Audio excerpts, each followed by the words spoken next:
Oh my God. Hello, everyone. How is everyone? How are you? Oh, shit. We forgot to do full screen on Danny. There we go. Oh, shit. I fucked it up already. There we go. There we go. There we go. There we go. Danny, my friend. Talk. I'm speaking because you've asked me to speak. Yeah. Satisfactory. Everybody, how does Danny's audio levels sound? Let me know if we need to boost him up. Let me know and we can do that. How is everybody? We can. How is everybody? I can already tell he might be. Boost that boy. All right, all right, all right, all right, all right, all right, all right, all right, all right. We can do that. We're at -10. Let's do a little bit of a. Let's do a little bit of a -5. Not 5. That's gonna be too low. Yeah. Let's do -4. I can try to boost my volume. Oh no, my output's pretty high. No, that's fine. We got it. And then, oh yes, we also need to move that chat box a little bit. Let's move it up. Boom. Boom. All right. Your words are coming right over his face. You love to see it. You love to see it. How is everybody? Welcome in. We got shenanigans already. Something to do with subs not resubbing. Who knows? We'll figure it out. Whatever. How is everybody? Welcome in. Happy Saturday. Happy second episode of the Sometimescast with our beautiful, beautiful guest, your buddy, my buddy, everybody's fucking buddy, Danny. I love Danny so much. Oh man, I'm so excited for this. How is everybody? Hope you are good. Hello, I've already everyone. broken the seal. I've already broken the fucking. We didn't even start the podcast yet, and I've already peed like 4 times. It's gonna be bad. Yeah, I hope you guys are doing well. Let me know if Danny is sounding good on those audio levels. I can boost him again if we need to. Yeah, Yes, give me a little bit of a. He's seeming all right on my levels, but yeah, let me know. But before we get into it, I'm gonna get rid of our faces for a second here, because get rid of our faces. Get rid of our faces. Boop. Boop. Boop. Boop. All right. Yeah, but before we get into this, there's something that I wanted to do that I've started doing lately, and it's important to me that we do it. And it's a land acknowledgement. Because, hey, guess what? I will wish to acknowledge that this land on which the Sometimescast and I stream is stolen land. For thousands of years, it has been the traditional land of the Huron-Wendat, the Seneca, and most recently, the Mississaugas of the Credit River. Today, this meeting place is still the home to many indigenous peoples from across Turtle Island. I acknowledge that I live, collaborate, and work on stolen land, and I am grateful to have the opportunity to work, stream, and collaborate on this land. With this knowledge and privilege, I will strive every day to do and be better. So yeah, I just wanted to acknowledge that because, hey, guess what? Yeah, we live and work on fucking colonized and stolen fucking land, and it's important to acknowledge that shit. So, that is that. Let's get our fancy little fucking cam boxes back up. Oh, look at that. Shit, yeah. Oh, nope. There we go. Boom. Cool. Yeah, so Danny, how the fuck are you, my friend? How are you? I'm doing good. Coming off a little weird bender of nausea from my first Pfizer shot. Nice. We love to see it.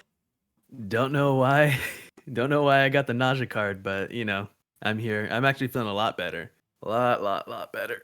It was a rough kind of day. Word. It was just the more I was vertical, the more I was awake. It just got worse. But I'm feeling 100% today, which is Nice. great. I'm glad to be here. Thank you for having me. Of course, my friend. I do want to say that I wish I typed out a land acknowledgement as well, because I know it's your show, but I'm still doing work here, and San Francisco has a history of land for indigenous peoples, and hey man, I want to type one of those up when I start doing more projects. I mean, fuck it, man. That's something I've been doing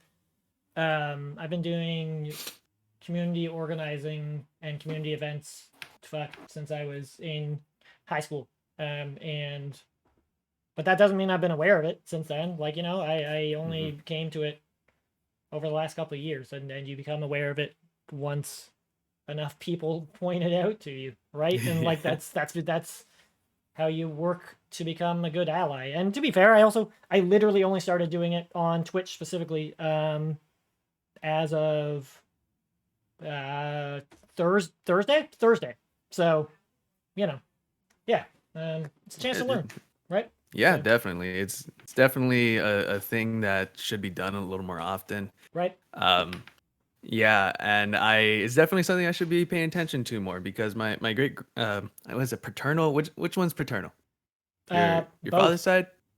But Yeah. maternal and Ma- fraternal, I think, is your dad. Paternal. Yeah. I can't. Either way, I can't remember. my great grandmother on my dad's side was full Apache Nation. Oh shit, cool.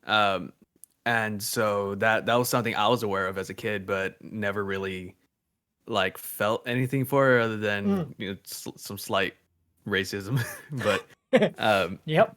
But yeah, no, it's something I want to look into more, and I feel like looking into that part of my heritage also encompasses looking into the heritage of the land that I live on. Yeah, and 1000%. like And that's and the appreciation for that. Yeah, that's the thing is you don't realize it until you don't realize it until you're fucking you sit down with it and you're like, holy shit, yep, fucking and like, yeah, I didn't sit down with it and realize it until I read through the land acknowledgement and it was like thousands of years, and then I sat with it and I was like, right, yeah, thousands of fucking years. Good point. Thousands of years. Good point. Good fucking point. Yeah. But anyway, on to other stuff, which is so we'll do a little bit of a rundown of what the schedule is like for all y'all that have not been here before. It's only the second episode, so maybe you haven't yet. The plan is to kind of talk about the games we have been playing recently, both off stream and on stream, mostly off stream, and then we're going to be working into the news, and then we're going to be talking about fucking buddy games because we got our buddy, your buddy, everybody's buddy, Danny. So we're going to be talking specifically about co-op games. The way the Sometimescast works is with every guest, I try and kind of tailor something specifically to them. So with a name like Your Buddy Danny, I wanted to focus on co-op games for our buddy Danny. For example, the next guest we have lined up is our boy Thrillhouse Max, and he has the nickname Vibe Daddy. So Vibe Daddy's really good, right? So we're gonna try and fucking figure out games that people vibe with. That's gonna be his topic. I know, it's a good one. And then we're gonna talk about kind of what got Danny into TJ, welcome in. Kind of what got Danny into streaming and what future streams look like for Danny, and just kind of talking about where we see streaming going and what we like about streaming and just like streaming culture in general and stuff like that. So it's gonna be good times. So, my friend, what have you been playing lately, my dude? I'll get into that in just a moment, but yes, I just want to commend you on the idea of tailoring the shows. Thank you, man. I appreciate it. On your guests. It is. But I love this. At first I didn't, when I was going through the Google form, I didn't understand the quote buddy thing, but I was like, oh, it's me. It's our buddy. It's everybody's buddy Danny. It is. We're talking about buddy games because me. Oh, okay. Now I get it. Got it. Yeah, right. But I loved it. Also, I love the picture. My doodle. That's another thing that's gonna be a real motherfucker is making pictures for everybody. I was like, man, because I tuned in on the first Sometimescast, and I was like, oh, looks like Will made a little cartoon for today's guest too, and I was like, oh, maybe I can draw one out, and then you sent me yours, and I was like, oh god, this is amazing. I could never put anything out. Your hair was a real son of a bitch, I must say. Especially I was telling my partner. Because I was like, Will had to call me out. Yeah, I don't have a fucking what's it called? Like a Wacom tablet. I don't have a stylus or anything, so I just had to do it by fucking mouse, and I was like, fuck this fucking sucks. I was like, Will had to call me out on my flyaways. I like it. If you zoomed in on the picture, you can see the little curlies. Right. But yeah, getting to it. In regards to games, I just finished my first playthrough of Horizon Zero Dawn. You were on streaming stream. that, right? Yeah, which was like in hindsight, huge mistake. Oh shit. Huge Okay. mistake. I should not have played that on stream. I should have taken the time to take the time and do it off stream, but I was really hurting for something to play. Did you to fill play? that day. So I caught maybe, I'd say I caught like a third of your playthrough, maybe half of it. Did you play just the base game, or did you play the DLC as well? Oh hell no. I just played the base game. Okay. Yeah. Oh shit. Yeah. Hell no. Okay. Fuck. With the games that I play, I when I play through the campaign, I just go through the base game because I play enough of those of that campaign game. People are gonna get tired of it eventually. That's fair. At least in my head. So I leave the DLCs for me, so I can take some time to go through it. Right. But now that the like Ultimate Edition, I forget what it is, but like the full game of Horizon is on the PlayStation Store for free. I was able to get the Frozen Wilds DLC. I was gonna say, for anybody that wants to grab it, for anybody that is interested, it is free for PS4/PS5 owners up until I can't remember if it's mid-May or late May. I think it's late May. Yeah. So, but the entire game, the entire like Ultimate Edition base game and the DLC is free right now. So. And just to clear things up, it wasn't a mistake because the game was bad. I have my qualms with it. I personally hate the combat. I feel like the controls are very stiff. That interests me. Like, I want to get into that because so it's been a little while since I played it. I played it when it first came out. I remember really, really liking the combat, but also admittedly burning out on the combat a little bit. Like, thinking the combat was really, really cool in theory, enjoying it, but maybe feeling like the combat not necessarily got bad, but just got a little bit repetitive. And maybe if I bumped up the difficulty a little bit, would have found it more engaging. Maybe. That might have been the problem. Maybe. My friend Joel, who holds it over me that he introduces me into a lot of stuff that I end up loving. Because he sucks. But that's a friend. He'll lord it over me for the rest of my life. But I talked to him about it because he has been really wanting me to play the game since it came out. Yeah. And of course I put it off because I want to do it on my own terms. Of course. But then I played it. I talked to him about it. He's like, oh, so what weapons do you have? I'm like, I have like the standard set of I have like 4 weapons. Yeah. And he's like, how are you doing any exploring? I'm like, nope, just burning through the bitch. Just going straight for it. I can't spend any more time. I'm dying enough as it is. He's like, well, you gotta up your arsenal. You gotta be more creative, learn how to be the hunter and stuff, and like use your environment. And I'm just like, I want to finish the game. Yeah, see, like I think you're both right, because the thing is, he has a point, but at the same time, it's also on the game to incentivize you to want to go out and get more weapons, right? Like, it's not completely on the player to find that motivation, right? Like, it's on the game to be like, yo, you should go out and get more shit, you know? Because if you're just sick of fucking playing it, then it shouldn't be on you to be like, well, I guess you should try and mix things up and go out and get stuff, you know? Yeah, definitely. And I understand that everybody has their play styles. But one of my biggest mistakes was getting back into Assassin's Creed Odyssey. Oh. Off stream. And while you're playing making the mistake of comparing the two. Because I'm like, when I'm playing Assassin's Creed Odyssey. Too, right? I think they came out around the same time. No. Oh, did they? I think Odyssey came out maybe a year later. Oh, okay. If I'm not I'm thinking of Breath of the Wild, sorry. They came out around the same time. Yeah. But my mistake was like, the bow work or the bow play in Assassin's Creed Odyssey is amazing. I can fire so quickly, like the abilities and stuff. Then I go over to Horizon, and the bow is very slow for me. Yeah, you have to like, really measure. You have to take your time. Yeah, totally. I see what you mean. And then just like I have so many more abilities. I can actually jump, and climb anything that I want in Assassin's Creed. Yeah. But in Horizon, I actually have a jump button, and I can climb specific things. Of course, the all powerful yellow colored marking of where you can climb and run up a wall Yeah. that I love so much. And it was just like, yeah, riding the horse, riding the mounts in Horizon, like that. Oh god, those mounts. Talk about robotic, man. Like I understand that that's their I mean, thing, they're also literally but robots. those mounts just felt super stiff, and I hated it. I hated it so much. And I think that's where my problem lies, is that I compared it too much with Assassin's Creed Odyssey, Yeah, that's and fair. I shouldn't have done that. That's fair. So maybe once I go off stream, play through the Frozen Wilds, and prepare myself for Forbidden West as it comes out in the future, Totally. I'll definitely have a better experience.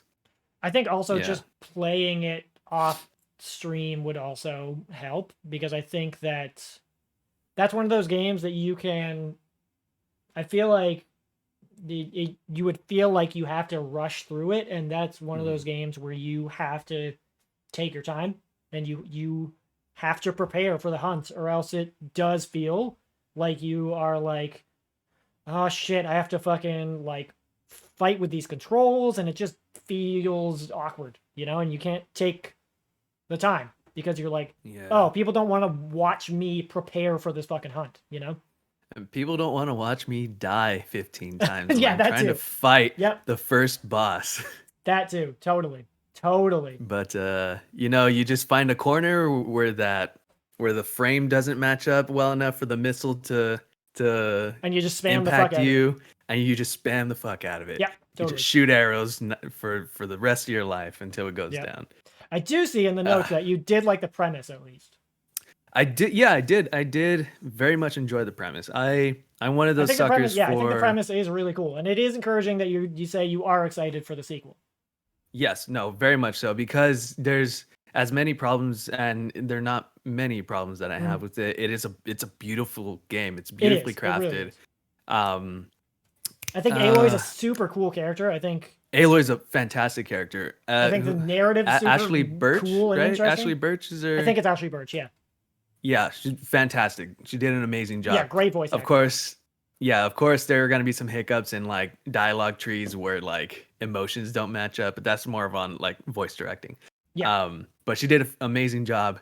The facial textures on the characters when it's like a one shot of them during the conversations, beautiful. Yeah. As much as you can tell it's a game, it's still very beautiful. I love the costume design of how they interwoven every piece, like the wires and stuff, and that the metal pieces really cool. to make.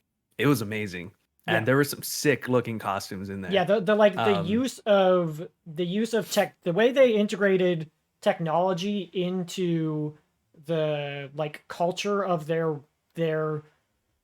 costume design and world was really, really interesting and cool. That was really, really cool. Yeah, the bows are phenomenal too. Yeah. You can see all the wood, but then the metal parts of the creatures that you take down, and it's amazing. The design of the world is amazing. It is a beautiful landscape. And the first time I saw, what are they called, long necks, tall necks? Oh, the big old giraffe motherfuckers satellite, with the like discs for heads. Yeah, that shit's cool. That shit's really cool. The first time that I climbed one, it was a beautiful experience. That was really, really cool. I remember. I didn't expect it. Yeah, I remember that being like I remember that and just being like, holy fuck, this game looks. That was one of the first times on the PS4 where I was like, holy shit, the PS4 is incredible. And that was before I even had an HDR capable TV, and I was just like, holy shit, like this looks fucking unreal. Yeah, no. Like it looks so good. I think the first time I experienced that was with God of War. Oof, yeah, they did such an amazing job. Such an amazing job with God of War. Yeah. And just really looking back into the library for the PS4, it's phenomenal, the work that they did. And like just God of War, Horizon, Uncharted 4, the list goes on, really. And even things like Ratchet and Clank got a huge upgrade. Visually. I don't have it on the list, but I played a tiny bit of that once they put out the 4K 60 FPS patch for it for PS5. Yeah. Woo, that boy runs real good. I've considered just replaying the whole thing, but man, that shit runs. I might have said it last podcast. I can't remember, but that shit runs really fucking good. It looks awesome. And I think you did mention it. It gets me really excited it gets me really fucking excited for the next one. I'm so stoked for that game. We live in a good time, Will. We live in a good time. Right? Games are good. Video games are fucking good. Yeah, what else have you been playing? Aside from Call of Duty Warzone, which is something like as a kid, because of my brothers and my cousins and my nephews and stuff, they were always into Call of Duty and stuff, and I dropped off around the first Black Ops. And then I haven't played one since 360 days. Yeah, no, that's when I dropped off. And then I think I got gifted Modern Warfare 3 for my Xbox 360, and I was like, okay, I didn't ask for this, but I'll play it. Why not? Yeah, you know, it's a game. And then I started rolling into Halo and Assassin's Creed, so I just kind of left COD behind. Right. I'll dip in every so often, but I wouldn't buy a game. Yeah. Yeah, totally. Yeah, and then I kind of started missing it. Left behind because you're like, I can't fucking keep up with these people. Fuck. Hell no, I can barely do it like during the time I was actively playing. And that was only because I was a bitch walking around with a ballistic knife and a shotgun, and everybody hated me. Yep. But then, Call of Duty just became this entire thing, and I just left it behind because of toxic gaming and just the shit that I was told over Xbox Live, and admittedly the shit I talked, which some of it I regret, some of it was like in defense of myself, but it wasn't all great. No, I get it. Yep. Yeah. So to me, people are shitbags when they're young, but also you gotta own up to it, right? Yeah. I get it. Yeah. But it's just like the idea of toxic gaming formed itself into Call of Duty for me. And so that's why I left it behind, because I started appreciating things that weren't putting me down for trying to learn how to play the experience. So I left it behind, and then I started watching some gameplay videos of some streamers, and they were playing Call of Duty Warzone, and I just I got this weird sense of missing it. So I'm like, it's free. Yeah, screw it. Free will go a long way. Free will go a long way. Then I saw the massive download, and I was like, good God, why? It's a free game. Right. Why is it like 100 gigs? I don't understand. It's a fucking big boy. And then also the patch sizes are ridiculous. They're the next so one's huge. The next one's gonna be like 30 gigs or something. That's something. It's disgusting.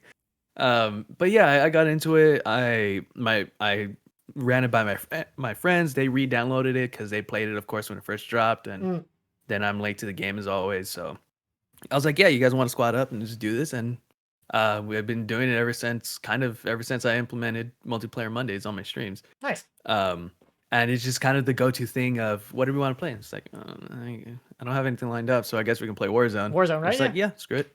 I mean, yeah, and I enjoy it. That's a perfect, like, we have there's a couple people in the chat right now, like Jade, 5 Ways is in, Jules will be in eventually. Like, we got Rocket League for that exact same reason. Like, Rocket League is the perfect, like, what do you want to play tonight? I don't fucking know. Rocket League? Sure, fuck it. Rocket League used to be my jam, Will. Because it's fucking great. It's fucking perfect. Every time someone would talk to me about it, I'm like, it's soccer with RC cars. Right? What more do you want? And then they implemented basketball and hockey and drop shot and stuff. 5 Ways brings up a good point too. It's like it's also such an easy, quick game to play. You can play like 3 games, then you're good. I imagine the same way with Warzone too, right? You can just get in, bop in, play like 2 or 3 games, be like, all right, I played like half hour, 45 minutes, I'm good. You know? The matches are like somewhere around 20 minutes each, 25 minutes maybe, and they go fast. Yeah, exactly. When you're running around the map. The game is literally fast. Like So I've been playing a lot of that, but I might jump into Outriders soon because I've been hearing a lot of great things about it, and my friend Joel wants to play it, so that might be coming on Monday. I've considered a little bit of Outriders. I played the demo that came out a little while ago. I hated it, but really, I didn't like it at all. But I've heard that it starts really badly, and the demo is indicative of like the worst part of it, and it gets much better. So Okay. yeah, I think our boy Thrilly Max, he played it on stream with his brother, and then the stream crashed and the stream went to shit, unfortunately. Jeez. So it had nothing to do with Outriders. I think just like Streamlabs was shitting the bed. So you might want to talk to him and ask him sense. if him and his brother, or maybe even if he wants to squad up and play it. Yeah. No. Yeah, Once I get my bearings, I'll definitely reach out. I've heard the start is not that great, but I've heard people actually say like once you get past the starting couple of hours, it's pretty solid. So okay. Yeah. Okay. Yeah. It's good to hear. Yeah. Just keep moving forward. Please. I've been playing a lot of Pokemon Go. Fuck yeah. We'd love to see it. I go through my spurts of like playing it for like 6 months real hard. Nice. And then dropping off for like a month or two and then getting back into it because one of my friends started playing it again and I'm like, yeah, let's do it. Why not? So did you so you're not to dox you too much, but I think people know. You're in San Francisco, right? I am in San Francisco, yes. So so in Toronto, what they've done over the last little while is ever since fucking COVID has become a thing, with Pokemon stops here, they've loosened the like rules on. I haven't played for a little while, admittedly. I haven't played for like more than 6 months, I think. But from what I remember on Pokemon stops, ever since COVID became a thing where people couldn't fucking go outside, basically. Yeah. They have really loosened the rules on Pokemon stops to the point that like you don't have to go outside as much as you used to have to, especially for like gyms and shit. Have they done that in is that like just a thing in all of Pokemon Go now? Like, do you know? It might be. Yeah, I'm not. Okay, so when about halfway through the pandemic, they started testing new things like remote raid battles, which I abuse all the time. Nice. And that's how I get all my legendary Pokemon. That's how I finally got my Mewtwo that way. Oh shit! Shit! Yeah, and it was a big win. It was a big win for Team Daniel. Nice. But yeah, I'm noticing that when I go out, it feels like my reach because as you play Pokemon Go, there's like a little like circle around your character on the map. And that's kind of where you're allowed to interact with gyms and Pokestops. I do remember that. They extended that once. I feel like it got extended, yeah.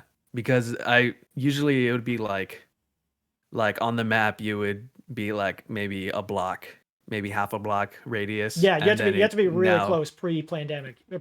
Sorry. Oh hell yeah. Yeah, you have to be right next to that thing. Exactly. You have to be like, say for example, it was like a fucking gas station or like a Starbucks or whatever. You have to basically be right the fuck in front of it. Yeah. Yeah. Now. And you have to now be like a block away more, maybe. Yeah. Yeah, and then if you continue to raise your friendship with your buddy Pokemon, it can go out and like get you gifts. And then when you interact with it, you can the gift will pop open and it'll just be some stuff.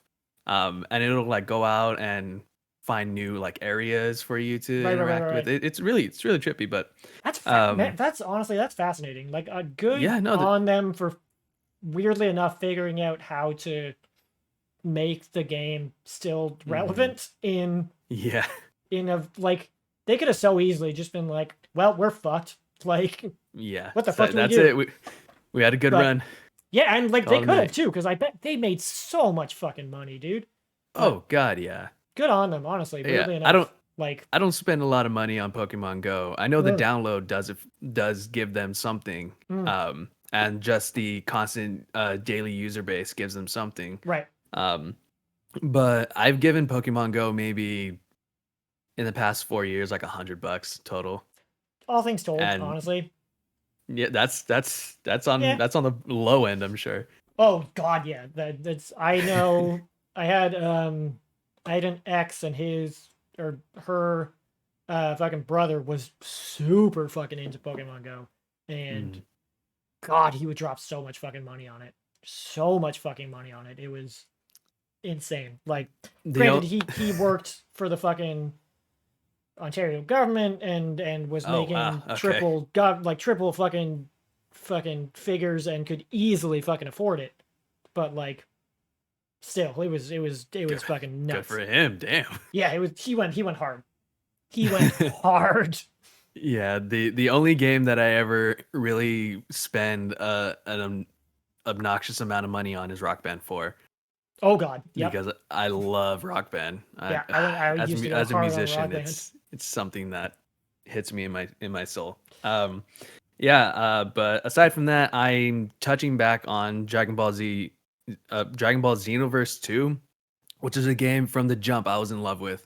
And then they put out some new DLC, so I got that. Nice. I was like, I have the money. I bought all of the DLC, and I Nice. started working my way to it. And it was fun. It was an enjoyable time. It raised a lot of questions. It gave me some answers to what was going on in the story within the game. And it just made me happy. And they have like a new function of where you can vote on what new character they can bring.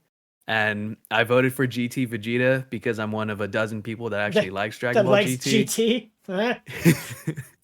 A dozen might even be a little bit generous. I would say 4. Also, there's a small group of us. Yeah, it's not dozens of us. Welcome in, Jules, with a big old raid. Thank you so much to Jules for the raid. If we could get a shout out to our boy Jules. I see you, Jules. Also, welcome in, everybody. We are doing a podcast with our buddy Danny. If you don't mind giving him a big old fucking follow, that'd be amazing. Even if you don't, I'll be your buddy on standby. It's true. He will be your buddy. He's everybody's fucking buddy. I'm waiting for you to come to me. Yes, exactly. I can't.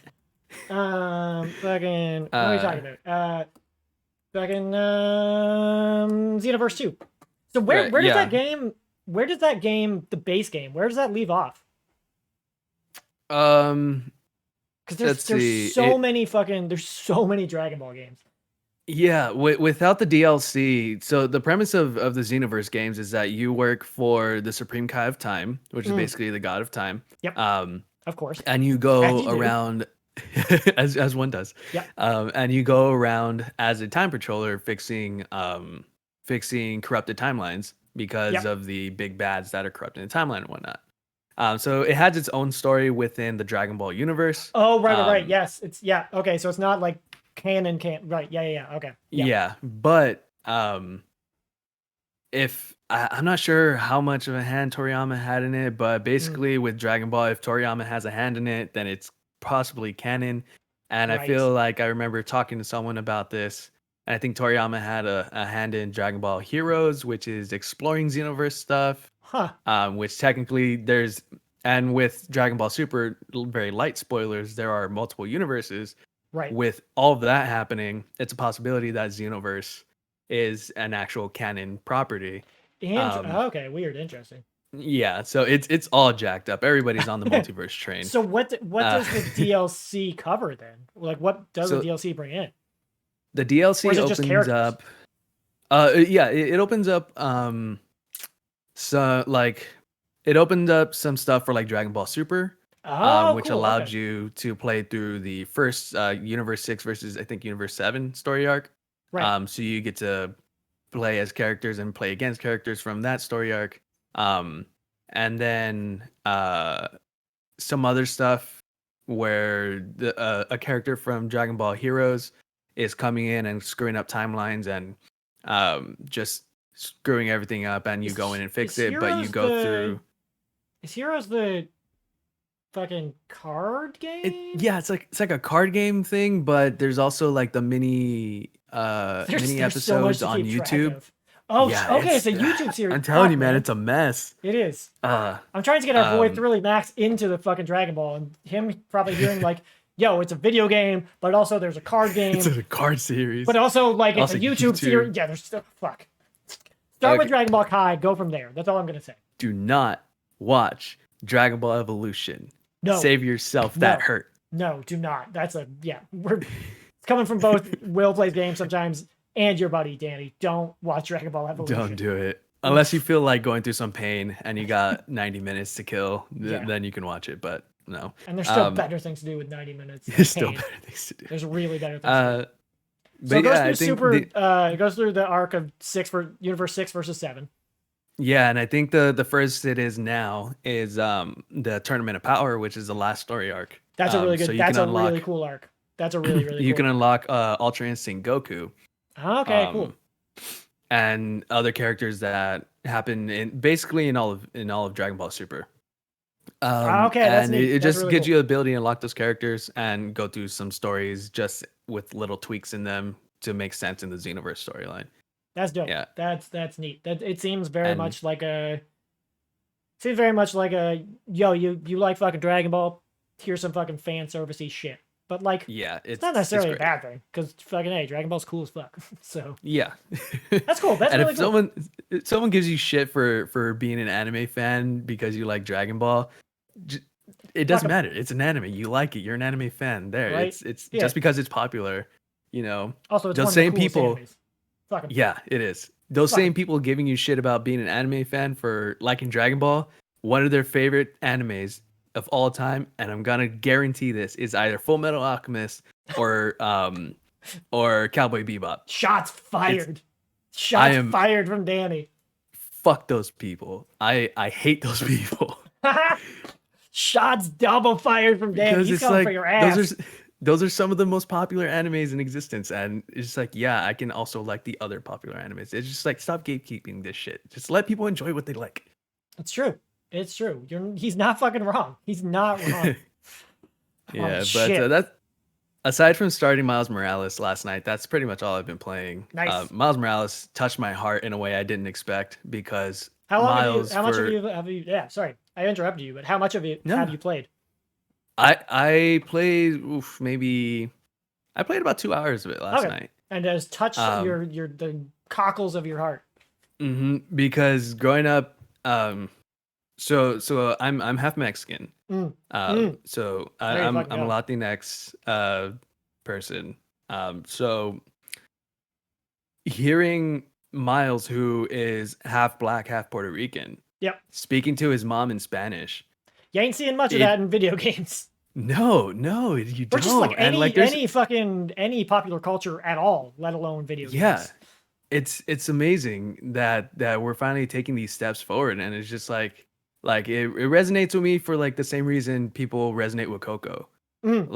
Seeing that weird representation, even if like just hearing the Spanish on screen, and it's just like I totally forgot, because Miles is praised as being the Black Spider-Man. Totally. And that's like representation, because visibly he's a black man. And then when you bring in the half Puerto Rican side, and he's like speaking some light Spanglish, some light Spanish to his mom. It's great.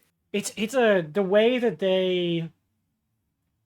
I was saying this in somebody's chat earlier today.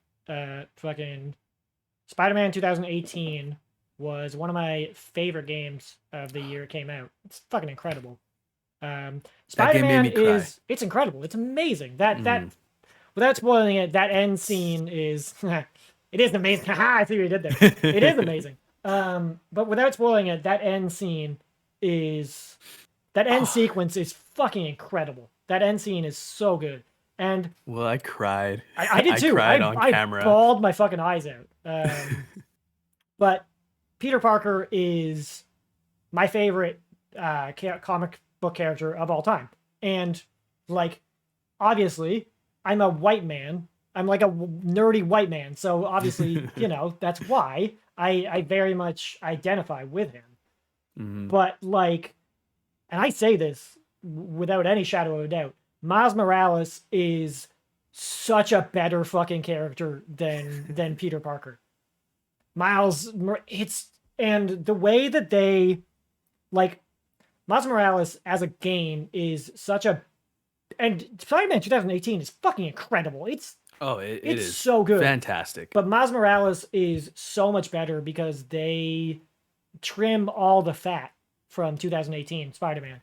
But one of the things that I don't think people give it enough credit for is how perfectly they nail, and like, I don't know all of the intricacies because, again, I'm a white man, and also I didn't grow up in fucking New York.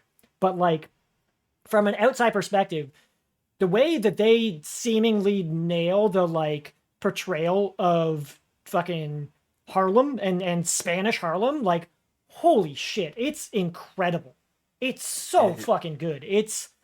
I've seen the gameplay so of him heartwarming walking. and just like, it's amazing. and the relationship between Miles and his mom it's so great. It's so great. I'm stoked to hear you such a great finish that. I'm stoked to hear your thoughts on that game because it was my favorite game from last year.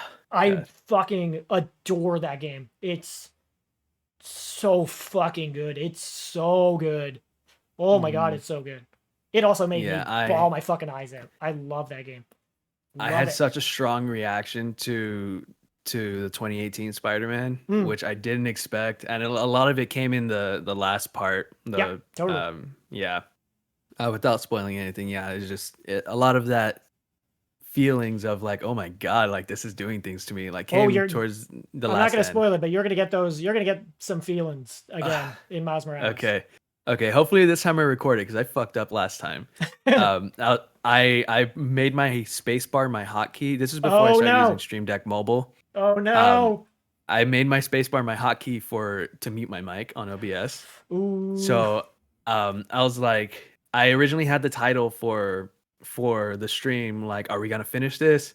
And as soon as we started the last act where you go into the final boss battle, where it's like you can't turn back from here, I'm like, okay, I know exactly what happened. Let's adjust the title, and I hit spacebar enough times that it was like on off. Oh no! And then as soon as I started the cutscene going into the last chapter, I hit it one too many times, and my mic was off for an hour and 45 minutes. Oof. I cried, I said things, I reacted to things, and none of it got picked up. That is rough. I remember there was one time on the way to affiliate, I, without realizing, left my stream on for like an hour 45, an hour and a half. And I just plummeted my fucking average viewers from like 4.5, 5 to like 0.5. And it just delayed my getting a fucking affiliate by like a week and a half. And I was just like, God fucking damn it. Like, you fucking idiot. So there's just like an hour and a half of just like my laptop screen, just like here, like my laptop screen, just like my fucking, because I was using oh no. I didn't have a proper webcam at that point yet. It was just like my laptop fucking webcam. So it was just like a shot of my keyboard for an hour and a half and dead silence. I was just like, fuck me. Like, oh my god. So, good times. I love that I stream late enough to where, because when I stream from 7:30 to 10 p.m. Pacific Standard. Yeah, Pacific time, yeah. So I'm already streaming late into the night. So when I'm calling it a night, I turn off my computer and I unplug my webcam and I unplug my mic.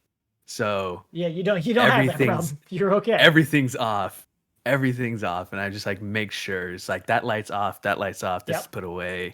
Like, okay. Oh, every time I'm just like, shit, did I turn things off? Especially after that time, I'm like, did I fucking turn things off? Fuck. Yeah. Oh man. Yeah, I'm excited for you to finish Miles Morales though, because I'm excited to get into it. It's a great fucking game. It's so good. What have I been playing? I've been playing a little bit of stuff. Played some Monster Hunter Rise. Nice. I might be done with it. Not done with it. I'll play more of it once, whatever the G rank stuff is. I just kind of hit a wall with it where I've only been using the switch axe, and I think that's my problem. I need to switch up my weapon.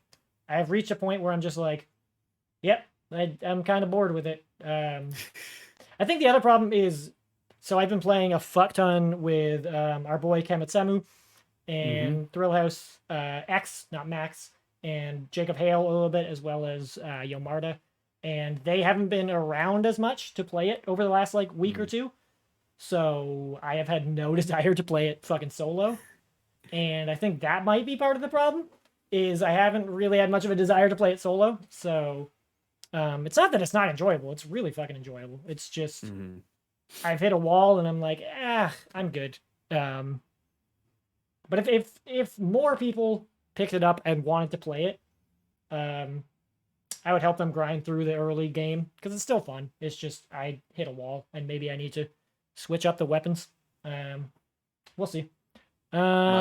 Those Monster Hunter games are beautiful games. Yeah, they're fun. I've They're never fucking fun. I've never gotten to play one myself, but my old roommate Rise is the was one to in start love with with. Monster Hunter. Rise is definitely the Rise? one to start with. Yeah, and Okay. I'll give it fucking credit too for a goddamn Switch game. Honestly, it looks and runs amazingly well. It's insane that shit's on a Switch and runs that well. All right. It's on the RE engine. The fact that engine just like that engine boggles my fucking mind that it runs that well. It's insane.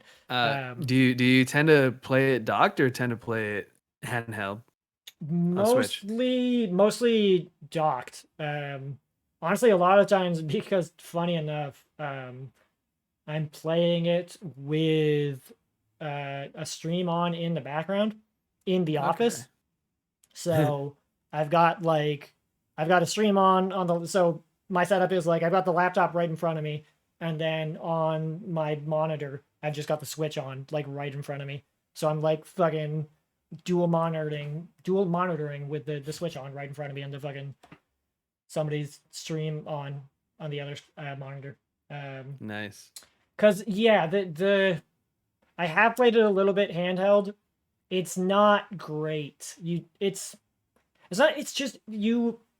Best way I can put it is you need too precise of controls for the fucking Switch inputs. Yeah, you just need too precise of controls. It might be a little bit. It might depend on the weapon. You might be able to get away with it a little bit better depending on the weapon, but for the Switch axe, you just need too precise of controls. And I got big fucking.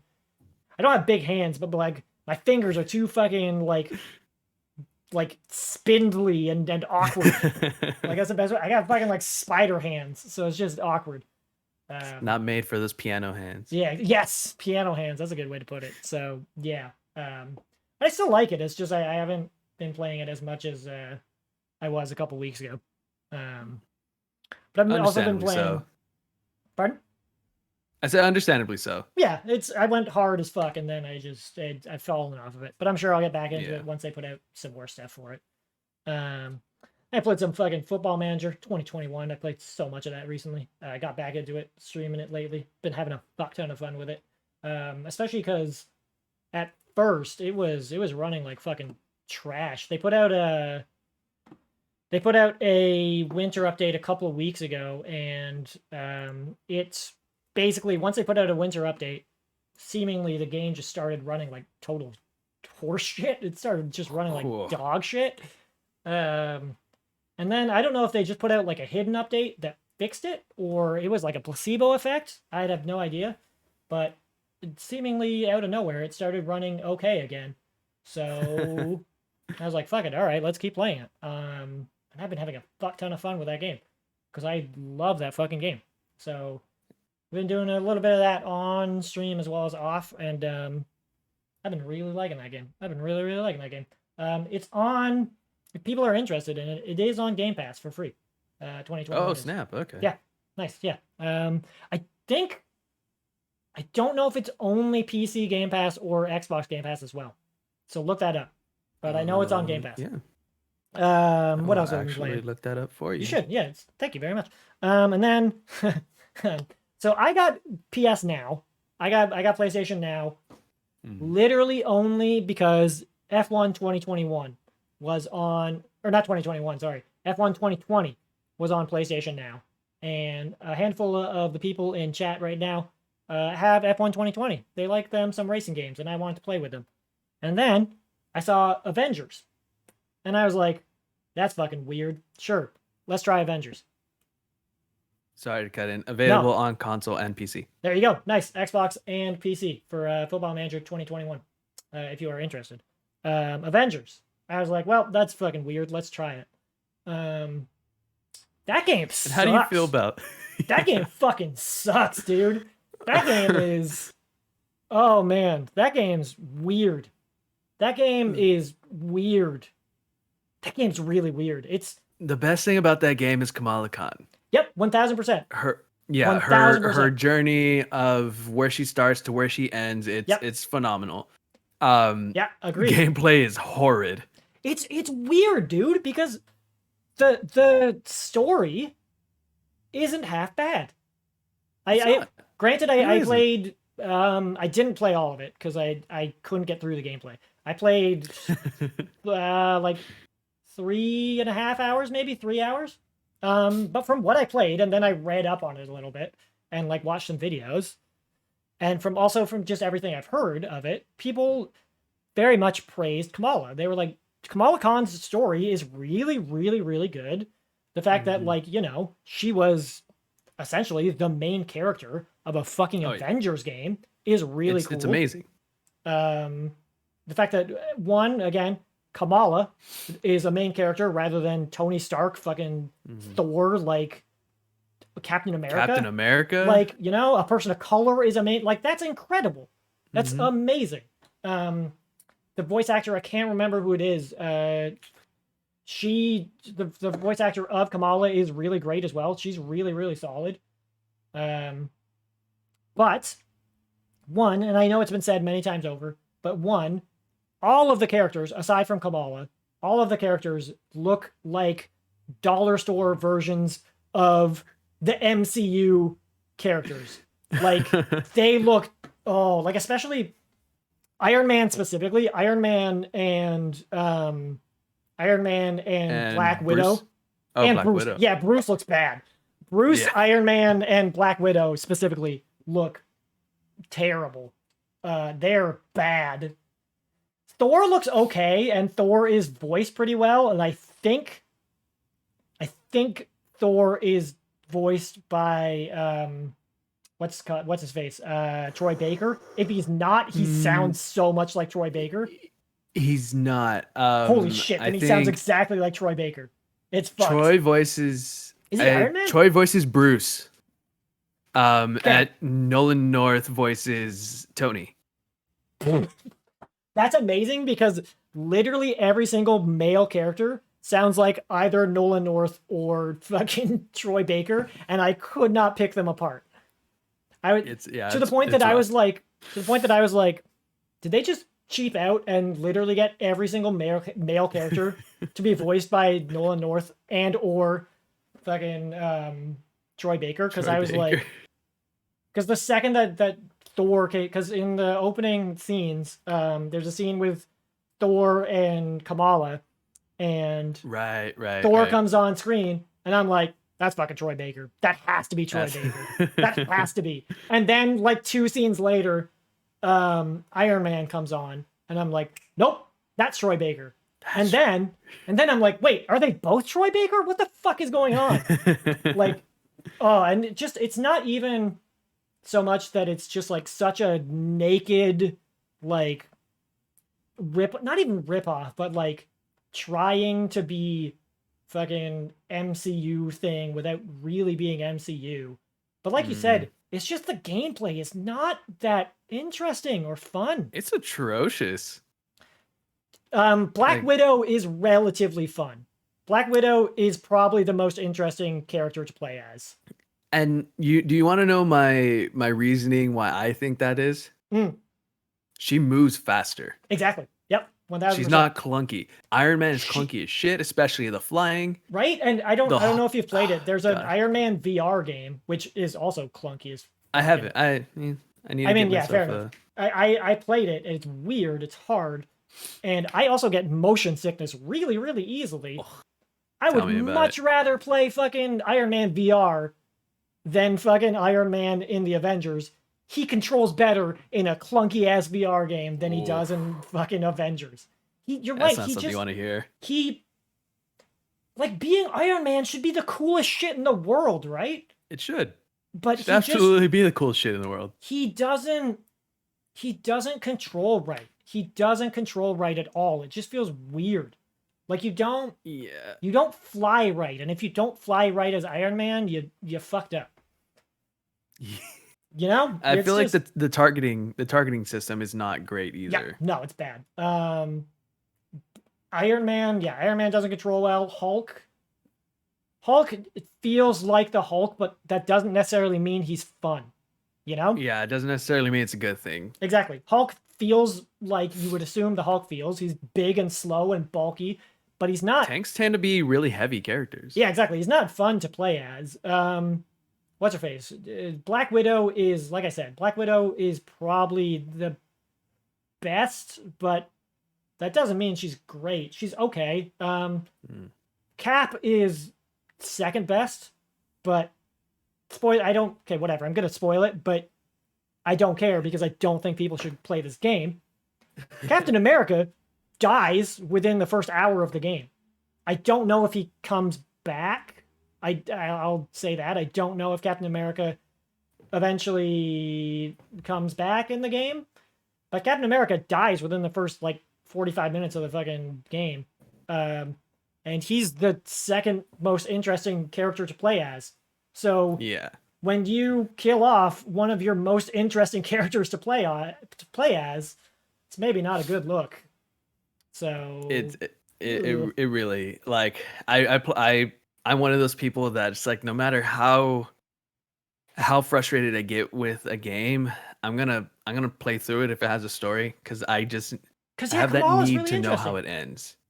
And she's so okay to play as. She's relatively okay. I'll power through it. She is, yeah. Once you get to Captain America, Captain America to me is one of the more, it's a weird kind of balance of like, this kind of sucks, but also I feel really powerful right now. Yeah, that's a good way to put it. But he's very cheesy. He's a very cheesy character to play. He is. Which in a way is nice, because you're just like, oh god, I need this after playing through a bunch of shitty characters. And you're just like, thank god I can just fucking cheese a bunch of bullshit combos. Yeah, it's so great. I'm glad I played it through PlayStation Now. Because boy, it's not a good game. It's really not. It looks good. It looks okay. Like, outside of the character designs not being that great, like, aesthetically, the characters look like trash, but graphically, like, their particle effects are cool. It runs relatively well. Just the character designs, there's nothing to them. Both the heroes and, like, cool, I'm just fighting robots.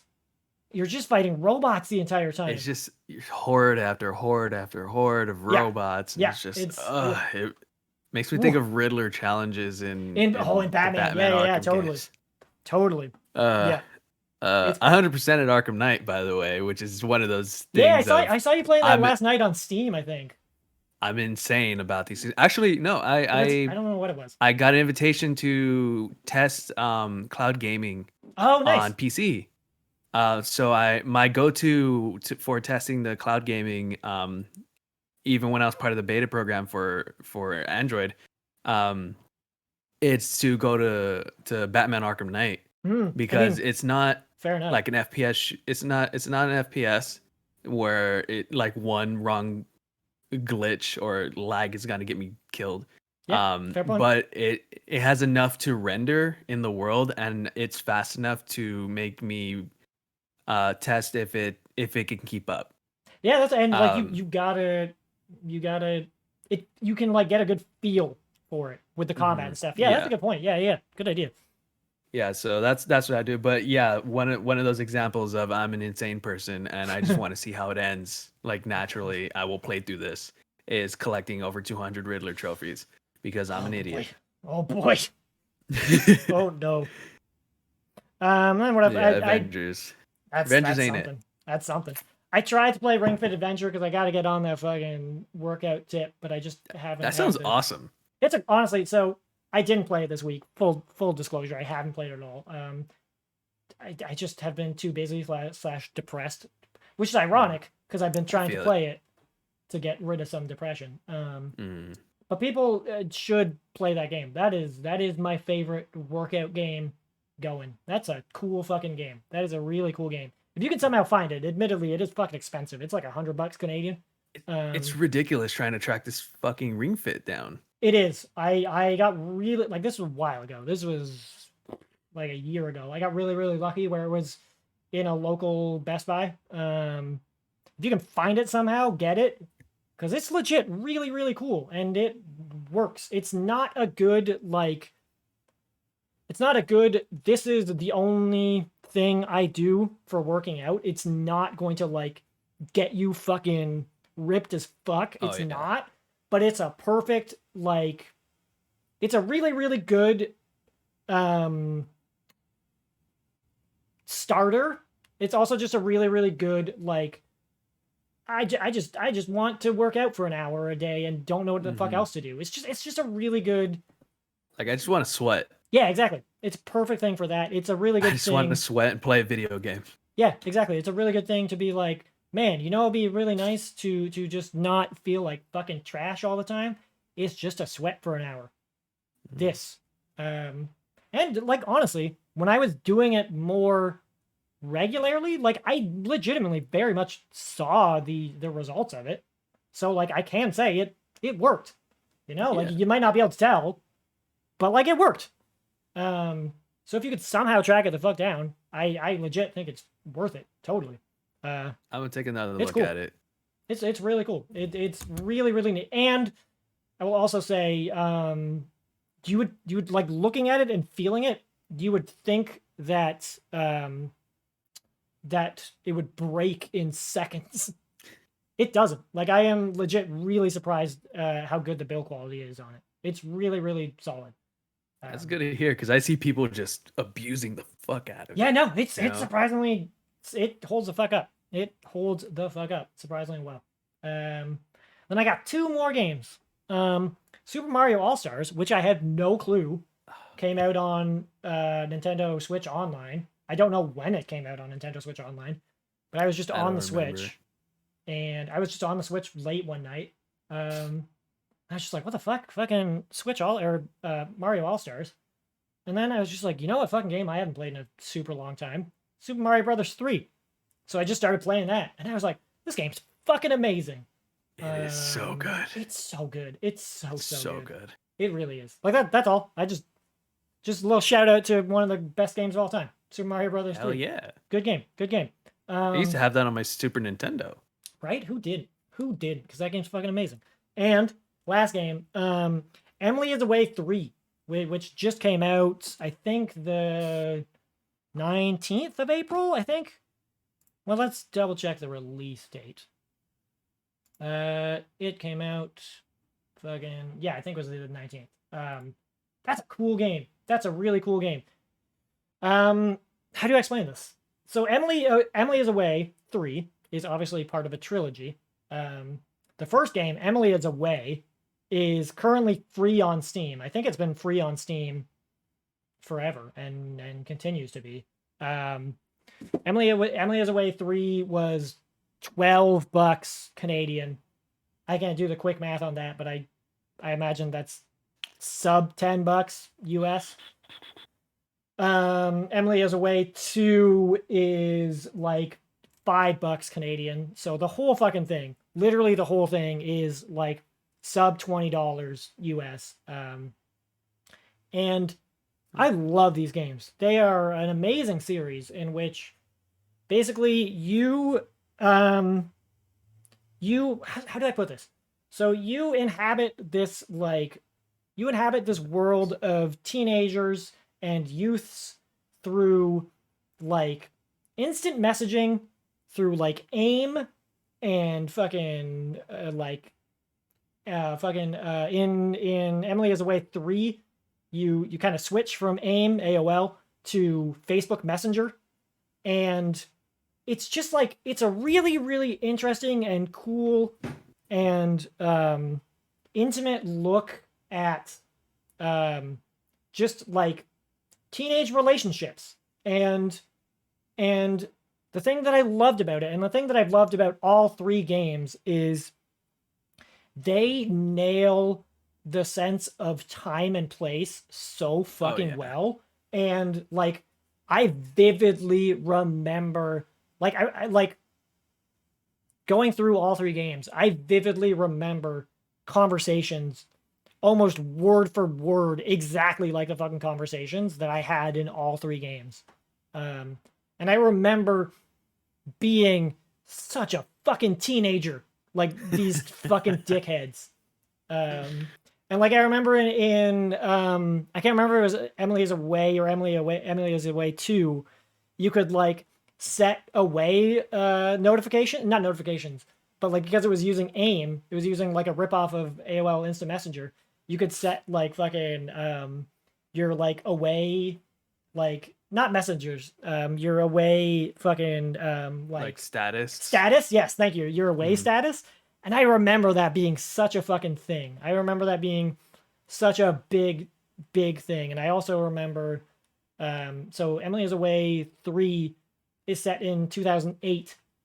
And like God, what a time. I know, right? Right, exactly. And it nails that so perfectly. Like it nails it from the aesthetic of the rip-off Facebook to like the music to everything. It's great. It's so good. And also, like I'm not going to spoil anything, but the way that they do characterization and the way that they make you be like, "Oh man, yeah, these are some believable fucking teenagers. Like these are some believable youths," is really great. And there's a they in Emily is Away 3, they do a really really good job of you not having to have played 1 and 2 to pick up 3 and understand what's going on.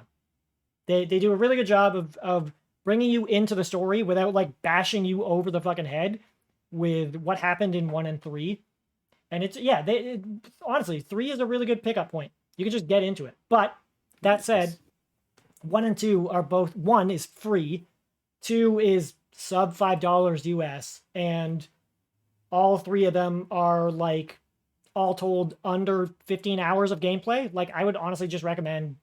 They are very quick games. Yeah, just play it in like a weekend. You could do all 3 and like I think our boy Thrillhouse Max, I told him about it the other night, and he played all 3 games in like less than fucking like a weekend. Yeah, I finished Emily is Away 3 in a sitting. It was probably about 4 hours. I genuinely really, really, really enjoyed it. I didn't get teary-eyed, but I was like, fuck, man, like I had some real feelings. It was a really, really great game. I sincerely recommend all 3 of those games. They're great. Yeah, exactly. The retro times of 2008. But like that was 13 years ago when you really think about it. And oh god, they nail the aesthetic, and I really like how they kind of go like, yo, you used to use AOL Instant Messenger. Here's fucking Facebook. And they also like they nail they nail the whole vibe of early Facebook. That's the thing I really, really like. Like I'm not going to spoil much about it because I think people should experience it. But there's a tiny little bit where you and a person you're talking to have like a poke war back and forth. Oh, and it's such a tiny, dumb little bit. But I'm like, yep, I remember that.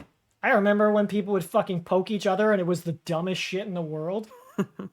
You know? And like I remember when people would post like fucking events at the same time, and if you didn't go to one person's event but you did go to another person's event, it was a big fucking deal. I remember all that shit, especially because you were like 16, 17 years old, and it was a huge fucking deal. Constant Farmville invites. Yeah, totally. And they have like a bunch of really good like flavor text shit like that with like Farmville style shit. It's really, really amazing. Good. And they nail the vibe of like you are 17, 18 years old, and things that aren't the end of the world feel like the fucking end of the world because you're 17 years old. And that's really great. That's really hard to do, but they nail it. It's really, really good. So people should check it out. It's good shit. It's really good. It's good stuff. And yeah, like I said, it's all 3 games are all told like sub $20 US. They're on Steam. People should check it out. Such fantastic ways to capture moments of time. Like yeah, totally. Yeah, it's amazing. And there's just the different ways you can go about the story, given the way you react to certain messages and stuff. Totally. It's fantastic. Yeah, it's fantastic. I definitely recommend it. Yeah, it's really interesting, and because they're so short too. Like it's It's really interesting. They're quick plays, very quick. Yeah, exactly. It's really interesting to go through all 3 games and kind of see the branching paths. It's really, really interesting. You could, you can blast through them in a weekend easily. Because 3 was 4.5 hours tops. I think Emily's Away 1 is like sub 2 hours, maybe even. I can't remember how long Emily is Away 2 is, but it's not that long. They're really not that long of games, and I really enjoyed all of them. They're great fucking games. The amount of happy birthdays you got on your Facebook was also a big deal. It was, yeah, dude. Oh, God, I remember that. Yeah, if you didn't get a lot of them, it felt. Nobody liked you if you didn't get at least 10. Yeah, you were just like, "What's wrong with me? It's the end of the world. It's the end of the world." All right, we're gonna get into the news, but I have broken the seal. So do you want to take a quick couple minutes? We'll do a little pee break, and then we'll get into the news. Yeah, let's do it. All right, okay, cool. We'll be back in just a couple minutes, folks.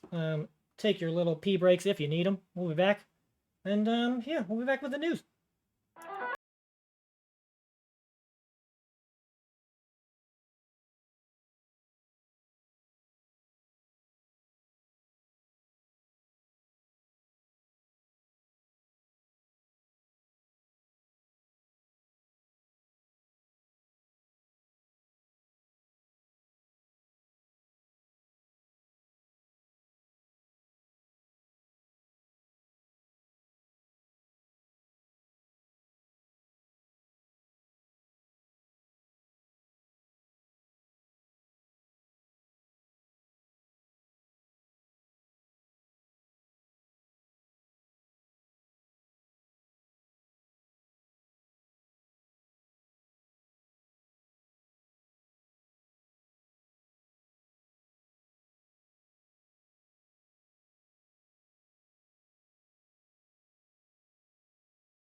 Hey-oh.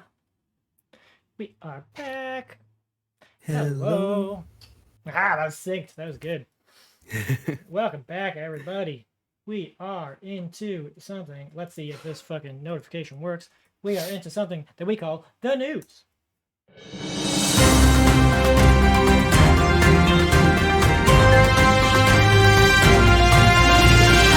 Oh, it's so loud. I gotta change the audio levels on that boy. Holy fuck. It's time for the news. All right, I guess I will start with the fucking news for this week. So, let's start with something via Polygon. The PS5 system update finally adds some much-needed quality of life improvements. So let's break this boy down.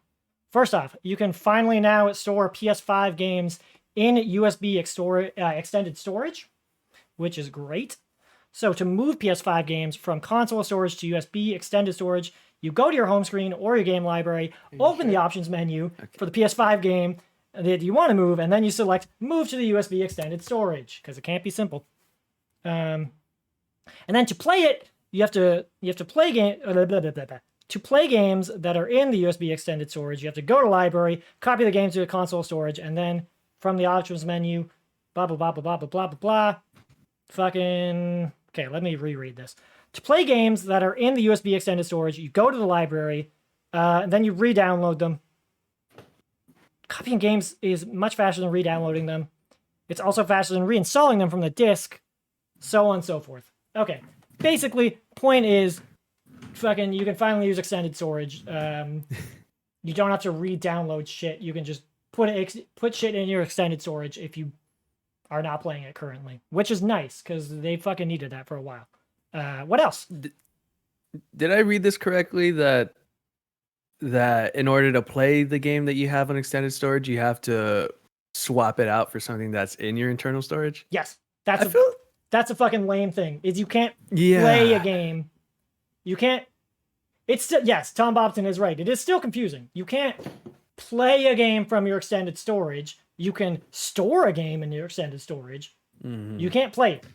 You still have to have that game on your fucking internal hard drive to play it. But to be fair, beforehand, you literally couldn't even fucking have PS5 games on your external hard drive. You could only have PS4 games. So that's a step in the right direction. They're seemingly eventually going to get to the point where you can play games off your external hard drive as long as they're Sorry, let me rephrase. You can eventually play PS5 games on your external hard drive. Eventually. So this is a good... This is a step forward. Exactly. This is a good first step. And as somebody that has a PS5 and has had fucking issue... I know, right? It's a big step. As somebody that has had that fucking issue where they have had to, like, go through their fucking hard drive and be like, what game am I going to delete so that I can make room for other games? This is huge.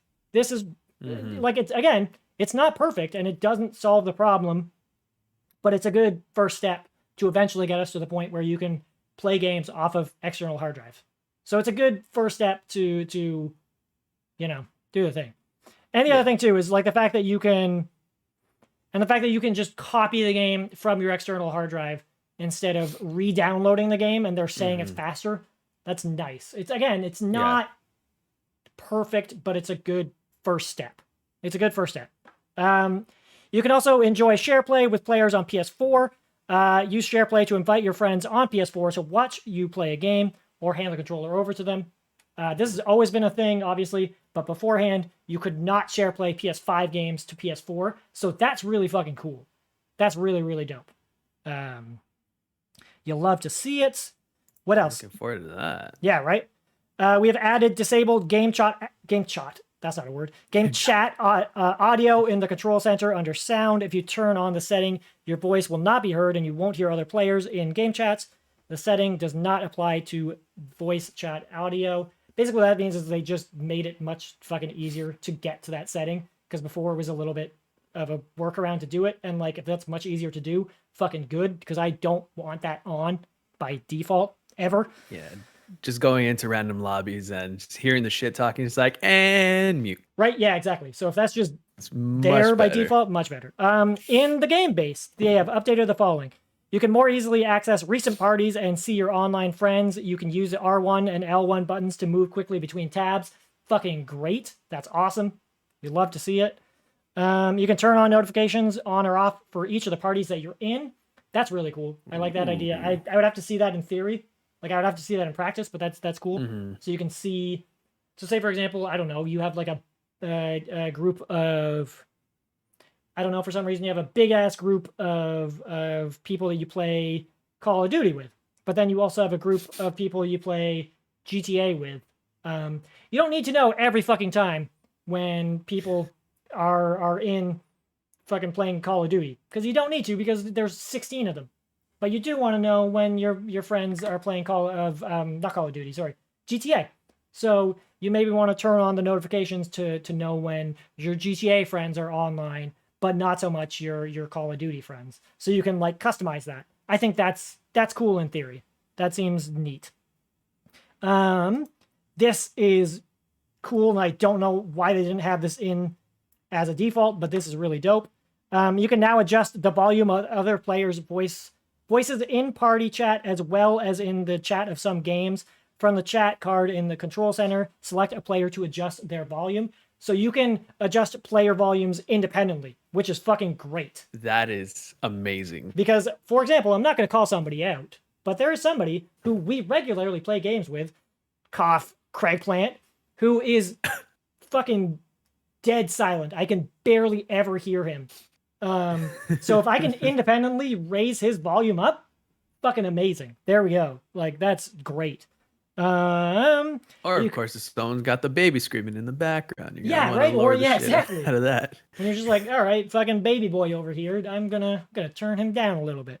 So yeah, the fact that you can independently adjust people's volume, that's really, really good. That's fantastic. Yeah. And also, yes, very good point. Jewel Barry points out that Five Ways, our boy Five Ways, he's a little bit loud sometimes. So to be able to independently adjust people, that's really cool. You can also choose which grades of trophies you want to save screenshots for, as well as videos. That is fantastic. Because, yeah, for example, I love that. I don't really want to save videos for bronze trophies. Platinums, yeah, I do. So that's cool. So you can change the settings where you just go to settings, capture, and broadcasts trophies. So that's really cool. You can select to hide a trophy as well. You can just press square to... Oh, sorry, wait. Now when you select a hidden trophy, you can press square button to quickly show the hidden information. That used to be a feature on PS4. Pretty cool. So that used to be a thing you could do on PS4. They've just brought that back, which is fucking dope. You can now go directly to a game's trophy list from a trophy card by selecting Go to Trophies, which again is a feature they bought back from PS4. And then once you've selected sort order for your trophies will remain sorted, that's not a word, sorted in that order for all games. That's fucking cool. I don't care that much about trophies. Yeah. That's really cool that they just go, yep, you want it like that? Okay, perfect. And then just other assorted like quality of life rad things. So yeah, it's good that they are doing that shit, because honestly, I love the PS5 as a system that plays games. As a system with a UI, I think the UI is fucking trash. So the fact that they are doing some things to improve that is good. Is really great. It's getting there. It's really nice to see that they're bringing back some features that from the PS4 that totally are obviously useful because they're bringing them back. But also the expansion on customization, like being able to have the expanded storage to be able to swap out different games, to be able to have individual voice monitoring. Basically, that's I think that's low key maybe the best feature. That's really cool. Has to be. Yeah, it's amazing. Because I don't think Xbox has that. I don't know if it does. Yeah, I don't think it does. That's really cool. That's really cool. Mm-hmm. It's really good. It's just opening up those doors to the customization, giving the player more ability to do all that. It's amazing. It's really good. Now it's just they need to just improve their store. Their store layout is bad. It's really garbo. It really is bad. It's bad. The store the usability, like not the usability, sorry, the it's fast, it's responsive. It's impossible to find anything you actually want. It's bad, and that they need to improve.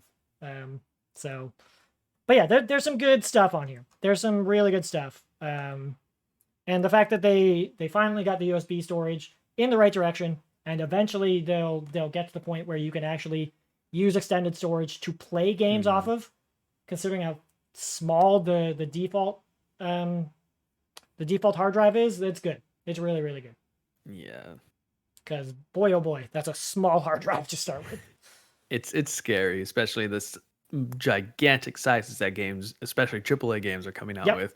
It's ridiculous. It's scary. It's been something that scared the shit out of me since Xbox One came out. Right. Like I know Like Returnal is coming out. We're going to talk about games that are coming out in the coming weeks in a little bit, and I'm looking at some of those games. I'm like, how fucking big are those going to be? You know? I'm not looking forward to it. Not looking forward to it. But yeah, that's the PS5 getting a big ol' update, which is very, very necessary. Good for you, PlayStation. Good for you, PlayStation. I applaud you. Applause. All right, let's take on the next one. Do you want to take this one, Danny? Oh, sure. Nintendo Indie Showcase. Yay! This was. I could do it better than that. I usually do the yay from Halo. That was a good one. That was real good. I like that one a lot. Via Kotaku. Yeah. So this article came out on April 14th. So this is why you might see out April 14th. Yeah. So April 14th. Fez. Oof. God, I love Fez. If you've never played Fez, it's an amazing puzzle platformer. It is such a great game that deals with dimensions and like thinking in a three-dimensional space. Mm-hmm. And just taking that and running with it. It's a fantastic game. So fun. Such beautiful music. Yeah, spoiler warning. So I was about to say, spoiler warning for not the podcast with our boy Thrillhouse Max, but with Gigi, Miss Gorgadget. The like unique thing we're going to be talking about is video game soundtracks, because she's a huge music fan. Ooh. And Fez might be my favorite game soundtrack of all time. I love Fez. Oh my God, Fez's soundtrack is so good, dude. Oh, Fez's soundtrack is so good. It's been some time since I played it, but that game just has so many hits after hits after hits. I think that game soundtrack might be the soundtrack I have listened to the most outside of the game. I don't know if it's my favorite, but it's definitely the one. Yeah, it's on everything. It's like if you don't have a Switch, it's on PS3, PS4, 360. It's on everything. Like it's Steam, on everything, and people should really play Fez because it's good stuff. It's good stuff. Please do it. It's amazing. Yeah, like that. That's a game where I like when I was playing through. I don't like puzzle games all that much. That's a game where I like got a notebook and was like, my heart. I know I'm too stupid for them, but I just like got a notebook and would like a madman. I would just be scribbling things out, be like, what the fuck does this mean? Okay, this means this, and then this means this, and then I lost my mind when it came to Fez, and I loved it. Love Fez. A great game. It's so good. It's so good. The next up, we got The Longing from, God, I don't know how to pronounce that. Studio. I think it's Suez? A European studio. I know that much. Suez. Yes. I don't know. Studio Suez. Suez. Do that. Yeah, good enough. The Longing from Studio Suez. Part point and click adventure, part indie. Indie or idle? Idle game where the player has to wait 400 days for his king's power to reawaken. Yeah, so I what the hell does that game look like? So I watched the trailer. It's interesting. It's a point and click adventure game, but when they say it's part idle game, you literally have to fucking wait 400 real days to beat the game. Oh my God. I know, right? Like that is a move. I have not checked it out yet. I've been meaning to. And I mean, the art style's beautiful. You can't. Yeah, it looks. The art style is really, really cool too. I'll put in the name of the game in the chat as well. The Longing by Studio Suez. Oh my God. It's really cool. I think it might be made by one dude, or if not one dude, a very, very small studio, because when I was watching the trailer, it was only one guy talking. And yeah, it just seems really, really weird and interesting. And like, I love that this is a game, because I'm with it, man. It's like, right? It takes some serious fucking balls to just be like, listen, you can't beat this game for nearly a year and a half. You have to wait 400 days to beat this game. Like, that's fucking nuts. I love it. This is a commitment you are making. I love it. I love it. I love it, love it, love it. It's such a beautiful art style. Yeah, it's really, really cool. Like, even if I don't play it, I'm really excited for... God, okay, so 400 days from now would be Ooh, I don't even want to do that math. So a year from now would be fucking April 2022. So May, June. So June 2022, roughly. Let's say like early July. If you were to start today. Yeah, if you were to start today, June 2022, an article is going to come out being like, this is the end of the longing. Like, we finally see the end. That's so cool. Like, that's so weird and cool, and I'm so glad that Nintendo of all companies was just like, fuck it, dude, go for it. Go for it. Like, that's really, really neat. That's really neat. That's, yeah. Like, for articles to have full reviews of this game, they have to like, wait full for a gameplay, year. They have to wait or for they a would have year. had to start a year and a half ago. Oh my god, I love it. Oh my god, this is such a weird move, but I love it. I know, right? It's fucking, it's hilarious. I want to play this fucking game. I know. It's fucking amazing. Oh god. It's great. It's great. Next out there is no game: wrong dimension from Draw Me a Pixel. It's a comedy adventure game that swears there is no game. This seems like a really neat game. Catches my attention. Yeah, I've seen a little bit of gameplay for this. It seems really neat. Our boy 5 Ways Forward played it. He says he loved it. Yeah, it's a really neat. It's like very meta. It's a really cool looking game. I'm very excited to play it. Also, I adjusted our boy Danny on the audio levels. Let me know if that sounds maybe felt like he was a little bit hot. Thank you. So let me know if he was a little bit too hot. Sorry about that. No, folks. no, that was my fault. I apologize to your eardrums. No, I boosted you up a little bit too much. Okay. But yeah, it seems really, really neat. It's very. Have you played Stanley Parable? No. I've been meaning to get to it though. It seems very Stanley Parable-ish. It's been on my backlog for a while. You should play it. Stanley Parable is fucking cool. But yeah, it seems very much like that. It seems very, very cool. It seems funny as fuck. It seems neat. I'm gonna have to look into it a little deeper. Yeah, it seems cool. Let's see. A demo for Aerial Knights Never Yield also came out on April 14th. The game is a runner set in futuristic Detroit, set to a rad hip hop soundtrack that comes to Switch on May 19th. Rad hip hop soundtrack, futuristic Detroit. Dude, I'm in. Yeah, I saw a demo for this and I was like, ooh, I like this a lot. The vibe was, once I saw the vibe of it, I was like, okay, I'm down. This seems really cool. Thank you for making all of these hyperlinks, because this is great. Just like looking into these things and watching the trailers. Yeah, it seems really cool. Oh man, it's just like, a really cool looking runner with style out the ass. It seems really, really cool.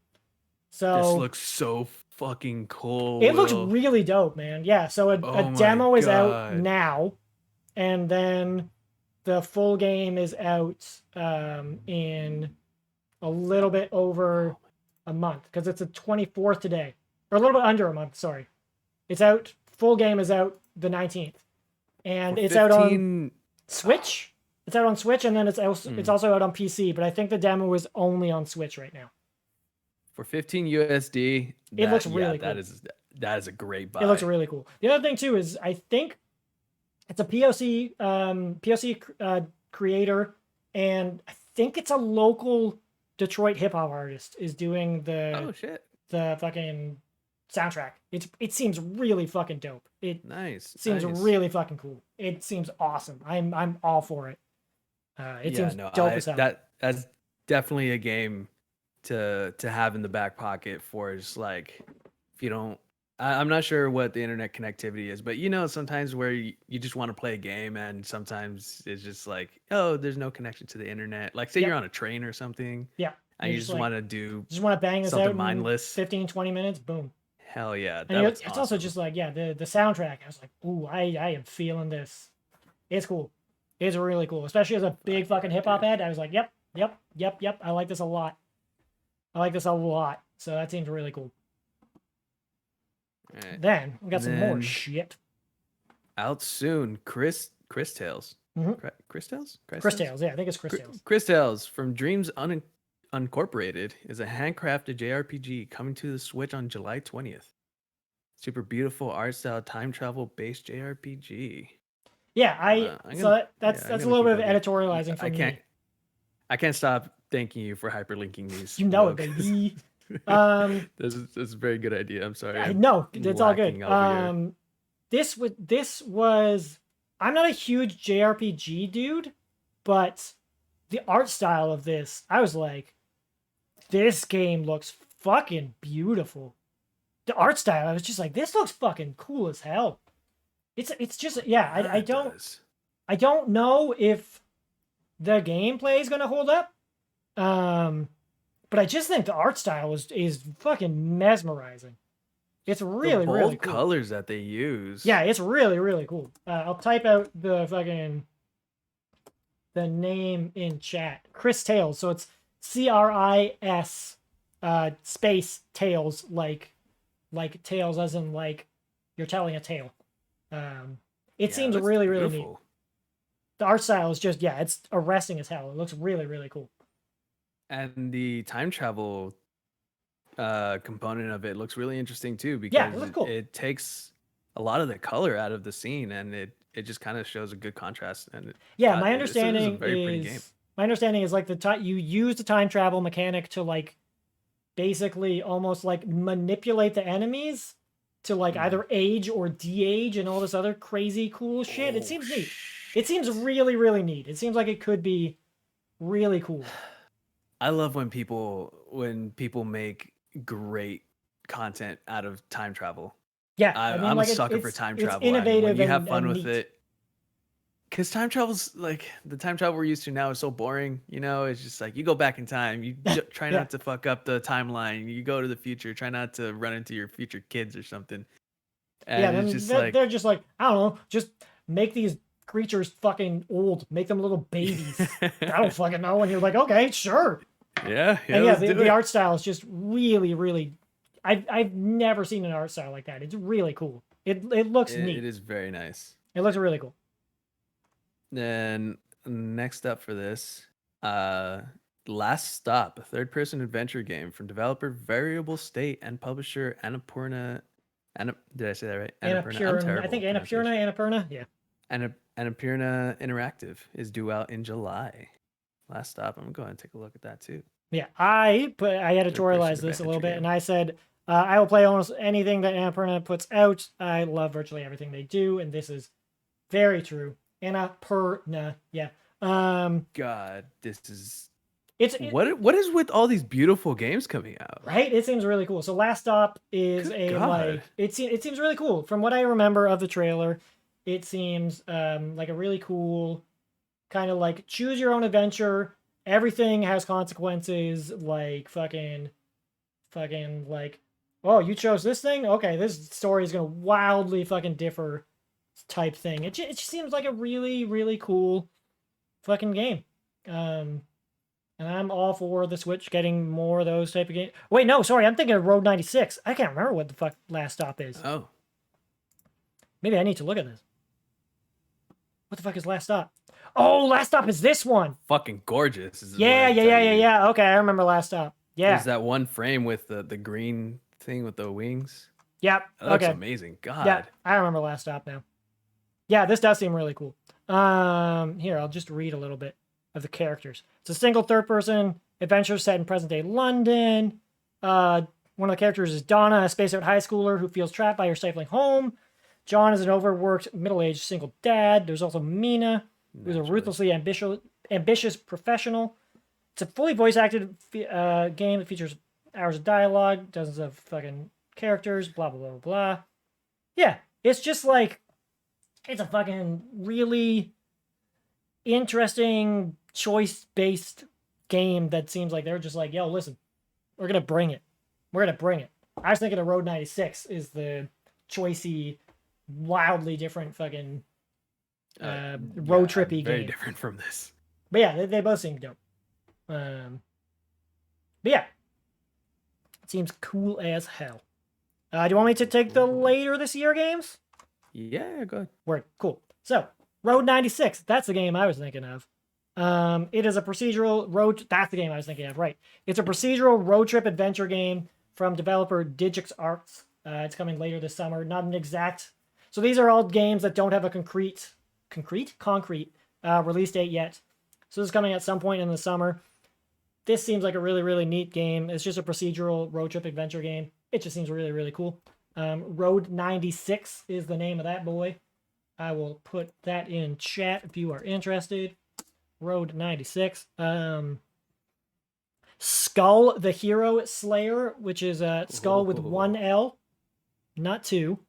It is a game from Southpaw Games. It's a platformer featuring more than 90 playable characters, where the player character can change your kind of like your abilities by swapping your heads on. So basically, it seems really. It's a fighting game. It's not a fighting game. Sorry, it's a brawler. It's like an indie brawler game where you change the abilities you have by basically swapping out the heads that you have of the fucking enemy characters.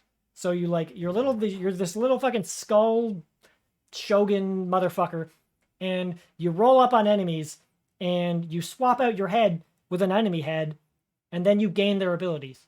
And it seems really neat. It seems really, really neat. It seems kind of reminds me of Kid Chameleon for the Sega Genesis. Yeah, totally. It seems like it could be pretty cool. That sounds awesome. Yeah, it seems pretty dope. That is also out this summer, and they also called it the Hero Slayer because they wanted to kind of flip the narrative of games and play it from the perspective of an antagonist instead of a protagonist. So that's neat. Interesting. Yeah, so it's Skull, again, with one L, the Hero Slayer.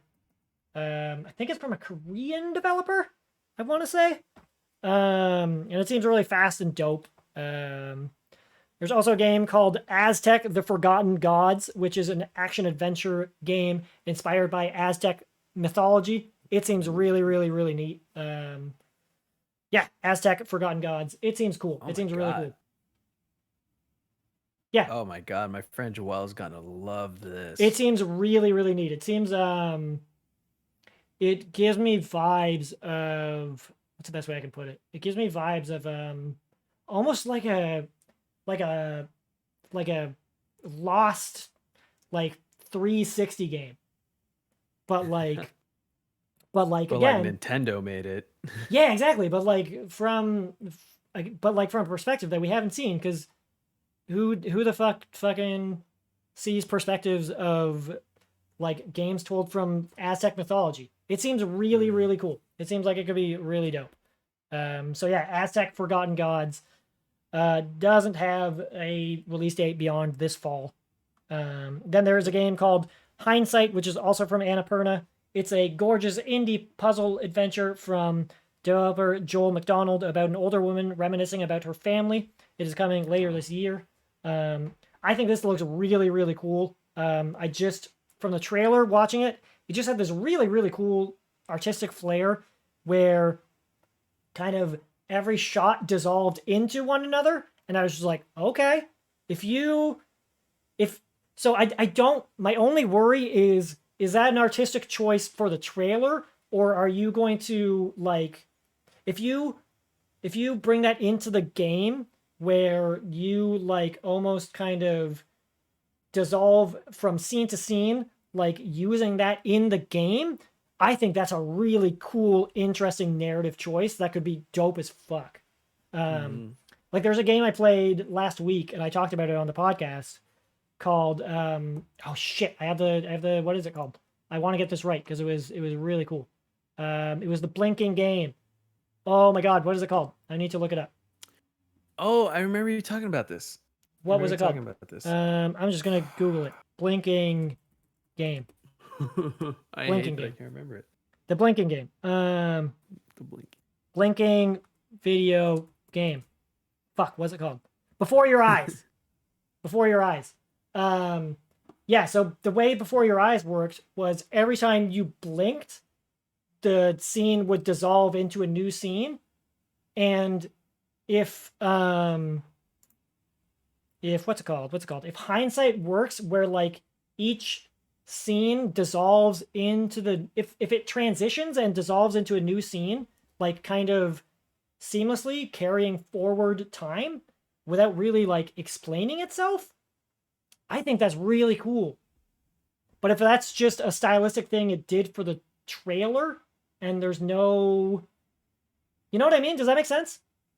Yeah, no, definitely. Like people And have to honestly, watch a trailer to understand what I'm saying, but like in the trailer, say for example, I can't remember each shot from the trailer, but say there's like a shot of a leaf and then it very quickly dissolves to like a shot of a house.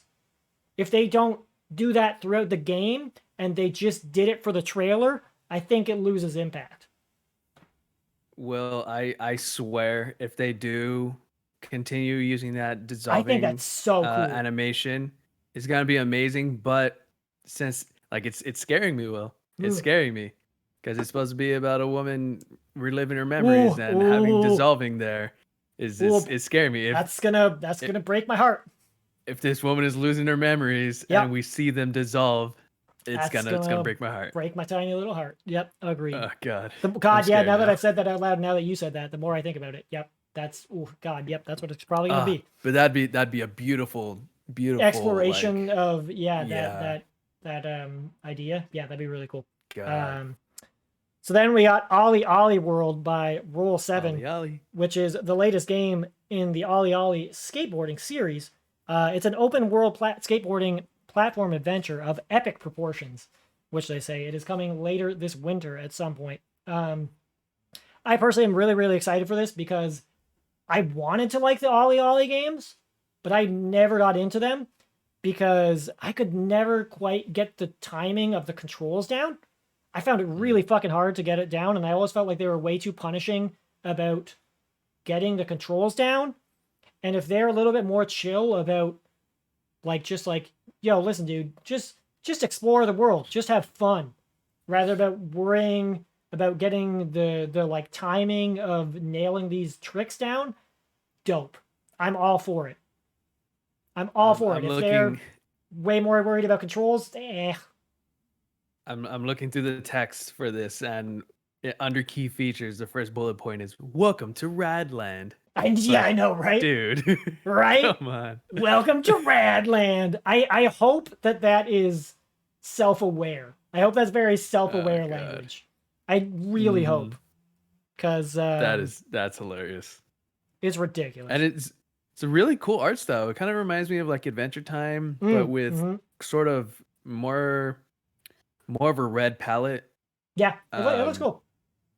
Yeah, it looks really nice. I just, again, I hope because I just hope that if they're going for an open world, they're going for more of a, hey dude, just chill out and vibe, man, instead of like you gotta nail the timing of every single hit this. Yeah, exactly. Because it's not Tony Hawk, man. Well, from the old games, not only did you have to hit tricks, but you have to when you hit an ollie or when you hit a trick, you have to like time your landing. So you have to like hit X when you hit the ground. Like that's how particular it was. And I was like, I can't do this, dude. It was ridiculous. That sounds like a deal breaker to me. It was, but I guess, it was hard as fuck. It was so hard. And then 2 more fucking games.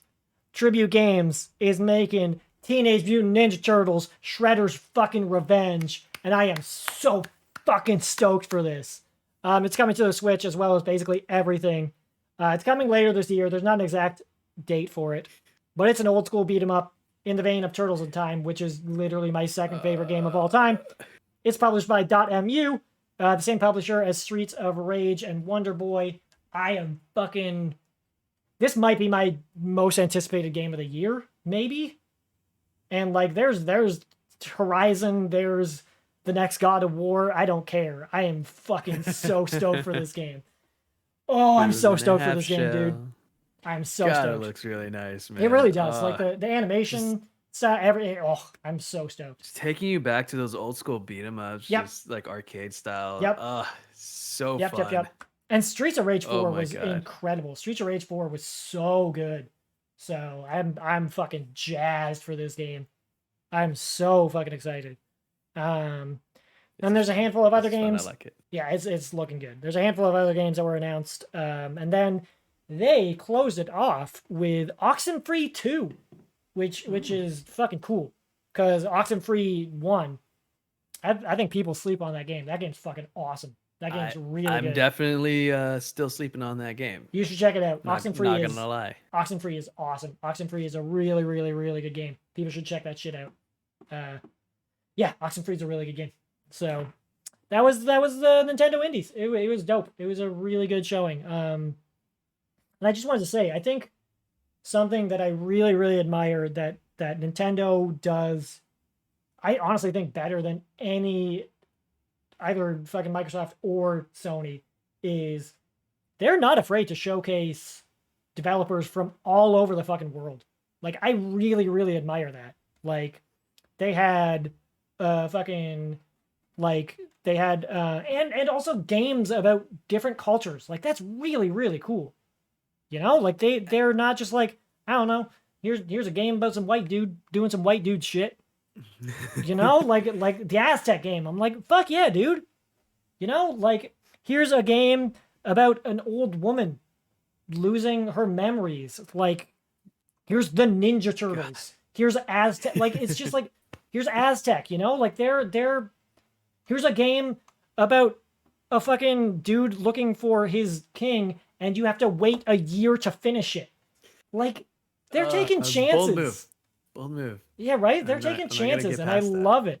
I love it. It's I'll give them a lot of fucking credit. There's a lot of problems I have with Nintendo as a company, but I'll give them a lot of credit to just be like, listen, we're gonna publish some fucking weird, not publish, we're gonna put out some weird fucking games and give people a lot of opportunities to just put shit out on our systems, and that's fucking cool. It does kind of sting that in the overall sense of everything, Nintendo and the Switch is still kind of seen as like baby games. You know, like colorful, poppy, like something you get your kid before you get them an Xbox or something. You know, like, yeah, that's fair. Whenever I talk to parents that are looking to get their kids a console, they're just like, I think I'm gonna get them a Switch, and you know, or should I get them an Xbox? Is that too mature? It's like, well, Nintendo has mature games. They're just digestible, and they're mostly all indies, but like, they're very, very great games. They're beautiful, and a lot of small studios put their heart and soul into these things. Totally. And they have very adult themes, and just like, they're real. Everything's real. Like, you have The Last of Us and stuff, which has real aspects in it, and it's done in a very narrative-heavy storyline. But like, it sometimes is not very digestible. And you know, Nintendo has a very wide gate open for people that want these adult themed games and that are coming from real experience, and they're just kind of getting brushed off, and it kind of sucks. For you're not wrong. Yeah, people just gravitate to Mario and Zelda and the such, and yeah, it kind of sucks. But you're not wrong. Hopefully it'll open up a little more. Yeah, stuff like this will hopefully be a good indication that, like, yeah, they're putting out games that got some meat to them when it comes to really cool, interesting topics and interesting mechanics and stuff, you know? Like, it's really cool. It's really, really cool. All right, I will take this next boy, which is, we talked about it last week. So last week, it seemed like Sony was going to close down the PS3, Vita, and PSP stores. Well, just kidding. Sony has reversed course on the PS3 and Vita store closure. This is via Kotaku. Quote, today Sony announced it will no longer shut down the PlayStation Store for PS3 and PS Vita users. Recently, we notified players that the PlayStation Store for PS3 and PS Vita devices was planned to end this summer, wrote Sony Interactive's president and CEO Jim Ryan on the PlayStation blog. Upon further reflection, however, it is clear that we made the wrong decision here. So today, I'm happy to say that we will be keeping the PlayStation Store operational for PS3 and PS Vita devices. PSP commence sorry, not commence. Sorry, PSP Commerce functionality will retire on July 2nd, 2021 as planned. So, last week, they're like, we're going to shut it down. This week, they're like, oh shit. Oh fuck, you guys told us not to. All right, well, sorry. So yeah, that's... massive wave of outrage has Yeah, that's finally reached interesting. our offices. Yeah, right. Exactly. That's interesting. It's such a unique situation because prior to the PS3 and the PSP devices and Vita and stuff, like I understand shutting down services and shutting down production for these consoles and these handhelds and stuff when online stores weren't a thing. Like with PS2 online store, you were buying discs. You Totally. weren't doing downloading into internal storage. Hell, you're still using memory cards. Yep.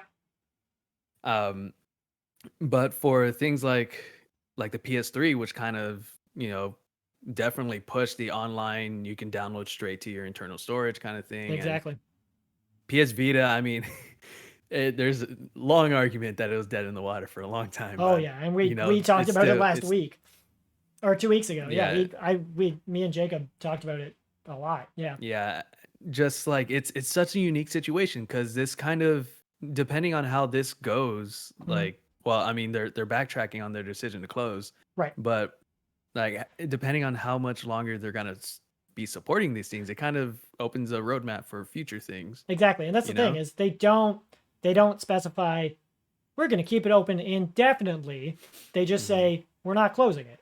That doesn't necessarily mean we're keeping it open forever. That just means we're pushing it for now.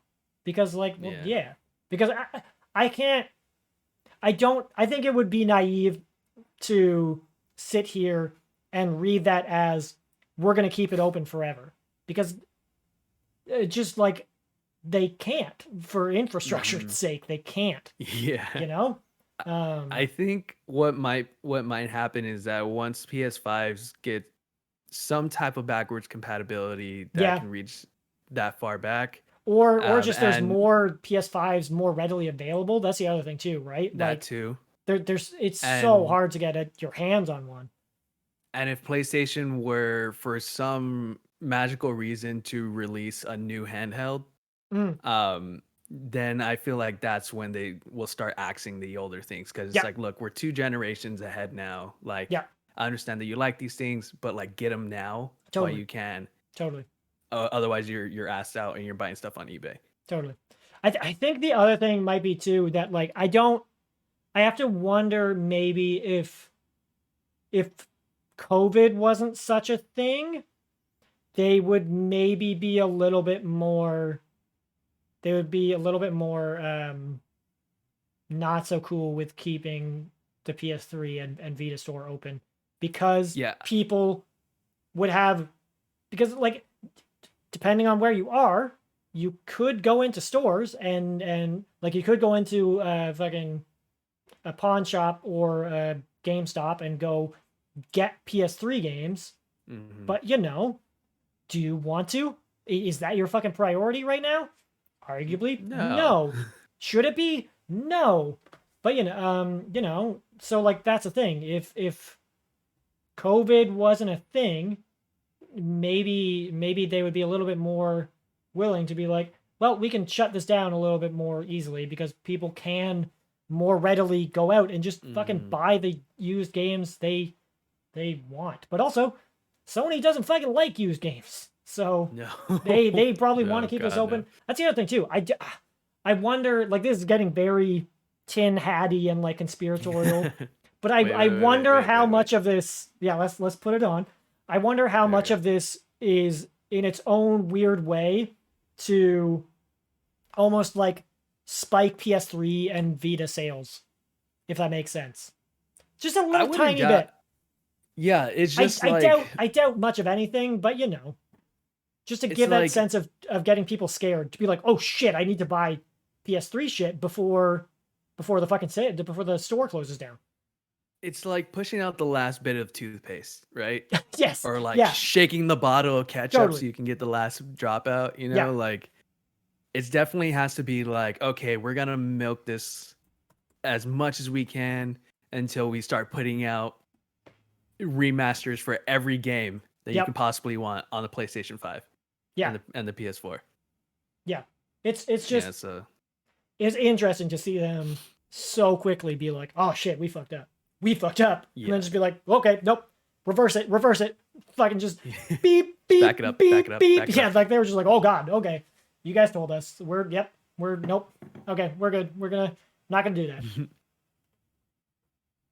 But yeah, I think that's a very good point. Is if they maybe had more PS5s out there and they had a better plan about what backwards compatibility looked like, they would be a little bit more willing to just axe the PS3 and Vita stores. But they don't. So they gotta keep those stores open, right? So yeah. They're just kind of painting themselves into a corner for now. And how long do they keep it open? Who knows? But I mean, I give it a few, less than a year. Yeah, I wouldn't be overly surprised if this time again this year we're talking about it again and people are once again being like, "Don't close it," and Sony's like, "Well, okay, we heard you," and they keep it again. I basically expect this exact thing to repeat for the next like 2 or 3 years, where Sony's like, all right, we're gonna close it, and people are like, no, don't, and they're like, we heard you. Okay, like I expect that to happen for the next 2 or 3 years until they finally just close it. Because that's the other thing too. Like, listen, I don't have a PS3 right now, but I never had a Vita. I struggle to think of what games I would realistically buy for the PS3 that I would be like, shit, I need this, Yeah. Because, like, listen, I'm totally like, oh my god, preserve all the games, but I can't realistically think of what games I would need to get on the PS3. Yeah, especially ones that haven't already been remastered or remade. Exactly, that's exactly what I was going to say. Things that aren't already remastered or on PS Now if you really, really need them, or like aren't multi-platform or didn't get released on PC as well or something, So I don't know. Yeah, like my PS3 sitting in a box in my garage. Like I have no use for it. Yeah, totally. Like, I'm not picking at it. I'm barely using my PS4 as it is. Right, so yeah, who knows? It's interesting. Would you like to take the next one? Yeah, sure. Word. So I believe this article came out Wednesday, right? Kotaku? Yeah, it was very recently. Yeah, Xbox free-to-play games are finally free to play. Yeah. Holy shit. Yeah, that's a big one. This was pretty legit. Yeah, I added this very recent. I think, I added this very recently. Yeah. It's pretty big. So the quote starting today, all Xbox players can play more than 50 free-to-play games without an Xbox Live Gold membership, Microsoft announced in a big blog post. The update comes on the heels of the ballyhooed reversal of long-standing Xbox policy. Highlights include Fortnite, Call of Duty, Warzone, Destiny 2, Rocket League, Roblox, and Warframes. Damn, that, I mean, it's big. Warframe was free to play on PC for longest time. I mean, it still is, I'm sure, but yeah, totally. But yeah, like, the big thing is just you no longer need Xbox Live Gold to play these free ass games. They're really like trying to bury Xbox Live Gold, aren't they? They really are, right, dude? I wouldn't I wouldn't be overly surprised if, honestly, in the next 6 months they just get rid of it and they just go, here, dude, Game you Pass want Ultimate? Yeah, exactly. You just want Game Pass Ultimate. Here you go. Like that's yeah. And honestly, like good on them because like this also gets into a market of like this sounds very old man yelling at cloud. This sounds very like elder millennial of me, but like there are totally fucking kids whose parents go, oh, I'm gonna get you the Xbox Series S, right? And you're gonna only want to play Fortnite and Warzone, right? Mm-hmm. And like the parents are going to be like, why the fuck am I buying you? Why am I buying you Xbox Live Gold for this thing where you just play free games, you know? And if the kid can be like, listen, mom, dad, you don't need to buy me this extra subscription thing. Just buy me the console. That's going to be like a way better selling point for the parent. Yeah. You know? For sure. For sure. Because some of these aren't even necessarily free on Game Pass. They're just exactly. free. Yeah, totally. So that like Fortnite, Warzone, and Warframe. Rocket League, I think, is also free. I think Rocket League. I feel like that's Game Pass. No, I think Rocket League might be free to play, just free to play. Holy hell! I totally missed that. Yeah. Yeah, just like these huge name games are all free already. So yeah, I think literally all you need is a console and an internet connection. I think of the ones mentioned in the highlights, Destiny 2 might be the only one where you need Game Pass. Other than that, all the other ones you just literally need the console, and like, that's good amazing on them, man. Like, yeah, it's yeah, for sure, super fucking, and it's just exactly it's just Game Pass, or not Game Pass, sorry, Gold becomes redundant the more and more you think about it, especially with Game Pass, especially if you have any kind of PC that can run any of these games. You're just like, why do I need live? Why do I need live? I don't. You really don't. So this just becomes another thing that you're like, oh man, Xbox is really looking pretty tempting right now. You know, like Microsoft is doing some really smart things to just make themselves more and more appealing. Yeah, and with them leaning into accessibility for games for everyone, like that's their motto going right 1000%. now. Like we want everyone to be able to play games. That's the point of Game Pass. That's the point of making the accessibility controller. Yep. That's the point of that's the point of the Series cloud S. Gaming. That's the point of the S being Series cheaper S. than the X. And if you're like, I want the system that looks all cool, they're like, okay, well then get the S, you know, or sorry, get the X, get the more expensive thing. You know, they are positioning themselves to be like, do you want the system where you just want to play a handful of games? Boom, we have the S. You don't have to worry about paying for online play, and you can play shit like fucking Warzone with your friends. You can play Fortnite with your friends. You can play Rocket League. Oh, here, do you want to toss us like an extra $10 a month and you get fucking Game Pass and you can play all these other games? If I'm sitting there without a system and I see that, I'm like, holy shit, dude. Fuck yeah. Absolutely. Like, yeah, it's an incredible deal. Like, it's an incredible fucking deal. Like, and Xbox Live Gold just doesn't match up with that ideal anymore. Exactly.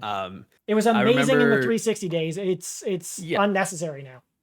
I remember when it was a huge deal when they were like, okay, we understand that you guys are streaming Netflix a lot or streaming video a lot on your Xbox 360s. So you no longer need Xbox Live Gold to do streaming services. Totally. I remember that just being like, thank God. Yep. Totally. Oh my God. So it's just a continuation of that. That's just the next step in that. Yeah, totally. I give it 6 months tops before they just get rid of Gold altogether. Like I don't know the exact timing, but I know that they even have more or less like discontinued selling Gold in like physical stores. Oh yeah, like cards. Yeah, I don't think they sell them at all almost at this point. Like I don't think you can find them anymore. Which, to be fair, I haven't been to a store in a while. I mean that too, yeah, right? Like I haven't seen any around. I haven't been trying to find gift cards but anecdotally, like I don't think they bothered selling Gold cards anymore because why would you? You don't want to. Yeah, at this point, selling Game Pass memberships is the best way to go. Totally, 1000%. I feel like that's what they're doing. Yeah, it's super fucking smart of them. Moving on. Oh, also, that last story was from Kotaku. I forgot to put that in there. The next one. I thought I did. You Oh, might well. have, but whatever. The next one. This is interesting. Sony is rolling movies and TV shows into PlayStation Plus, but for now, it is only in Poland, and it's a 12-month trial. This is via Eurogamer. So this is interesting. It sounds like a great deal, but it's interesting. Only for Poland. I know. So earlier this week, the brief appearances of a mysterious PlayStation Plus Video Pass logo on Sony's official website set tongues. So this is all from the Eurogamer article. Set tongues a wagging across the internet. Now Sony's provided some answers, confirming it'll be rolling movies and TV shows into its PlayStation Plus subscription service, but only in Poland for now. As detailed in Sony Interactive Entertainment's Vice President of Global Services, Nick McGuire, in an interview with the Polish website Spiderweb's, PlayStation Plus Video Pass will arrive in Poland today on the 22nd of April. As part of a 12-month test, as part of the initiative, all PS Plus subscribers will gain access to the new Pass app, available on PS4 and PS5 at no extra cost, enabling them to stream a selection of movies and TV shows to their consoles. It will... PlayStation Plus subscribers in Poland will initially have access to 15 films and 6 TV shows from Sony Pictures Interactive, with the full list below. McGuire says current plans is to refresh the selection on a quarterly basis. So highlights include Arrival, Baby Driver, which I fucking love Baby Driver. That movie's fucking incredible. Bad Boys from 1995, and Blade Runner 2049. Trying to remember fucking incredible. I'm trying to remember the TV shows. The only one I can remember off the top of my head was Community, which starts off really good and then gets pretty fucking bad. Gas leak season, man. Yeah, it's so yeah. I think you put it really well when you said that's really cool. Weird that it's in Poland. Like what is the user base for PS Plus in Poland? Like, it has to be astronomical compared to America. Because great question. Like, why? Great question. I looked at the TV series. It's Community seasons 1 through 6. Yeah. Deadly Class season 1. Future Man seasons 1 through 3. Lost Girl seasons 1 through 5. Super Mansion seasons 1 through 3, and SWAT seasons 1 through 2. And I have thoughts. Please. One, given our current situation, Poland's gonna be fucking outraged because everyone will simultaneously go through this in a month and a half. Yeah, you're not wrong. They're gonna be like, you're not wrong. Why do I just? I mean, I get that it's free, but I have Netflix subscription. Yeah, right. So, right. There we go. Nice, good save. The other thing too, it's like, so this is really really cool in this is really really cool in theory. But one, you're right. Why are they testing it in Poland? Maybe like you said, we have no fucking clue, and the PlayStation Plus numbers in Poland are insane. They're astronomical, and we have no idea. Two, I think the problem with it is obviously it's going to be Sony Pictures because it's PlayStation and it's Sony. I think the only problem is there's not going to be enough variety, and if you're subbing them out quarterly, there's just not going to be enough variety fast enough. You're going to go through it. If they were doing it where they were subbing out a new movie, like a handful of new movies and shows every month, like they were doing it with games, then I think you could make it work. But if it was quarterly, I'm just like, I don't know. But it's free, so who cares? It's like, whatever. It's just interesting. It's weird. It's weird. I guarantee you next quarter, Venom's going to be at the top of that list. Venom, sorry, I did forget to put that in there. Venom is part of the list. Venom is in there. Venom is... The only reason I didn't put it in there was because I was like, Venom was kind of a bad movie. But Venom is in the list. Venom did indeed make that list. Yeah, there it is. Yeah, so if you want to see your boy Tom Hardy... just act like watch Mad Max Fury Road instead. I mean, yeah, watch a good movie, but if you want to watch fucking Tom Hardy just act like a lunatic for 2.5-3 hours, watch Venom on on PlayStation Plus, but only if you're in Poland, I guess, apparently. Only if you're in Poland. Take a trip. Go see some family. Yeah, or sign up for Polish PlayStation Plus. I don't know. Yeah. It's interesting. I'm sure you can get some type of... Yeah, I'm they'll bring it to America and stuff eventually. It's interesting. It's whatever. It's free. Sure. Yeah, once it comes to America, we'll have a nice long 1 month free subscription. Yeah, right, exactly. Oh man, it's why not? Next one. Why don't you take it, my friend? Yeah. Just make sure I didn't scroll too far down. Yep. CG Project made over 215 million profit in 2020, despite Cyberpunk 2077 refunds costing tens of millions. Yeah, so this is euros. Eurogamer. Yeah, this is 215 million euros. So this is something. When I read this, I was just like, Jesus. Oh my God. There's so much. Kick this off, there's so much to unpack here, against them. I think it's still ongoing. There's so much to unpack here. Okay, yeah. So, quote from the article: refunds of Cyberpunk 2077 after its disastrous launch failed to dent CG Projekt's sales success. In its financial report for last year, CG Projekt revealed 30,000 refunds were issued through its Help Me Refund program. Good God, 30,000. Right. The company spent 8.46 million. I don't know that PLN. That is the Polish dollars, because it converts to 1.6 million euros. Okay. Yeah. Okay. Yeah. So 8.46 million PLN, otherwise 1.6 million euros on the program. However, it's worth pointing out that the 30,000 refunds figure relates only to CD Projekt's own Help Me Refund program. It does not include refunds made by other shops and digital storefronts. So this is Steam. CG Projekt. Yeah, so this is Steam and PlayStation. So if you remember, way back when the game first came out, fucking PlayStation, Sony was like, oh my God, this game is on fire. We're going to delist the game from the Sony store and offer refunds.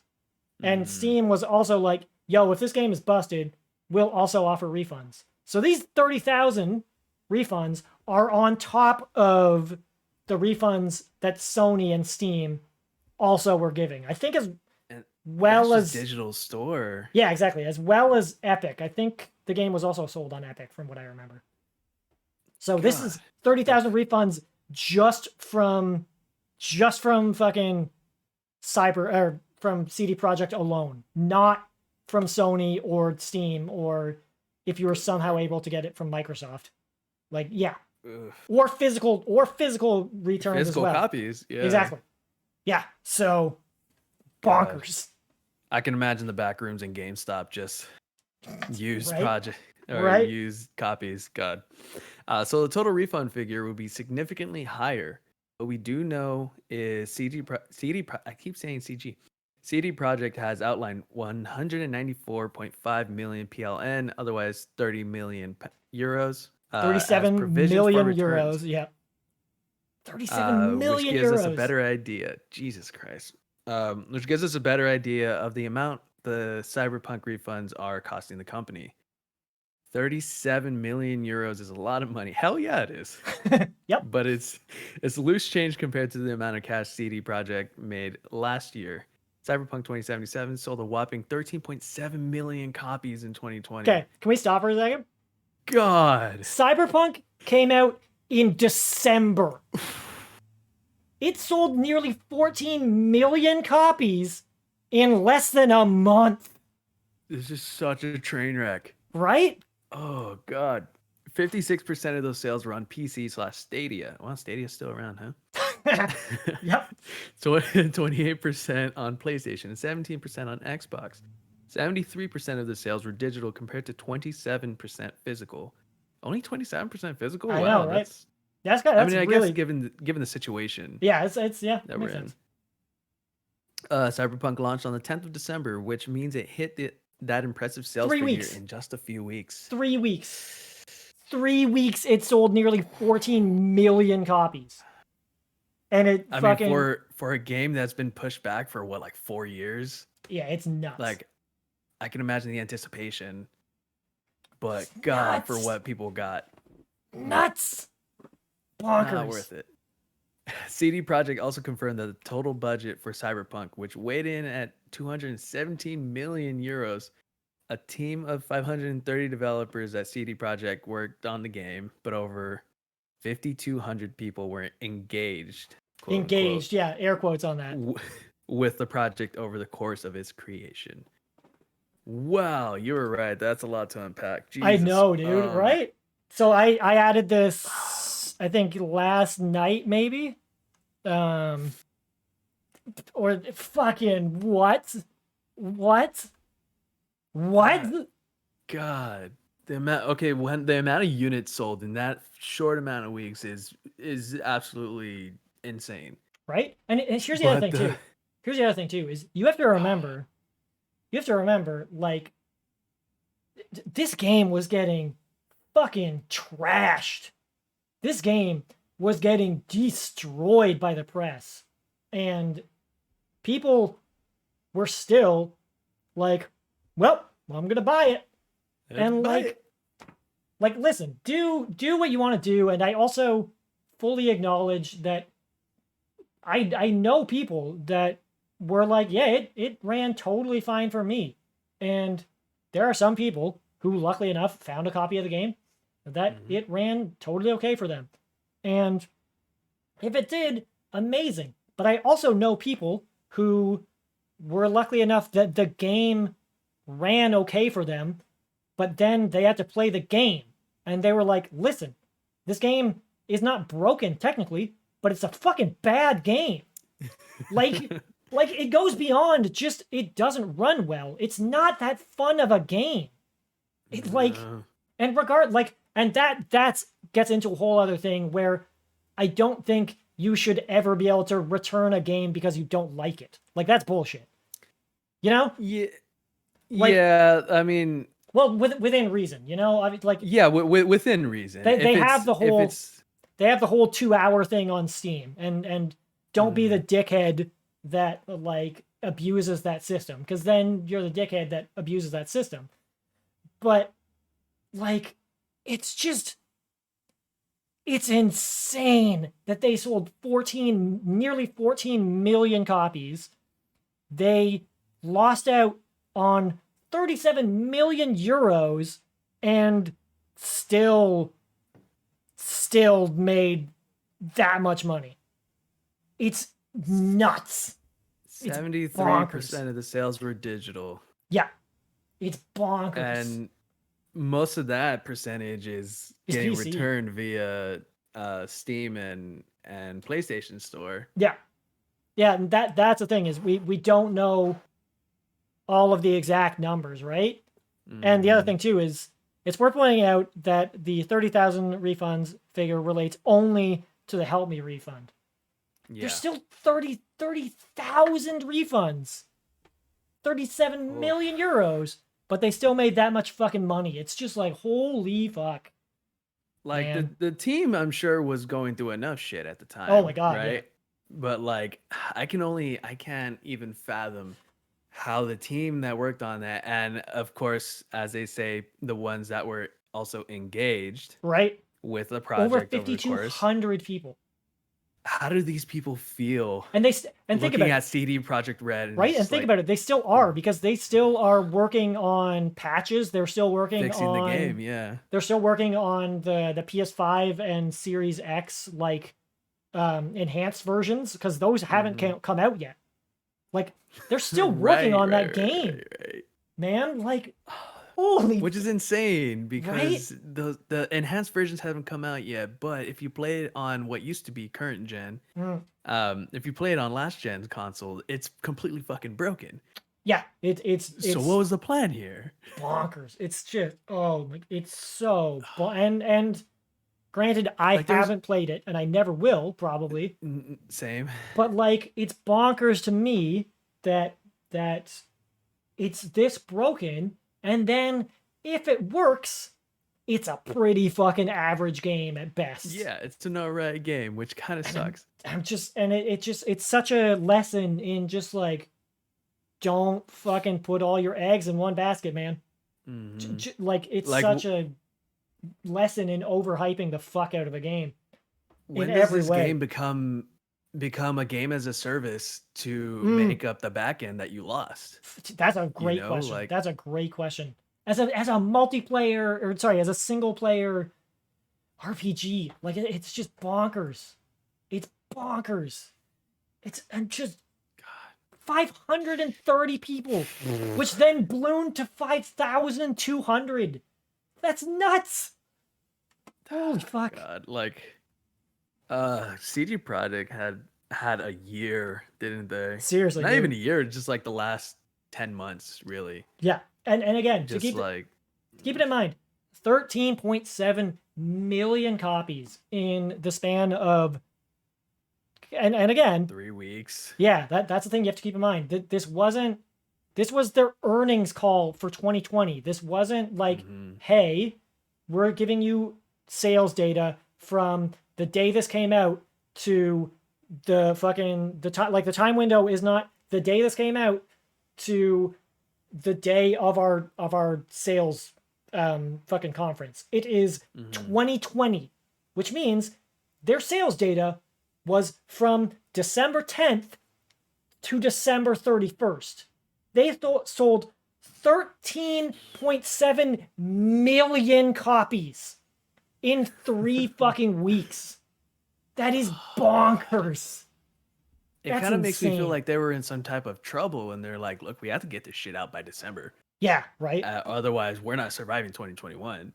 It's something, dude. And like, well, because they had so many deals, too. Like, I remember when this game was coming out, they had so many marketing deals with Microsoft, being like, yo, this shit's gonna be pretty fucking dope on Series X, right? You're gonna slap this shit on the box for Series X, like, fuck Master Chief. Like, Yeah, we're gonna do this. And then like, it didn't. We're taking over. And then the fucking Series X version still isn't out.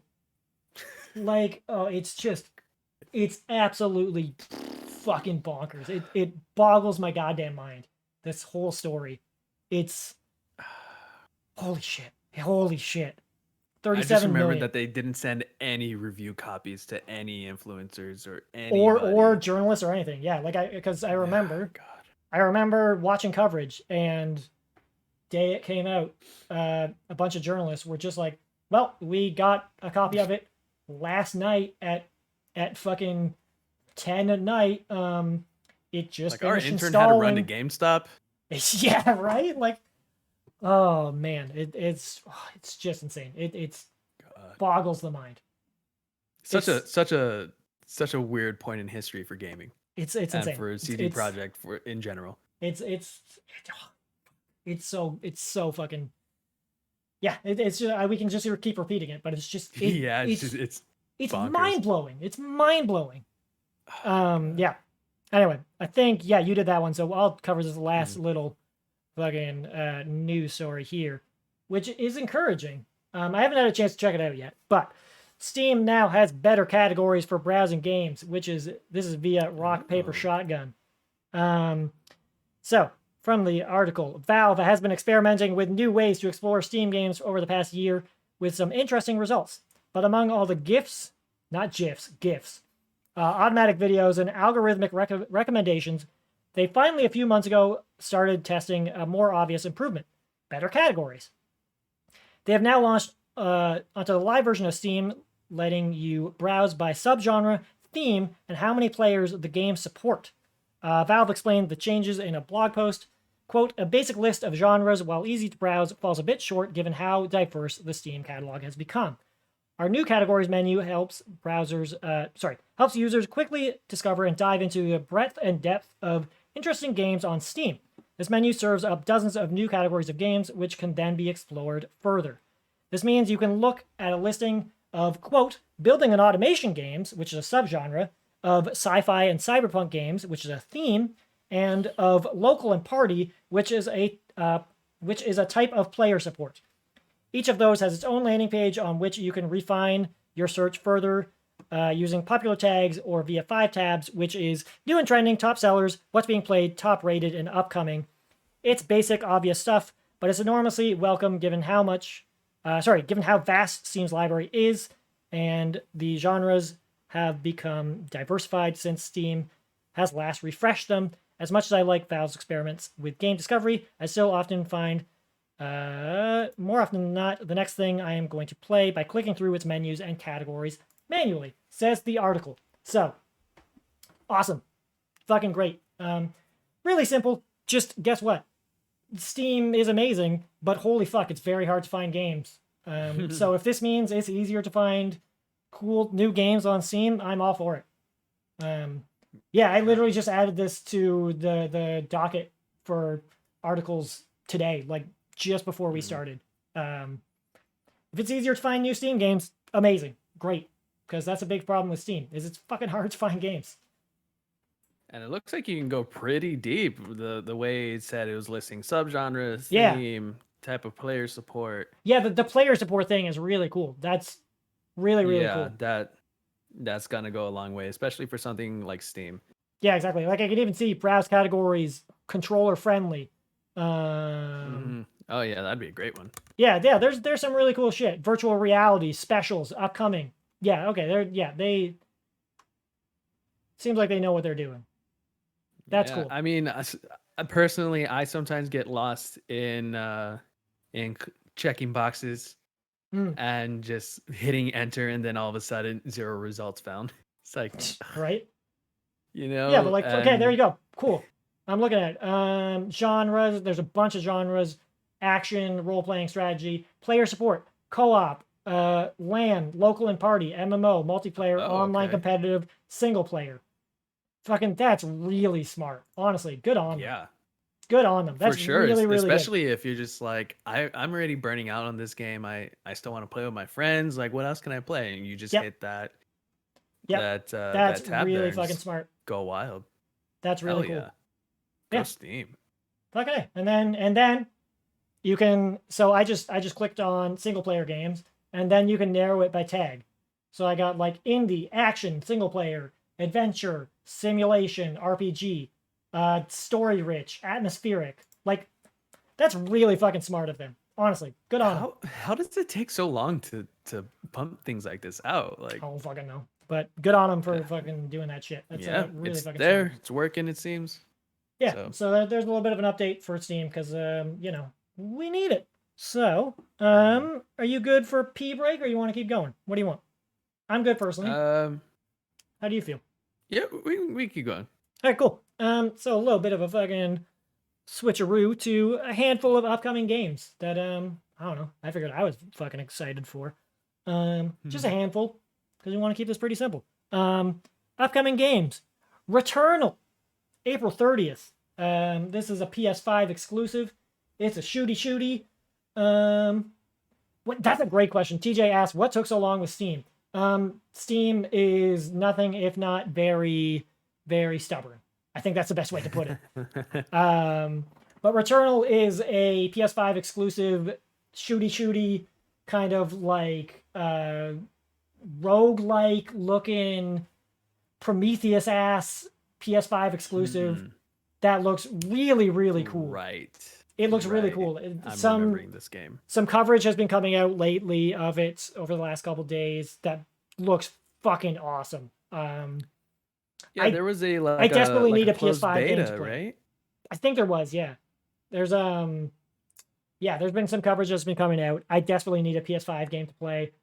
I'm so fucking 5 days. I'm so excited for it. I am really jazzed for it. Yeah, it comes out on the 30th. So it comes out next Friday. We are recording this on Saturday the 24th. It is out on the 30th. I am fucking jazzed for it. Third-person shooter, psychological horror video game. Yep, it's out from House Mark, who did Super Stardust, a handful of other games. Very, very similar games, but like in 2D. So I'm really excited for them to do a 3D game. And a bunch of people have been like, "Whoa, why the fuck is it $70?" I'm like, because it's a fully fledged fucking game. Which I think people see roguelike/roguelite, and they're like, "Oh no, this shouldn't be a fully fledged, full priced game." And I get the reservations, but I'm all in. I'm all in. I think it looks really fucking cool. I think it looks fucking awesome. Maybe it's also just me being like, fuck, I need a PS5 game to play. Yeah, Returnal. I'll put the spelling in the chat. It looks fucking cool. It looks really dope. TJ, you have a good point there. They probably had a hell of a time updating those tags. Yeah, the meta tags. Steam. Yeah, Sorry that's a very good point as well. That probably took a long time. Meta tags are horrible. They're the worst. Next up, same day, is new Pokemon Switch. Nope, new Pokemon Snap on the Switch. Almost had it. New Pokemon Snap on the Switch. I am fucking stoked for that game. That's gonna be an expensive day because I'm buying both those games same day.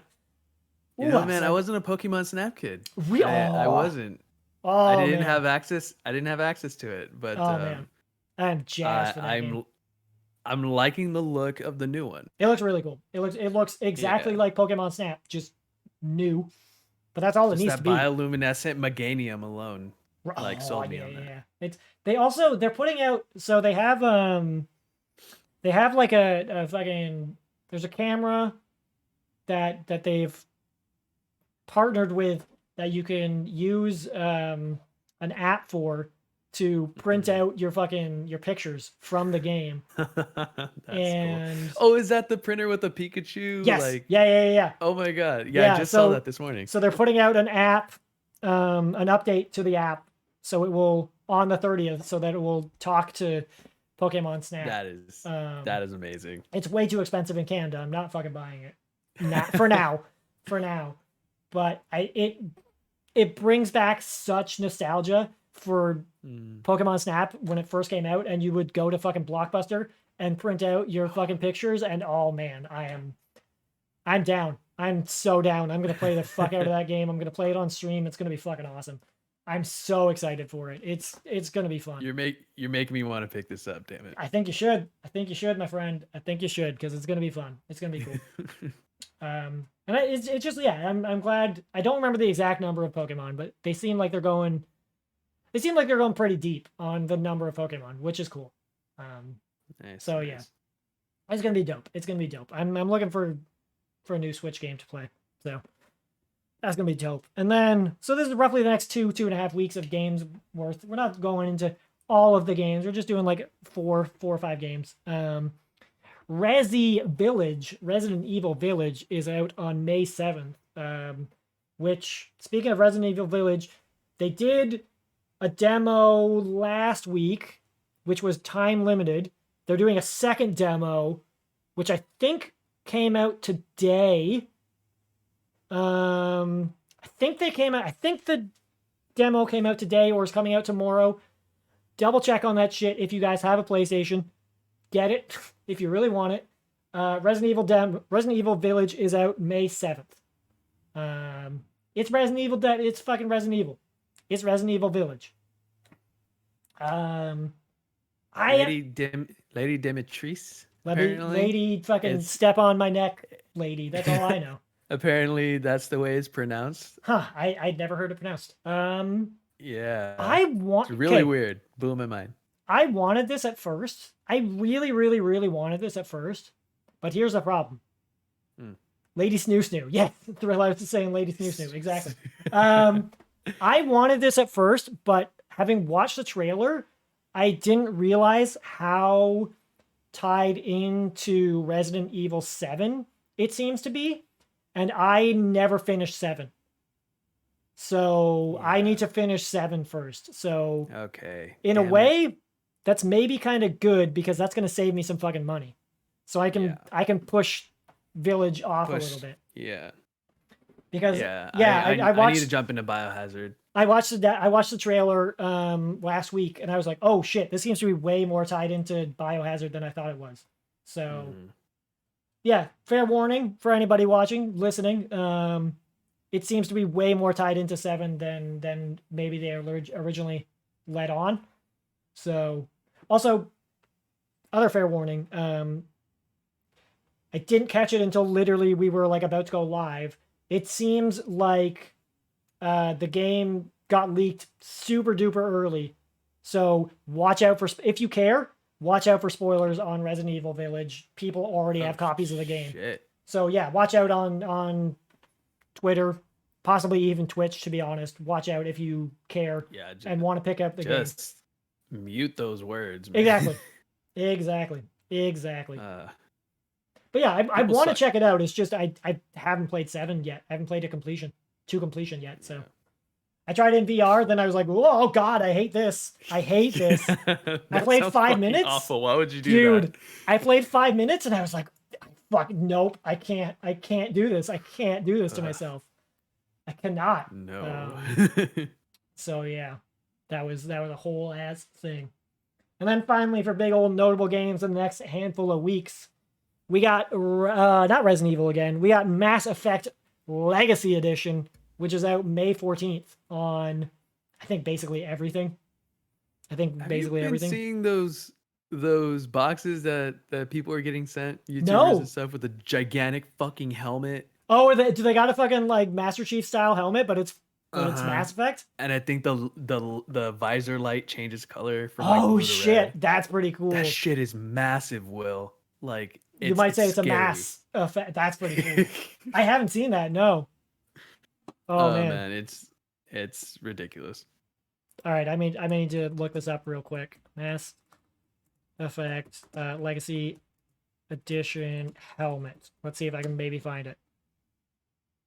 Let's see if I can possibly find it. Oh shit! Yep, that's huge. Mm-hmm. Jesus. All right, I'll grab the image and put that boy in the chat. Yeah, that's a wearable. That's a big motherfucker. Oh nope, that link didn't work at all. Shit. All right, let's find. It is hefty. Let's find one that actually. And that thing is massive, man. Yeah, but it's unlike the fucking unlike the. Does this one work? Oh, fuck off. Okay, well, I tried. I tried twice. Look it up. Yeah. Look it up. Chat, folks. you know what to do. Just type in Mass Effect Legacy Edition, helmet, and you'll be able to find it. It's a wearable ass helmet. That's ridiculous. That's insane. Huh. Mm. But yeah, that's out in a handful of weeks. How are you feeling? Were you a Mass Effect fan back in the day? I wasn't. I tend to be one who's pretty late to the game, and so I make like conscious efforts to be into things as they come out now in my adulthood. So you're gonna but pick Mass it Effect up? was always one that eluded me. Are you considering it? Are you considering the Legacy Edition, or are you gonna? I'm thinking about it. Because I know so many people are fucking stoked for it. I'm not thinking whole ass 1-to-1 scale replica helmet.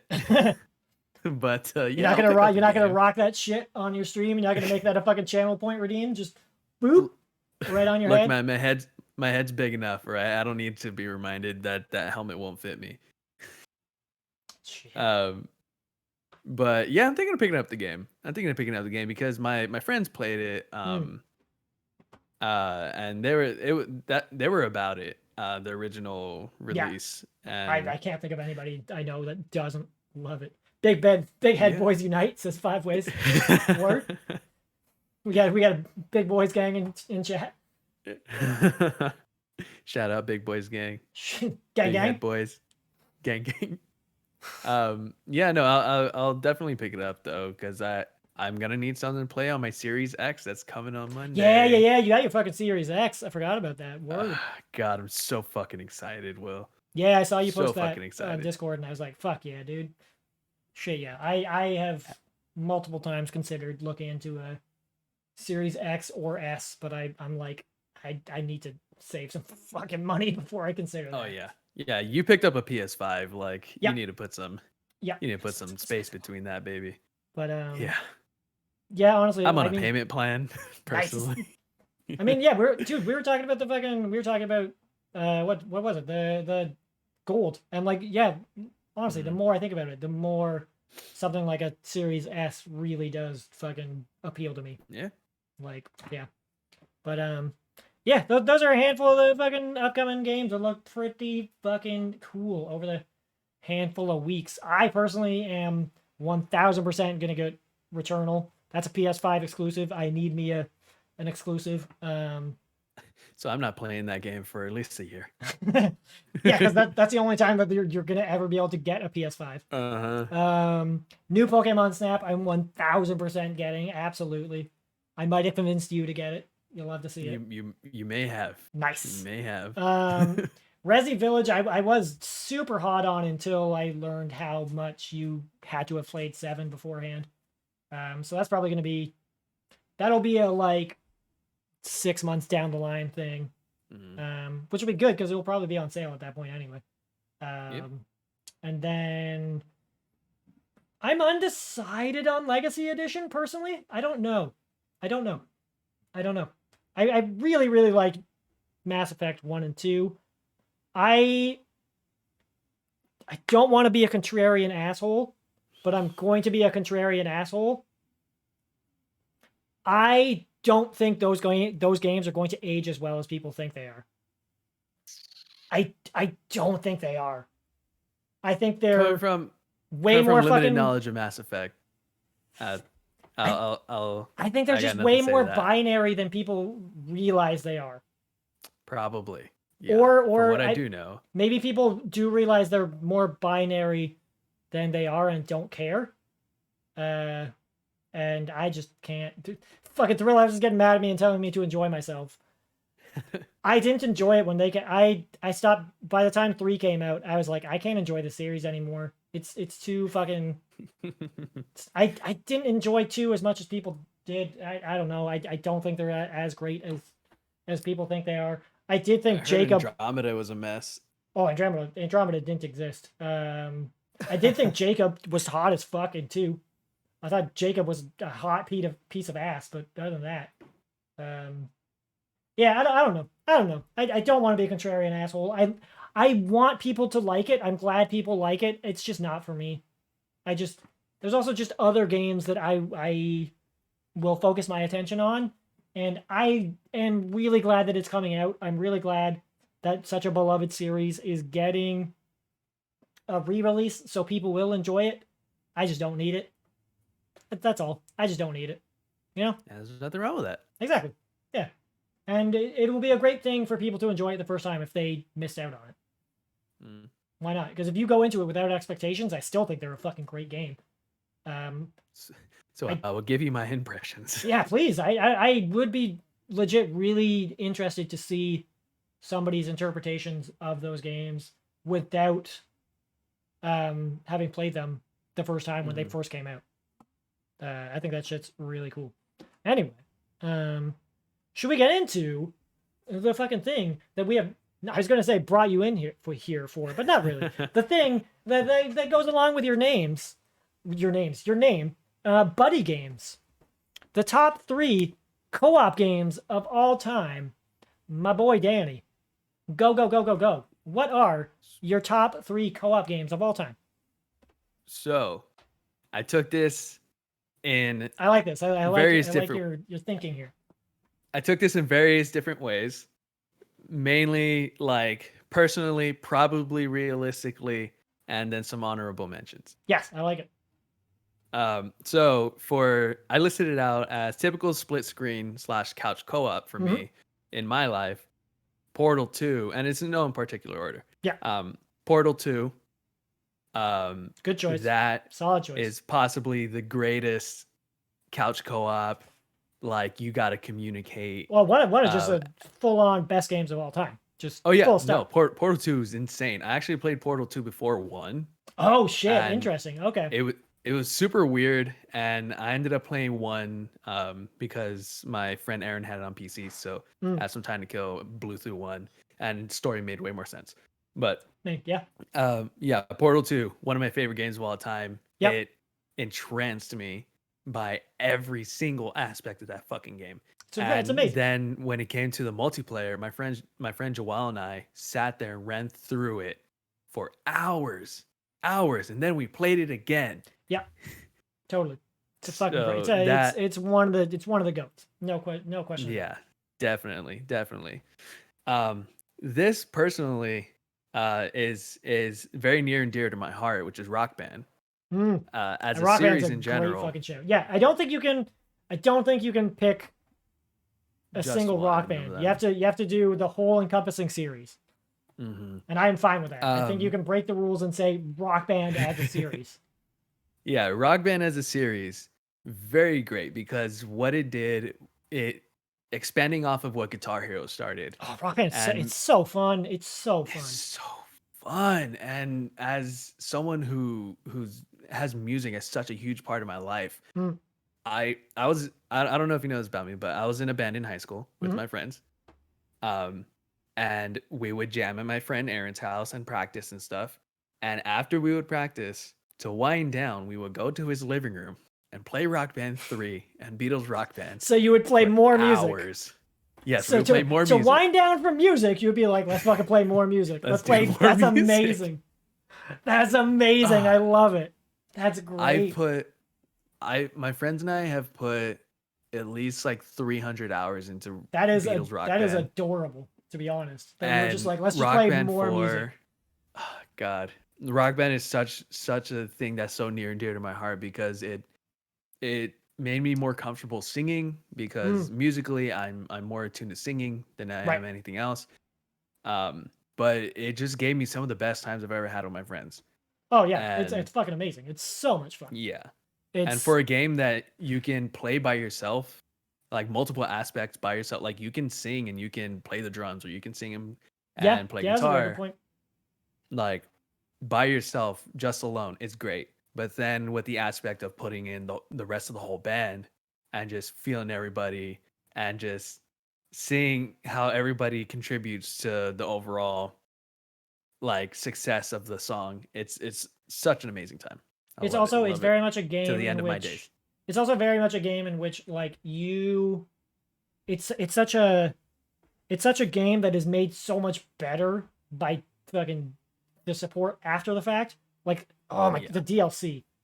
There's so many good DLC songs. And fucking the other thing too, it's like that's one of those games that is made so much better by the like for me multiplayer games, kind of regardless of the quality of the game, depending on the number of people, there's kind of like like almost a bare minimum of a game, of how good a game is going to be. Just by like law of averages of, say you have 3 or 4 people. Even if a game is shit, you're just going to kind of have fun because there's enough people that you're probably going to have fun. Especially if you're around people you like, you know? That makes sense. Hell yeah. Yeah, no, it's amazing. It totally makes sense. But with Rock Band specifically, like, if you get the right people in there and you're just getting fucking rowdy and you're just getting into it and people are just doing dumb shit where they're just like fucking like, yeah, like just going all the fuck out, you're just like, oh, this is the best. Like, it is. Like, it's the perfect... I cannot think of, other than Jackbox, I can't think of a better party game where you're just like, let's just break out fucking Rock Band and just fucking have a ridiculous bullshit ass time where people are going fucking nuts. And it's so fun. Fucking amazing, Will. It's fucking amazing. And honestly, I'm not sure if it makes any sense, but to me, it improved me as a musician. It improved me as a singer. It kind of weirdly enough improved me as a guitar player because you learn how to stretch your fingers a lot more and get into like weird positions, and timing and tempo and everything. But my career path that I've wanted for a long time was to be a music teacher. Right. And I shit you not, if I have the possibility, I will have Rock Band 4 or whatever latest iteration of Rock Band is in the classroom. And it's like, if you guys want to practice this during lunch or on your off time or whatever, you can come in, you can play Rock Band, and hopefully it helps improve you like it did with me. Yeah, hey man, that's really cool. Why not? That's how much I love that. It's when I think what are some of the most fun times I've ever had playing multiplayer games? Yeah, Rock Band is up there for sure. So it's amazing. I see why you put it up there. Definitely. Yeah, and the third for this split screen couch co-op thing, I have Minecraft. I mean, Surprisingly enough. good fucking show. It's a good Yeah, fucking show. because It's Minecraft. in my younger days, I sat and played Minecraft for like 6 hours with my friends, and you still feel like it's not enough. The only thing stopping you is the searing fucking headache and possibly motion sickness. Yep. Yep. And Minecraft's just only been getting expanded upon and expanded upon and expanded upon with like caves and cliffs updates and everything. And Yeah, that's fun. So funny enough, before last week we had the Caves and Cliffs update in the news, and then I cut it for no real reason. But yeah, like that seems really cool. That seems really cool that they're at, and like that's a huge update. They're doing a lot to that fucking game, and it's ridiculous. They keep being like, here's this huge fucking update. They keep updating that fucking like what, over 10-year-old game at this point. Like, and it's insane. If you go and watch a history of Minecraft video, it was so small. It started so small. Oh god, yeah, dude. I remember gradual when it was increases. Nothing. It's just just being able to have your friend pop in and you guys go do separate shit, or you guys go do stuffs together. Right. Or just my friends and I have several worlds where we've created entire like just amazing structures. Like we made in creative mode like a beacon pyramid that shoots up lights, and all of the lights are different colors. That's and cool. It goes in like a spiral. That's cool. And it's like track systems and stuff. I spent a collective like 13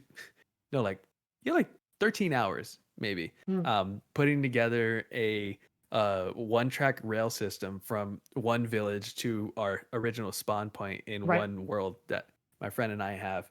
And I just sat there listening to the Sandman audiobook, and I was just cool. Yeah, that's cool. Block. Why not? It's also like it's a great just like, hey dude, what are you doing? Nothing? You want to just like hang out and fucking talk? You know, like it's a perfect just talk and hang out fucking game where you can just zone the fuck out. Like it's a perfect game for that. And it's just mindless work. Yeah. And sometimes you need that. Sometimes you don't want to have to focus on ducking out of the way or shooting somebody. Like FPS can be too stimulating sometimes. And sometimes you just need to sit there, hold the right trigger, and just for 4 hours. And 1000% at peace. Absolutely. Yeah. Yeah. And the other thing I really like about Minecraft, and you touched on it, is that like it's co-op in a really interesting and cool way where you can literally be side by side working on the same fucking thing, or you can be like, hey dude, I'm gonna disappear for 3 hours and go do my own thing over here, and you're gonna go do your own thing over there, and then 3 hours later you're just gonna be like, yo, come see this, and then they like come to your fucking spawn point in the world, and they're just like, oh shit, look at that, what the fuck did you do? And you're like, I did this fucking cool thing, and you're like, that's fucking dope. Like, yeah, the fact that you can totally do your own thing separately / independently of each other, but also work together. It's fucking dope. It's so great. Yeah, it's and great one of my favorite things playing with my friends is it's like they're off doing their own thing and you're on chat somehow, and then all of a sudden you hear fuck. Yep. And there's no context, and then you're like, oh, you fell into a cave and died. Or it's like, did you pick at some lava? It's you like, didn't see anything. I lost all my shit. You're way off in the world somewhere, you don't see anything, and you just hear, oh fuck, and then you just see like in the corner, you just see like, we'll play same game sometimes, died, and then 5 seconds later you just hear somebody go like, I fell in the fucking lava again. Fucking son of a bitch. And you're like, yep. It's so great. It's just my partner asks like almost every time that I play Minecraft, she's like, what do you get out of this? I was like, I don't know, we build shit. Yeah, we knock shit down, we build shit. Like that's the point of the game. It's just like, Legos all over again. I don't get it. It's just Legos all over again, and Legos are fucking great. Why the fuck would you not want to play with Legos again? Like, these just hurt you in a different way. Yeah, exactly. right?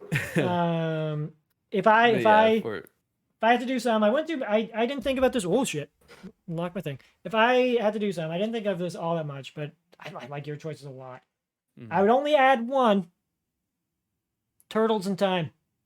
Turtles in Time. Turtles in Time. It's got, or the X-Men arcade game. Turtles in Time has got to be I never out there. touched on that one. Oh, Turtles in Time is so fucking. I fucking love Turtles. I mean, you know I love Turtles in Time because one, Yeah. boom, I'm wearing the shit. Two, I'm so fucking excited for Shredder's Revenge. Yeah, Turtles in Time is. Yeah.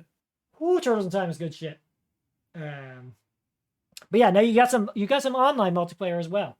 So. Oh yeah. I had to acknowledge these because it's hard not to. It's hard not to. Right? In general. Yeah, I like that you distinguish the two. Like I mentioned it before, I have certain feelings about Call of Duty, so that's why Call of Duty games were not mentioned on here. But for online multiplayer, my top three, again in no particular order, is gonna be Halo Master Chief Collection. Yeah. Because Master Chief Collection just gives you the most bang for your buck. Yeah, online once they finally multiplayer fixed is it. insane. Once they finally fixed it. Yeah, they finally fixed it. You gotta give that caveat. Yeah. after a certain amount of time, gives you the best experience. Yeah, and just like I didn't grow up. My first Halo game that I played was Halo 4. I enjoyed the hell out of it. Yeah. And actually, my first Halo game that I played by myself was Halo 4. My first Halo game that I ever played was actually Halo Reach. Okay, interesting. Yeah. But Master Chief Collection, just that's such a smart idea. Yeah. Just a smart idea. Yeah. To put all of these things together. Just here, have fucking all of it. Go to town. In multiplayer matches, you can choose maps from a certain area, or you can have maps from all areas, and it's just everything works the same, and it's just getting little bits of your history with Halo in such a wider scope. Yeah, it's fucking and being able to play that online. Yeah, once it worked, it's fucking great, and once it works, it works. It works, and you're just like, you can just seamlessly be like, I want to play fucking this map on Halo 3 with these rules. Boom, you're ready to go. I want to play this map, Halo 4, these rules. Boom, ready to go. Like, and you don't have to jump out of games. You don't have to do anything. You party up and you're just fucking ready, and you're going in 20 seconds tops. Like you're good. It's so good, man. And it's then Halo. Going through this, it's fun. It's fucking Halo. Like Halo's fun as shit. Yeah, like Halo's really fun. God, yeah. So I definitely had to put Halo in there. I listed Minecraft again because just the ability. It's basically the exact same thing. It's the same thing. Yeah, online. Online. Yeah, the Minecraft for me has been such a pivotal thing in surviving quarantine. Because out of all things, before I started playing Warzone with my friends and stuff, before I implemented like the multiplayer Mondays and stuff, I would play Rock Band with my friends. I mean, not Rock Band. I mean, yeah, here and there. But I would play Minecraft with my friends, and like I said, I would just go out into the world. We would do our shit. We would collect our shit. We would go exploring and stuff, and we did that for hours. And it got me through the day, and it got me to play with my friends. Totally. And that was what was most important to me. Then after that, yeah, and you grow up digging into Minecraft. You grow up and you are like, well, I can't play with friends locally anymore. Your friends fucking move apart. Your friends are halfway across the country. Like, yeah, online play fucking matters. So yeah, totally, dude. It's so important. 1000%. And the other game that I listed on here was Destiny. Because Destiny changed the game in my household. Because my friends that I was in a band with in high school, the four of us moved up here to San Francisco together. We shared an apartment for 4 years. Right. And when Destiny dropped, that was a fucking moment, Will. I would bet. Like, it looked like a straight up LAN party where multiple screens were in the living room and multiple Xboxes, but they were just playing online together. And they're like 3 feet from each other. And it's like, what the fuck? And they would wake up specifically for raids, have shit set Fuck. up. They would call out work, and I didn't get into it until maybe a year or two after Destiny Right. originally released. Right. But once I got in there, we would play You together. were in. Yeah, I was Mm. in it, man, and it was the same thing. It was like mindless stuff where I just wanted to mindlessly shoot enemies and just level up my gear. And Yeah, I don't it's a know. perfect hang out and fucking just hang out with your friends game. hmm Like the story's whatever. Yeah. Yeah, But the overall multiplayer aspect of it is still being enjoyed to this day. I mean, totally. there's some shaky updates, that people aren't too keen on, but other than that, like Destiny made an impact Yeah, and in it's like in free to online play. It's multiplayer fucking free to play FPS. now, and I mean, fuck. We were literally just talking about it with the fucking Xbox Live Gold thing. Like, if you hmm have Game Pass, it's fucking free to play now. You got it, man. And That's it. like, Get in there with your yeah, friends. totally. I haven't Yeah, played a go whole do bunch those of it. raids. Yeah, I haven't played a whole bunch of it, but from what I did play, like, I really, really, really liked Destiny 2. I really liked it. Like, it's fucking hmm fun. The gameplay is solid as fuck. It looks great. Like, it's a fucking fun game. It's really fun. And it holds up after a while because once I finally got into Destiny, my friends were like the level cap, and they're just like, yeah, I haven't picked it up in a while, but if you want, we can squad up and I can help you like level up through raids and stuff. Right. So they were even like, it was a good enough game for them to be like, yeah, you got a long way to go, but we'll But go we'll with keep you. nice. Yeah. That's Yeah. always a sign of a good game when people are hmm at the fucking level cap and they're like, whatever, we'll keep playing. Yeah. It's just it was Yeah, that like good of a Monster Hunter game, is a good man. example of that, where I'm at the level cap for that, or not level cap, but I've like more or less exhausted my own shit. But if people want to play it, I'd be like, yeah, fucking hey, I'll grind with you. Why the fuck not? And those are great multiplayer examples of when it's just like, yeah, I've been done with this for a while, but yeah, I'll jump in with you, man. Totally, Like I've done this, but I haven't done this with you. exactly. It's a great fallback game for yeah. Do you want to fucking chill? Fucking hey, let's play this. Let's play this. Good game for me for that is GTA Online. GTA Online is a great just hang the fuck out and I don't know, let's just shoot the shit and fuck around in this game. Talk about making an impression. Yeah, Like holy fuck. GTA 5, GTA Online. Like I have some just problems with that game's online economy. oh yeah. But Yeah. like just hanging around and fucking just doing dumb shit in that game. Doing stupid shit, man. Oh, That's what it's it's fun. about. It's fun as fuck. It's super fucking fun. Fucking great. You got some honorable mentions. Let's hear them, my friend. Yeah. Again, no particular order. Mortal Kombat 11, only because that game hyped me up so much story wise alone. But I have my that. friend I Joel, need who to I've get more mentioned a into couple it. of times already, loves fighting games, and we've gone against each other in Dead or Alive, Street Fighter, Killer Instinct, Injustice, Mortal Kombat, and that was just one game that Mortal Kombat 11 was just such a beautiful game. The mechanics, the It's fighting, something. I have it on PS5. It's so something. good. It's something. I'm And trash at it. I'm fucking bad at it. I'm not good at it at oh, all. But you don't have to tell me. it's fun. It's fucking something. It's really fucking It's fun. such a fun game. And I picked Mortal Kombat 11 specifically because it has, I mean, it has the best mechanics to me and the best character roster and just costume choices and stuff. The costumes are really cool. Yeah, the costumes are really really cool. Word. So mainly, I mean, yeah, it's pretty. It's Mortal Kombat. Mortal Kombat's fucking amazing. It's the best Mortal Kombat, basically. Makes sense to me. Essentially, yeah. Super Mario Kart. Ooh, is another one. Interesting. And choice. I chose Super Mario Kart specifically because I played it so much growing up, and those are some of my earliest memories. Just Super Nintendo, sitting there with a controller, and then just kicking ass Super Mario Kart. Not Double Dash. I like it. I like it. Controversial choice. Yeah. Controversial choice. I never had Double Dash. I borrowed it from a friend when I did a tournament for Double Dash at my middle school. Okay. I came in like 7th place. Of? out of like 30. Okay, that's fucking respectable. Oh, fucking Yeah. hey, dude. There you go. I got pretty good at it. Nice.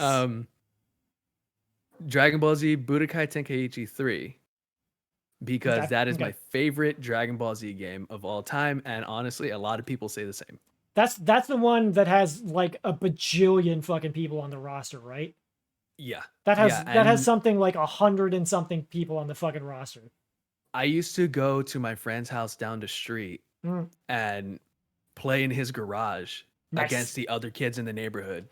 That was MK 3 for me. That was Mortal Kombat 3 for me. And I played that way too young. I was like maybe 7. I was 7 or Don't 8. we all? Yeah, totally, dude. But the difference is I was playing Mortal Kombat when I was like 7 or 8, pulling off the fucking dragon fucking fatality. Oh, and That's should not have been. I was way too young to be playing fucking Mortal Kombat that young, but whatever. But yeah, that's whatever. Tenkaichi 3. That was the good. I remember that one because I remember that was around the time when I was like, fuck yeah, Dragon Ball Z is fucking amazing. And I remember being like, oh my god, there's literally every single DBZ character you can think of in this game. And then like some I didn't even remember. Like it was nuts. It's all fucking I love that game. It was the one game that, you hear stories of, these kids would we would all group up and do like small little tournaments and then just, at the end of the day, just go home. Right. And that was the one game that I had like that. I would smash everybody that came to me. Just whoop them. And we would do like 15-minute 5v5 matches, and that's what I love the most about this game. Okay. That you can, in the versus mode, you can do 5v5. Right. That was me and Soul Calibur. So Soul Calibur had a mode. Soul Calibur had a mode where it was random. It was 8 versus 8, and I love doing this, where me and a bunch of kids would just do randoms with Soul Calibur, and I would destroy everybody. I would just fucking wreck shop, where I just be like, whole neighborhood. It was a funny thing too. I didn't have a Dreamcast. My friend did.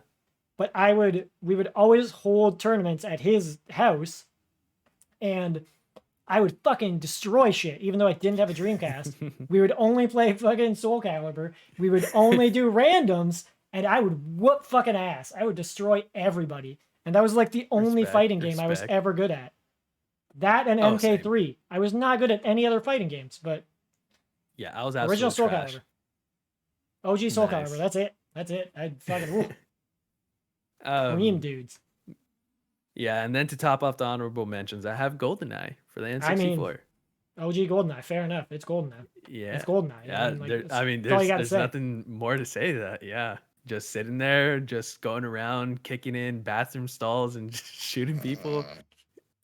Right? It's great. It's a great time. It's GoldenEye. Like, it's GoldenEye, I would be really interested to see if people still like GoldenEye, going back to it.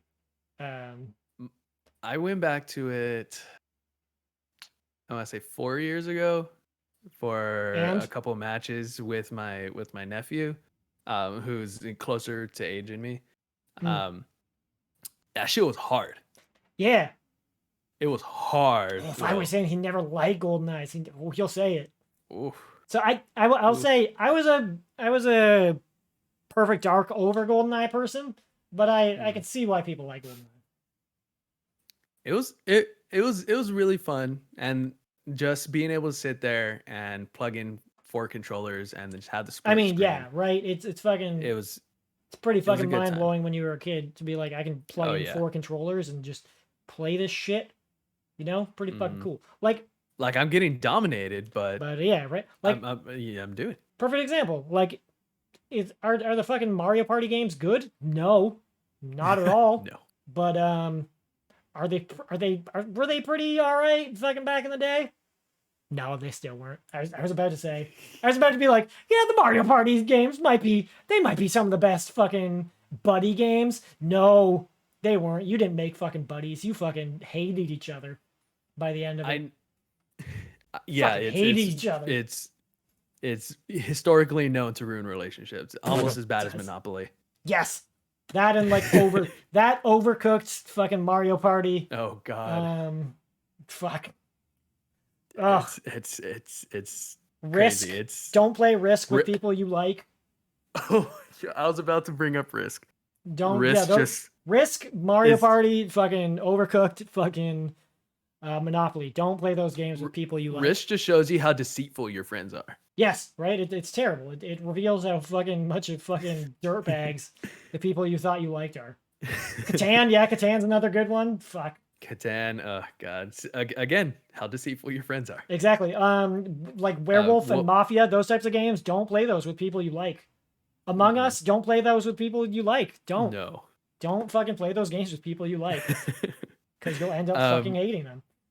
One thing that I want to throw on the list that I can't believe I completely blanked on, and I think it's because I never really played it, and I still to this day don't really play. It's not one of my favorite games. Like, people love it, but Smash.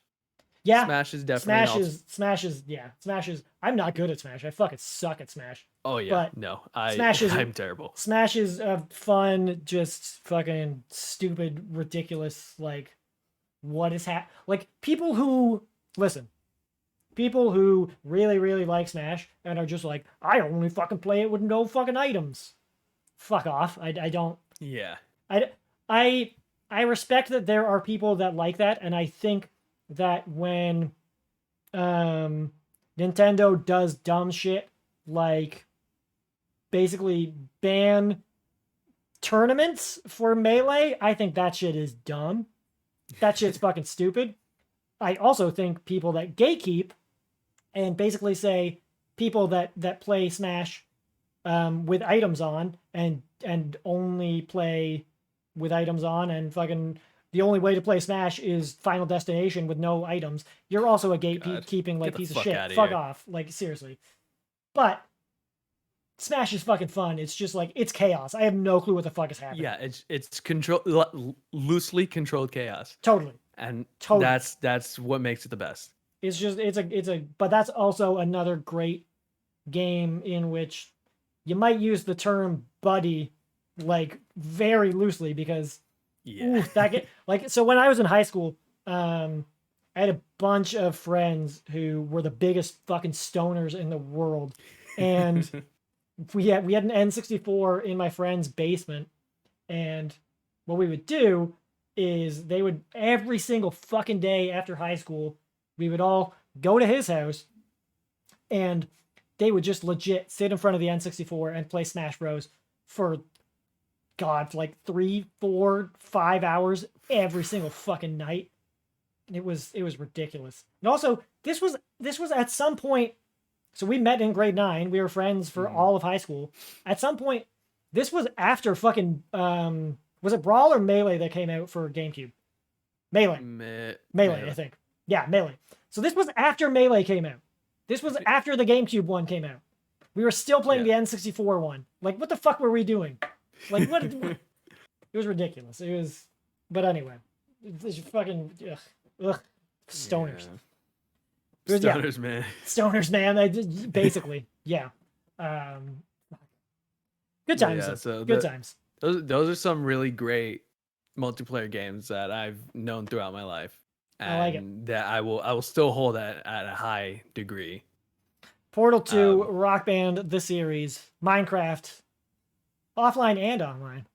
Halo, Master Chief Collection. I think that's a real good shout. Again, once it finally started working. Destiny.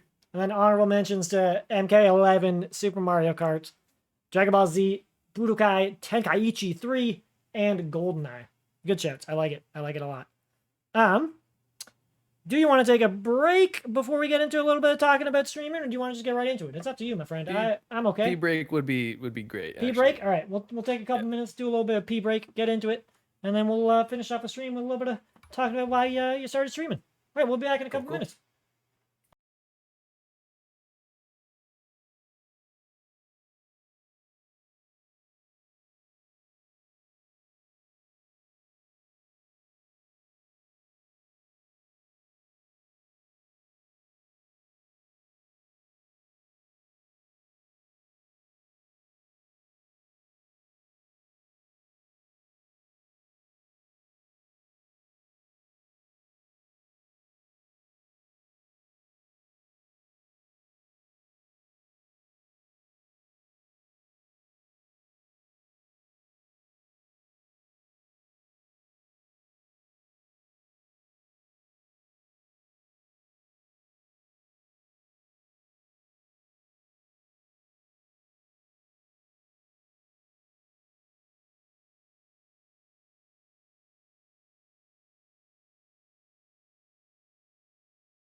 Hello, hello. We are back.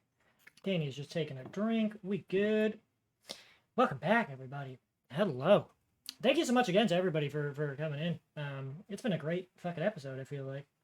And thank you again to our boy, your buddy, my buddy, everybody's buddy, Danny. We're gonna just wrap it up with this final little section here, which is a little bit about oh god, my earphones. Why Danny started streaming. You know, yeah, why he started streaming, fucking where he sees streaming going for himself, just streaming culture in general. You know, a little bit of talking some fucking shop about streaming. So yeah, let's start off with how and why you started streaming, my friend. Yeah, man. Well, first off, thank you for having me. Of course. In general, because this is very fun. Yeah, I've fucking loved this. I've loved this. It's great. It's scratching an itch that's been there for, well, since I started streaming, actually. Yeah, because you did your own fucking podcast. Yeah. Segue. I used to do podcasts with my friends. Mm-hmm. We used to do the Top Cup podcast, which talked about games and like nerdy news and stuff. It sadly no longer exists. We are doing like a rebrand thing, and we have yet to come together for new stuff. But doing that was really fun, and it got me back into gaming because for about 4 years, I did nothing but work. Ooh, like as soon as sucks. I moved up here to San Francisco, life was about work. I lived at my job. And that's all it was. And I started falling behind on games and great games that were coming out. And I kind of tried to break the cycle by buying my Wii U and the HD remaster of Twilight Princess. And it kind of helped. But like games that I would buy and consoles that I would buy would just end up sitting there. Mm-hmm. So when I started doing the podcasting stuff, we did it for about a year straight. Right. But it was something that we worked on since we moved up here. It got me back into playing games because it was very game centric, and it got me into exactly. Yeah, it got me back into studying the gaming community and what news is happening as it happens, you know. So when that kind of ended, we took a break initially because my co-hosts and my friends, John and Brianna, they were starting school again, and this was just before COVID. Okay, right. So, actually, no. We were already doing work from home stuff. Yeah. So sorry. So it was the end of last year. Okay. So last fall they started going to school again, so they wanted to take a break because midterms and shit. Totally. Yeah. Makes sense. So I was like, well, I might start creating stuff on my own. If you guys are okay with that. And they're like, yeah. So my first thought went to streaming. Natural segue. So yeah, naturally. I wanted to get into the streaming community, and as I was kind of loosely dipping my toes into it, that is when I encountered Oliver. How about that, right? Of probably Oliver's Twitch channel. Yep. Amazing man. Amazing young man with a great head of hair. We'll have that boy on here soon enough. We're trying to figure out a time, but yeah, we'll have that boy on here. Yeah, and I found him through the kind of funny Facebook group. And because I used to post there for the podcast. Right. Because I was in charge of social media and community outreach. Okay. So eventually I at some point started following Oliver on Twitch. Right. And then eventually one day I decided, you know what, I'm gonna start watching some Twitch streamers. And so I clicked on Oliver because he was live, and it was great. It was such a welcoming community, entertaining, beautiful man. And yeah, the community's fucking great. Beautiful man, and he was very welcoming. It was very fun. I think I watched him play Hollow Knight for like 3 hours. And it was a very fun time, and I very much enjoyed it. And I met all of you beautiful people like you and Cam and Craig Plant and Throw House, both of them. And it's just been a great time. And so I started leaning more into my streaming. Totally. I decided to stream 3 times a week. for about 2.5 hours because it seemed reasonable. And then I believe November of last year, I decided to stick to a schedule. Yeah, sticking to the schedule I found that hard at first. Yeah, it definitely took some getting used to, and it kind of sucked because at that time I started going back to work, Mm, because we got called back in, mm. so it was a little hard to keep track of, but I was able to push through it, and I didn't care about reaching affiliate or anything. I didn't really care. I just wanted to stream Right. because, sorry, one second. No worries. Look I at just that wanted fucking to stream, technique with a mute. and um, I just wanted to stream, and I have this listed in my about me on Twitch. But I wanted to stream because I miss being able to play games with my friends Mm-hmm. and sitting there on a couch while my friend stared at me while I played a game that he really enjoyed, and we had conversations as I was playing the game. Totally. I know exactly what you mean. And so that was my biggest reason for going into it. And so naturally, like a lot of streamers, I was like, oh man, I can't wait to be active with chat, and it's gonna be great. Mm. Like, even if I have a couple people, they're gonna start talking. It's gonna be awesome. Then I was hit with the cruel reality of, dude, most people are gonna lurk. Yeah, that's something that that's something that really fucking fucks with you at first. Is Mm-hmm. you gotta get used to that, and it's still even now, it kind of throws me off sometimes, where I'm just like, Mm-hmm.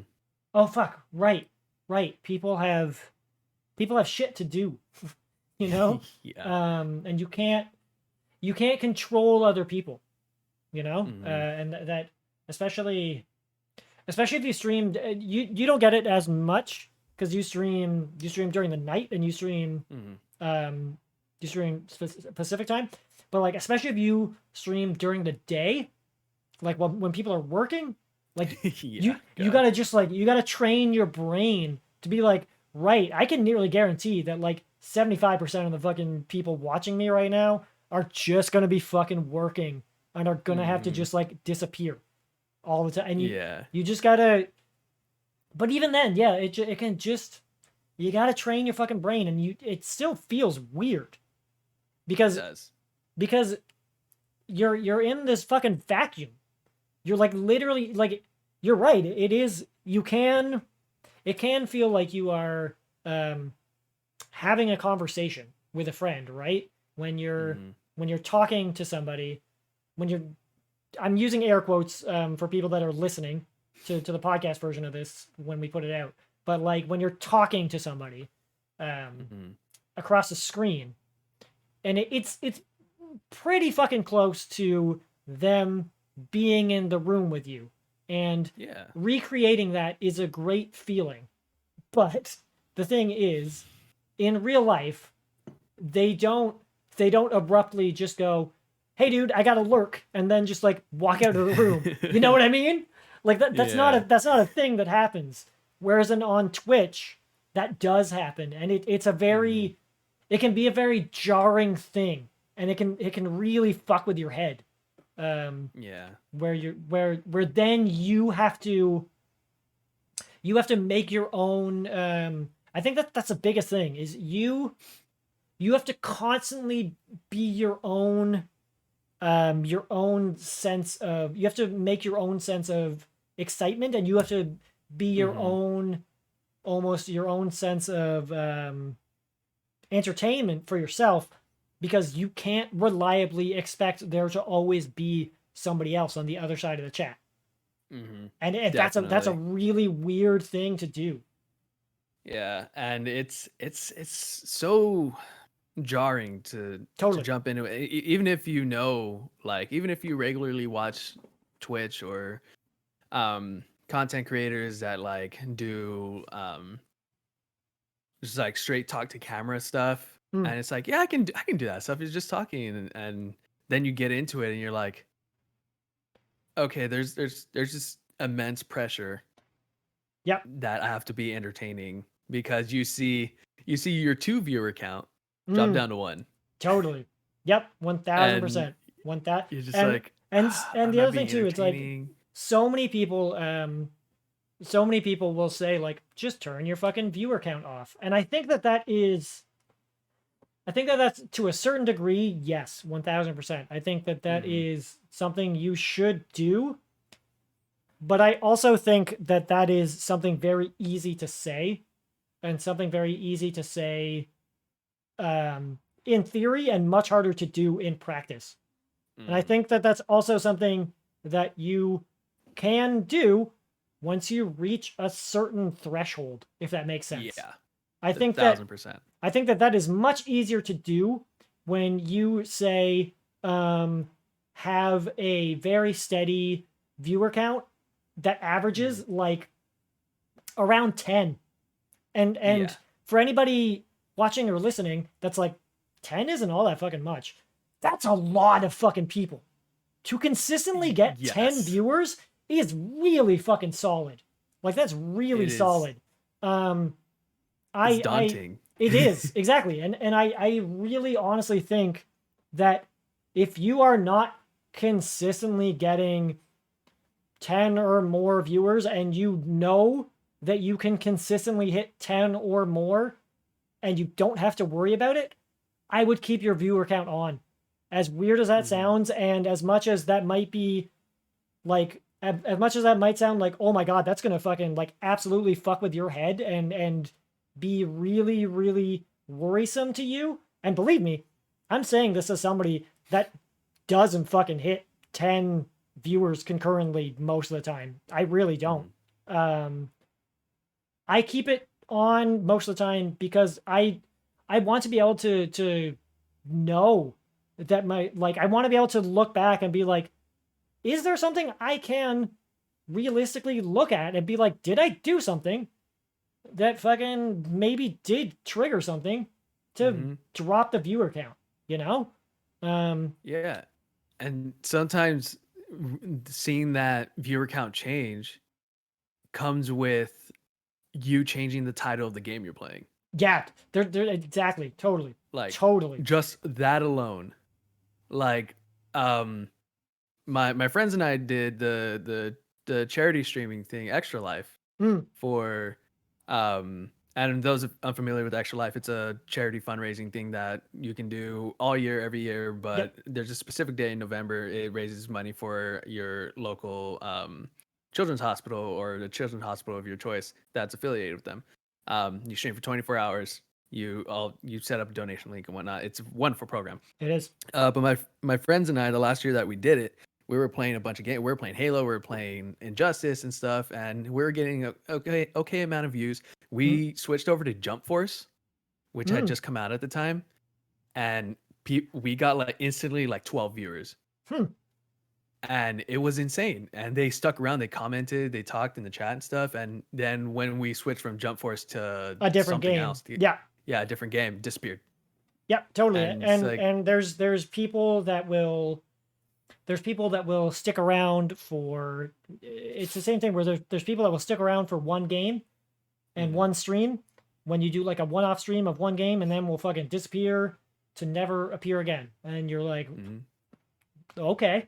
And you have to get into the mentality of like, well, there's nothing you can fucking do, and it's nothing to do with you, you know, right? Yeah.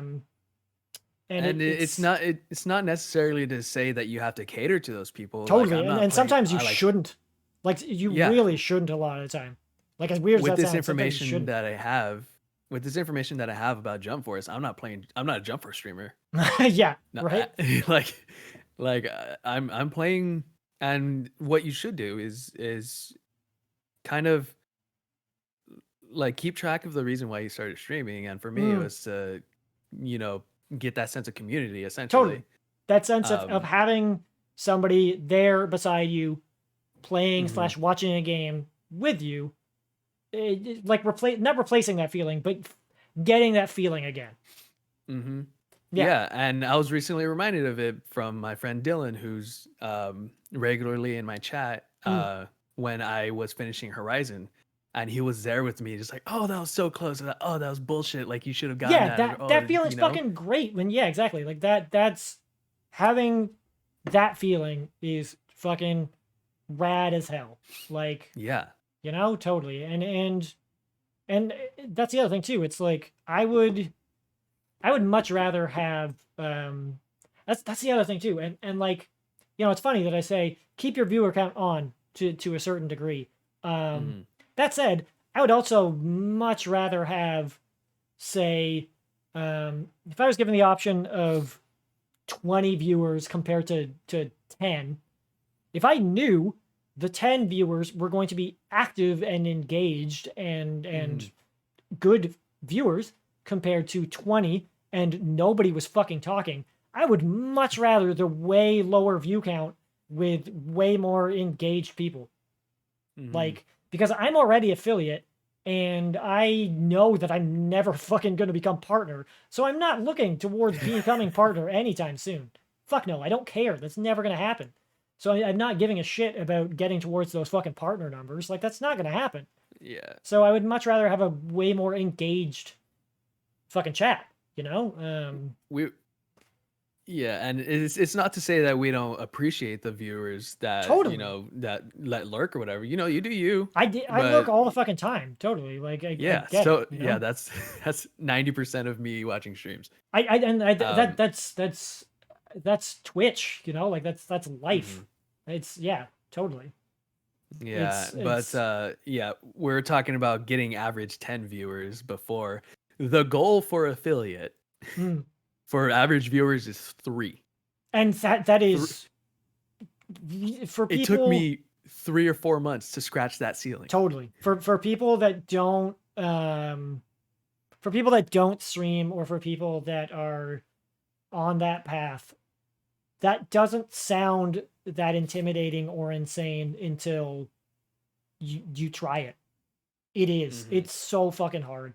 It's so fucking hard. And Ridiculous. I remember big upping Danny every fucking chance that I got, especially because like I watched Danny and I was like, Danny's fucking incredible. And the thing too is that like I know it was especially hard for you because you're a Pacific Coast streamer. So I think that like Mhm. you were kind of like double fucked by That's like something I learned, yeah. yeah, like I think you were kind of like double fucked by like a shitty, not a shit, like I'm not gonna go so far as to say a shitty time, but like a time that makes it really hard to line up Mhm. with a lot of people, you know? Yeah. And yeah, that's something I definitely learned was that a lot of people that tend to watch people on Twitch tend to be either East Coast or across the pond. Same. Yeah, I learned so much of Twitch is based in the UK and Europe. So much of it. Mhm. So it's just like to the point that literally like my partner she has next week off of work and Mhm. we are taking the time to fucking like set aside enough time to be able to build not build to but like accommodate the bedroom to Mhm. make into an extra office essentially so that Nice. so that I can we have two offices so that I can stream a little bit more during the day because I'm like listen Mhm.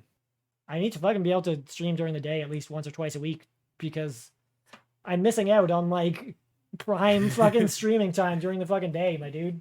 Tell Half the me about time, it. like I like what like half my fucking streamer or half my streamers, half my followers are UK and Europe people, and they literally never watch my fucking streams because they can't. Yeah.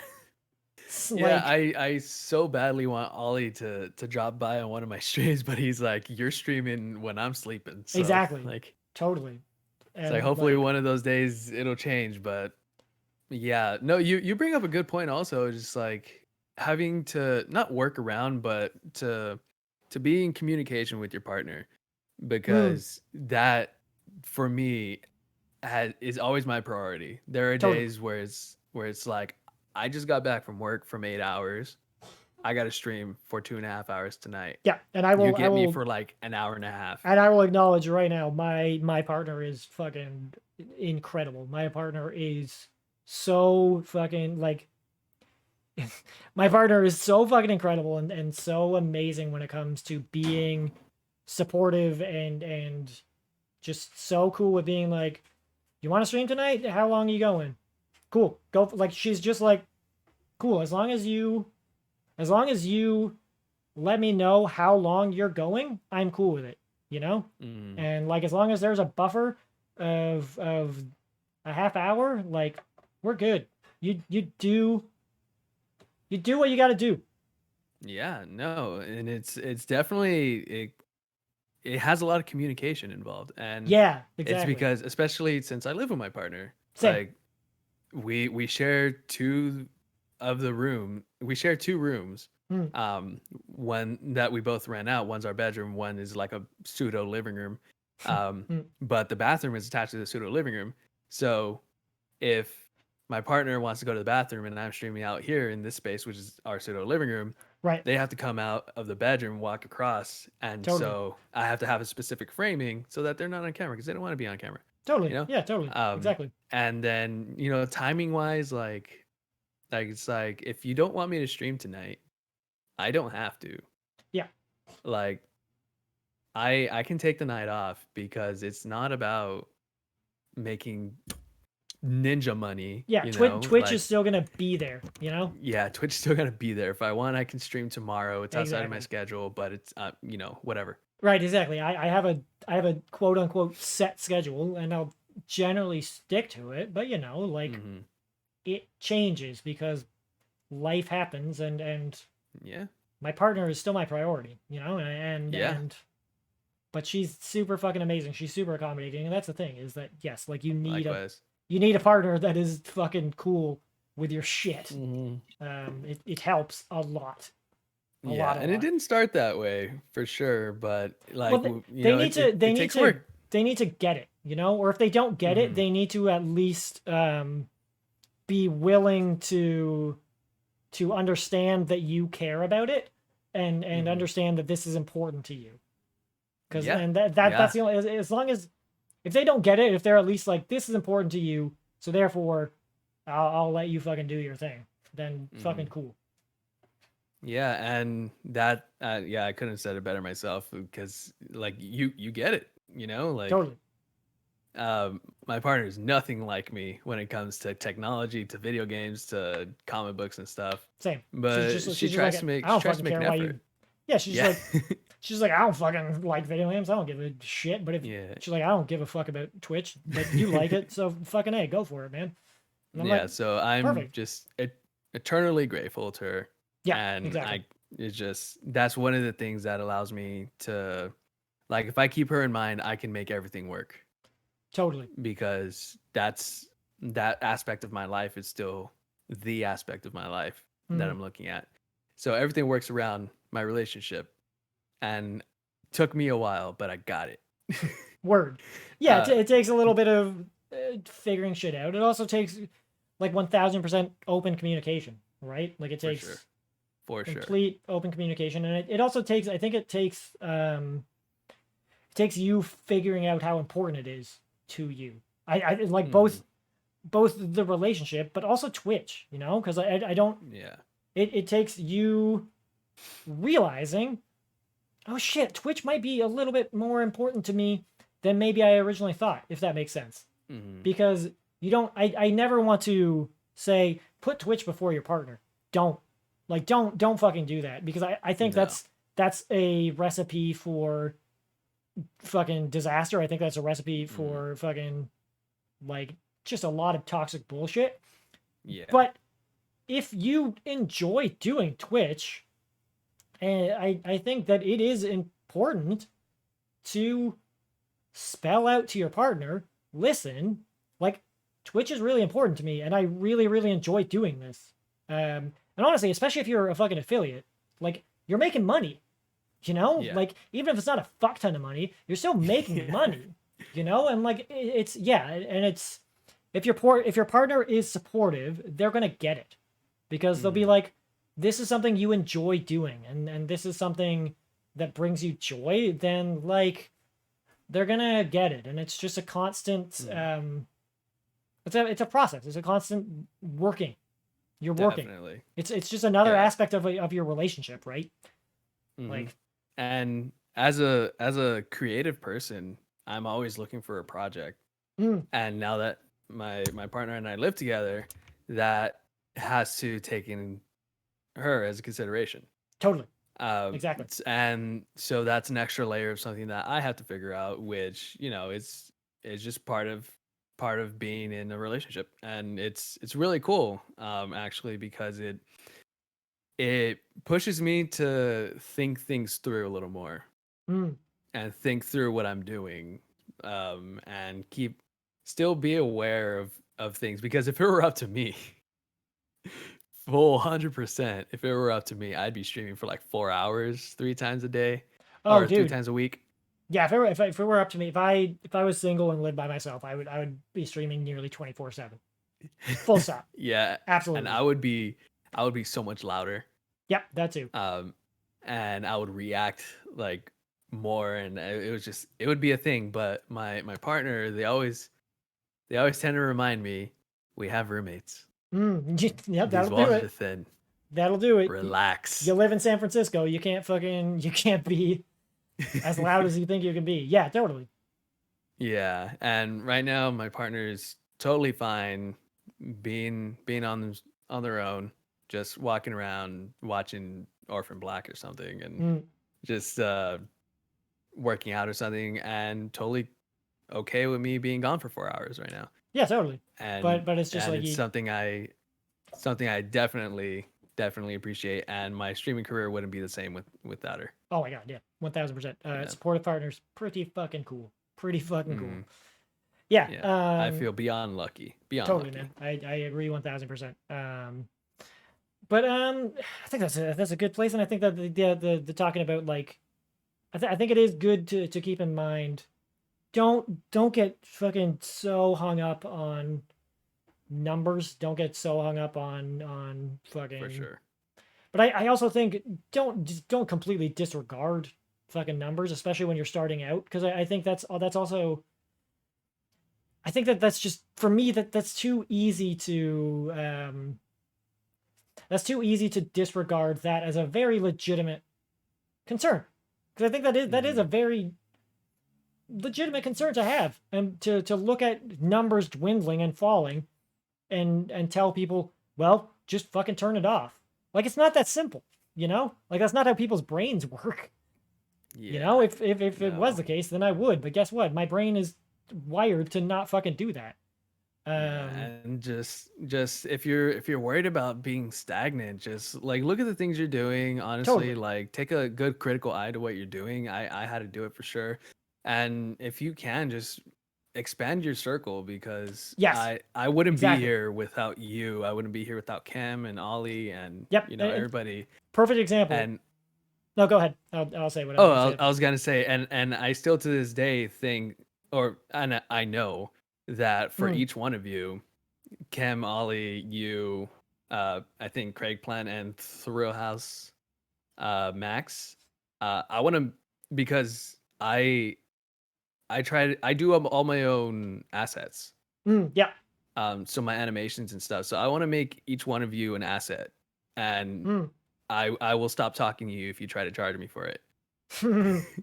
Yeah. Because I wouldn't be here without you guys. So I want to make something for you guys. So it doesn't matter if it's an emote, if it's an animation, or just a splash screen or something. Totally. Like, I want to try to make something for you. That's amazing, man. And yeah, the other thing, like, perfect example, I was going to say. So when I started the podcast, I had Jacob as the first guest, and then I had a general idea of who I wanted as guests, and you were totally one of them. But perfect example, like, you came to me, you know, like, and to be fair, I did put a call out there. I was like, listen, if anybody's interested, please come out and talk to me. But I didn't have to come yank you to fucking be on the podcast, you know, like almost like 5-10 fucking minutes after I was like, hey everybody, this is the podcast, if anybody's interested, like, get in touch with me. Immediately you were like, I'm fucking interested, dude. And like, that's the type of thing, and this is coming from somebody who in real life, and even honestly on Twitch, is like a little bit standoffish, a little bit fucking reserved, a little bit like quiet, as weird as that sounds. Like, I'm a little bit standoffish, I'm a little bit quiet, I'm a little bit laid back, I'm a little bit cynical. I'm a little bit fucking like, a little bit reserved. But like, yeah, I totally get it. Put yourself the fuck out there, because the best way that people have put it is it literally costs nothing to follow somebody.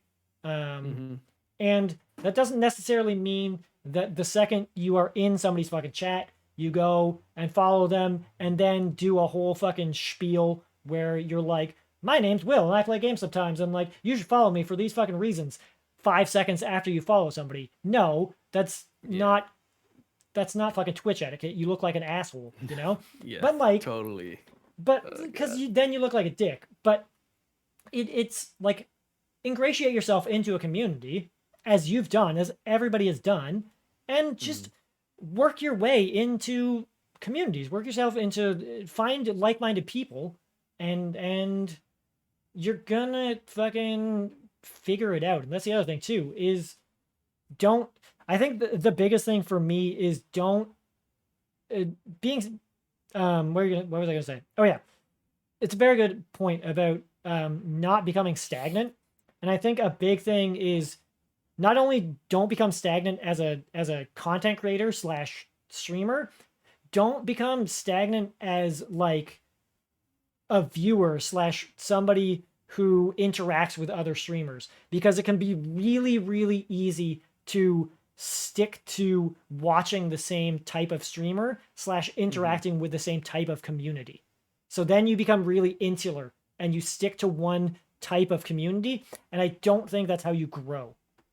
No. Like, you got to keep widening your circle. Exactly. Like, it's perfect example. Hard. I follow one of my dearest real life friends. I follow them. They make books for a living. Like, they do bookbinding.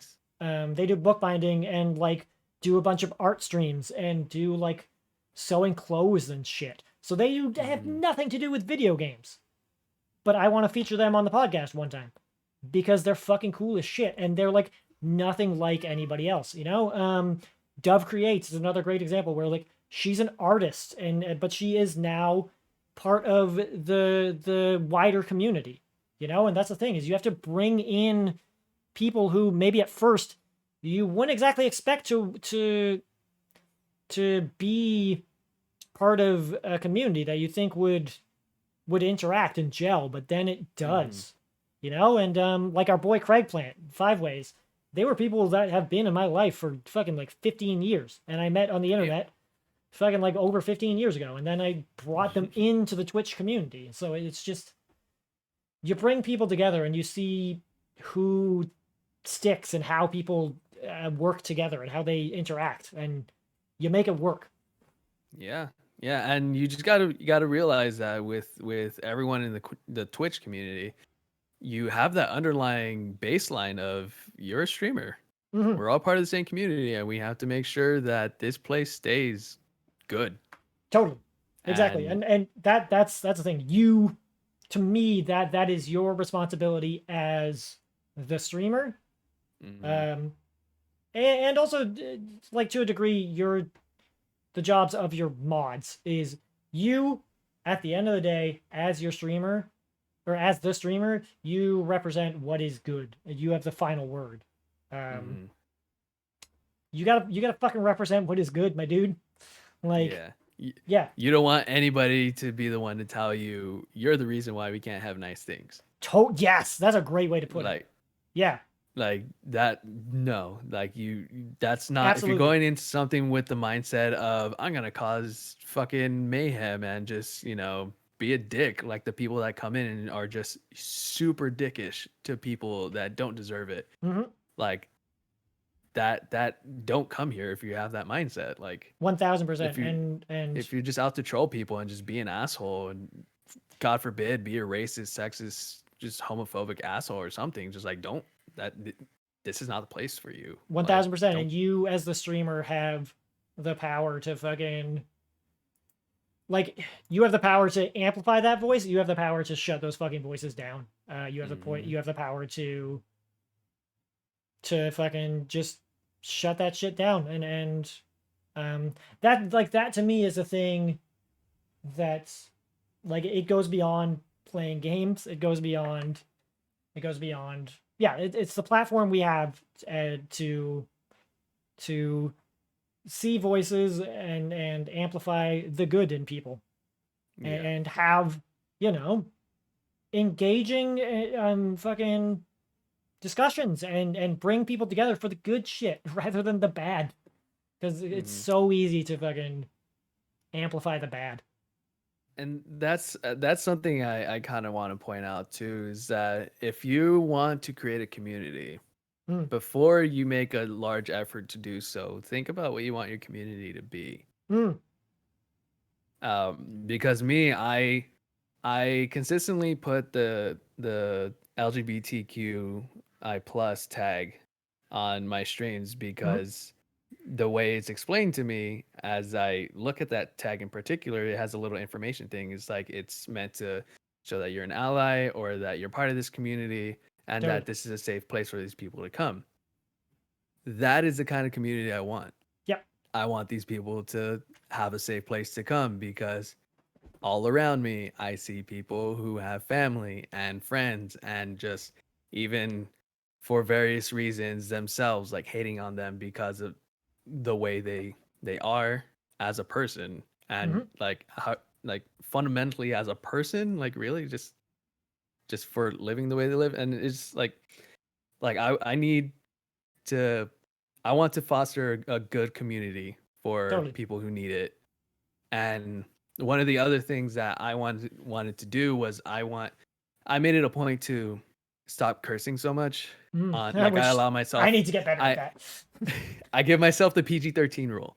Right? I can say whatever I want, but I'm allowed one non-sexual F-bomb every stream. Right. So I try to keep to that rule because I want to show my nieces and nephews who are a big part of my my life that you don't have to cuss to be funny or to be entertaining, and you can you don't have to be an asshole to be entertaining. You don't have to have extremely negative reactions to be entertaining, and you don't have to bring this all into the gaming space because the gaming space is fucked enough as it is. There's your F-bomb. Like I want to show them that I want to give them a positive role model in gaming, basically. Right. And if I can do that for my nieces and nephews, then I can possibly do that for other people's kids or other people's siblings or just other people in general. Totally. Mulu Boo, thank you so much for the raid. Sorry that you're probably like, why did no sound come off? We don't have sound alerts on during the podcast, just so we don't interrupt the flow of conversation. But again, thank you so much to Mulu Boo for the raid. Mulu Boo is a great and all raiders. Yes, thank you so much for dropping in. If you are just catching us for the first time, I am with our buddy, your buddy, everybody's buddy, my buddy, your buddy, Danny. We're just doing a little bit of the Sometimescast. We are on episode 2. Your buddy, Danny. We're just talking right now about kind of just streaming in general and what got Danny into streaming. What got Danny into streaming? Kind of the future of streaming, what streaming looks like for him. And we're just talking about like community and where our communities lie, what we want to do as kind of, I'd almost say like community leaders because we are streamers, and what community means to us, and what specifically we were just talking about what the LGBTQIA plus tag means to us, because I mean, me personally, it's really interesting. I came out as bi. I came out as bi back in late November, early December. Not too long ago, like legit, like 6 months ago. So that was a thing. And I remember when I started streaming, I even like almost hesitated to even have the LGBTQIA plus tag in my streams. Because I almost was like, this almost feels like I'm like posturing, if that makes sense. I felt the same. I was almost like, this almost feels like I shouldn't have this. And then I was like, no, I really should. And then I came out as bi, so I was like, well, I'm fine. But yeah, and it's just it's a very good point of I think that as much as yes, it is about just games sometimes, and to me, like your responsibility as a streamer is you're here to like listen. The world is a lot. The world is, especially given Yeah. COVID, especially given everything that's going on. The world is a lot. Your job, first and foremost, whether you're playing games, whether you're doing a podcast like we're doing, whether you're doing art streams, whatever you're doing, your job first and foremost is literally just to entertain people. Um, it really is. Puffy Pads, welcome in. Hello, you beautiful, beautiful creature. But yeah, your job is as an entertainer. And maybe I just come to that mentality and come to streaming with that mentality because I come from a stand-up background and I come from like a community organizing background. Because I've hosted I host a reading series. You know, when the world is normal and you can have gatherings of more than 5 people, I do that. So, you know, like I used to do improv way back in the day. So I have like a background in that type of stuff. But even still, I also think there is a responsibility as a streamer that even if people, like, for example, I have an 18 plus tag, right? So I don't consciously try I don't consciously try to impart upon a younger generation, so to speak. But that's not necessarily because I'm against it. It's just because I know I know who I am, and I know that I find it very hard to not swear. That's just full stop. That's who I am.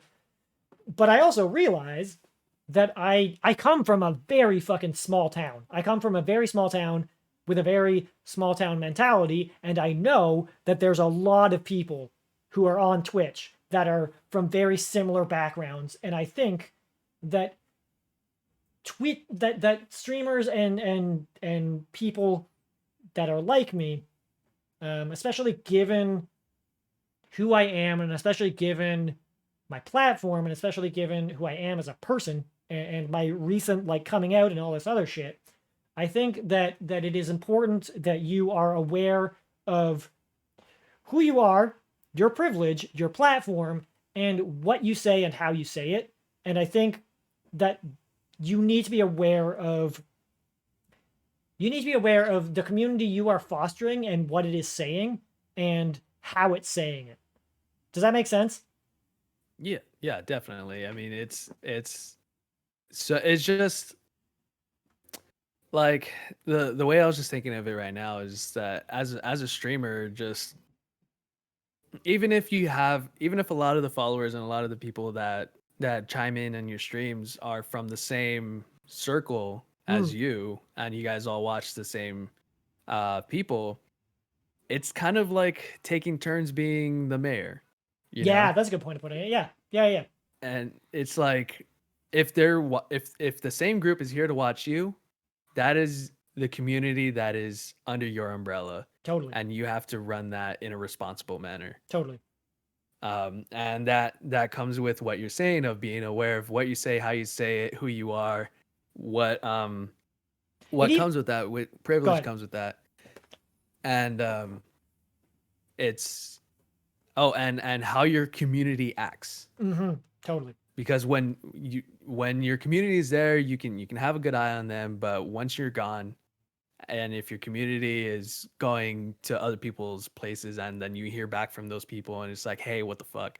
Yeah. Like 1000%. It's on you to talk to your community and be and like, that shit's not okay. To a degree, there's only so much you. Admittedly, Of yes, course. there's only so much you can do. Obviously, right? Like you can't police fucking people. People are people. But also, like, to a degree, you also have to like you have to fucking vet people to a certain degree, right? And that's also like it's this weird thing of like you as a streamer. and this is what I was going to talk about in a second, is like there's also in a weird way, it's like it also like runs to like who you raid, for example. You know? Like, yeah, exactly. Puppy, people do equal people. It's true. But it's People like do equal people. it also it gets into like in a weird way, it's like who you raid, you know? And it's like it's that starts to get into my point of like it's that bringing together of um of two communities that might seem disparate, but will they work out? And do you want to bring them together? You know? Like I don't know, for example, I play a fuck ton of Football Manager, and you know, there's going to be a fuck ton of people that watch Football Manager fucking streams that are a bunch of people that are just like lads, lads, lads, lads, lads. And I'm like, do I want to bring those people? Do I want to bring those people into a fucking stream with somebody that is an LGBTQIA streamer that is doing bookbinding? Maybe not. Or fuck it, maybe I do. Let's see what happens. You know, like maybe they're going to be more fucking accepting than I think they're going to be. I have no idea. And it's up to you as a it's up to people to be accepting and cool, but it's also up to you as a streamer and as a community like moderator almost, and like manager and just a responsible fucking human to shape that and like help kind of, I don't know, maybe I'm talking about in my ass, but I just think you in a way have a responsibility to shape people, and you're saying shit and it matters more than maybe you realize sometimes. I feel what you're saying, especially if you're sending people from your realm to someone else's realm. Totally. That may not match up too much, but they're like, I mean, it could be innocent as much as like giving a shout out and being like, hey, Dove Creates is an amazing artist and like you should go check her out. And then people like someone goes over there and just decides to be a dick, and it's like, well, where'd you come from? We don't want you here. It's like, well, I came from Will, or I came from Danny, and it's like, well, what the fuck is that about? Yeah, and you gotta that's when you gotta know to you just got it's I don't know, it's a thing where you just gotta like be like you just gotta watch people's language, right? And you gotta also know where people are from, and you gotta know like shit, like there are sometimes where I'm just like, oh, this person, for example, uses the term hooker, and I'm like, I don't like that, and sometimes I'm like, I'm gonna just fucking call them out. Don't fucking use the term hooker. Why the fuck are you doing that? It's 2021. And like sometimes you have to call people out on their bullshit, even if it makes you look like the fucking asshole. Because like they have to fucking learn. Because like that's the only way they're gonna fucking learn. And guess what? I have to get real fucking bold behind a keyboard. Yeah, exactly. That's the best way to put it. Exactly. People get real fucking bold behind a keyboard, and sometimes it takes the fucking asshole on the microphone being an asshole, telling them like, listen, you're being a dick, and that's finally how they learn. And like, listen, sometimes you have to tell people you're being a fucking dick, dude, and maybe they'll finally fucking learn. And that's to a degree your responsibility. And it sounds weird, but like in a way, I think it's your responsibility as a streamer to kind of sometimes be a little bit fucking antagonistic towards your community if they deserve it, because that's the only way they're gonna learn. And the thing, and you know, you have your lines of defense, like your chat rules. Everybody has the option to put the rules of their chat, and as many different chats that I've been in, most of them usually include: don't be an asshole, don't be homophobic, don't be racist, don't be misogynistic, just be cool. And that's your first line of defense before people can jump in and go to your chat. I feel like second line of defense there is going to be your mods. Totally. Like that's how you that's something you need to carefully craft. Yep. Good mods are really fucking important.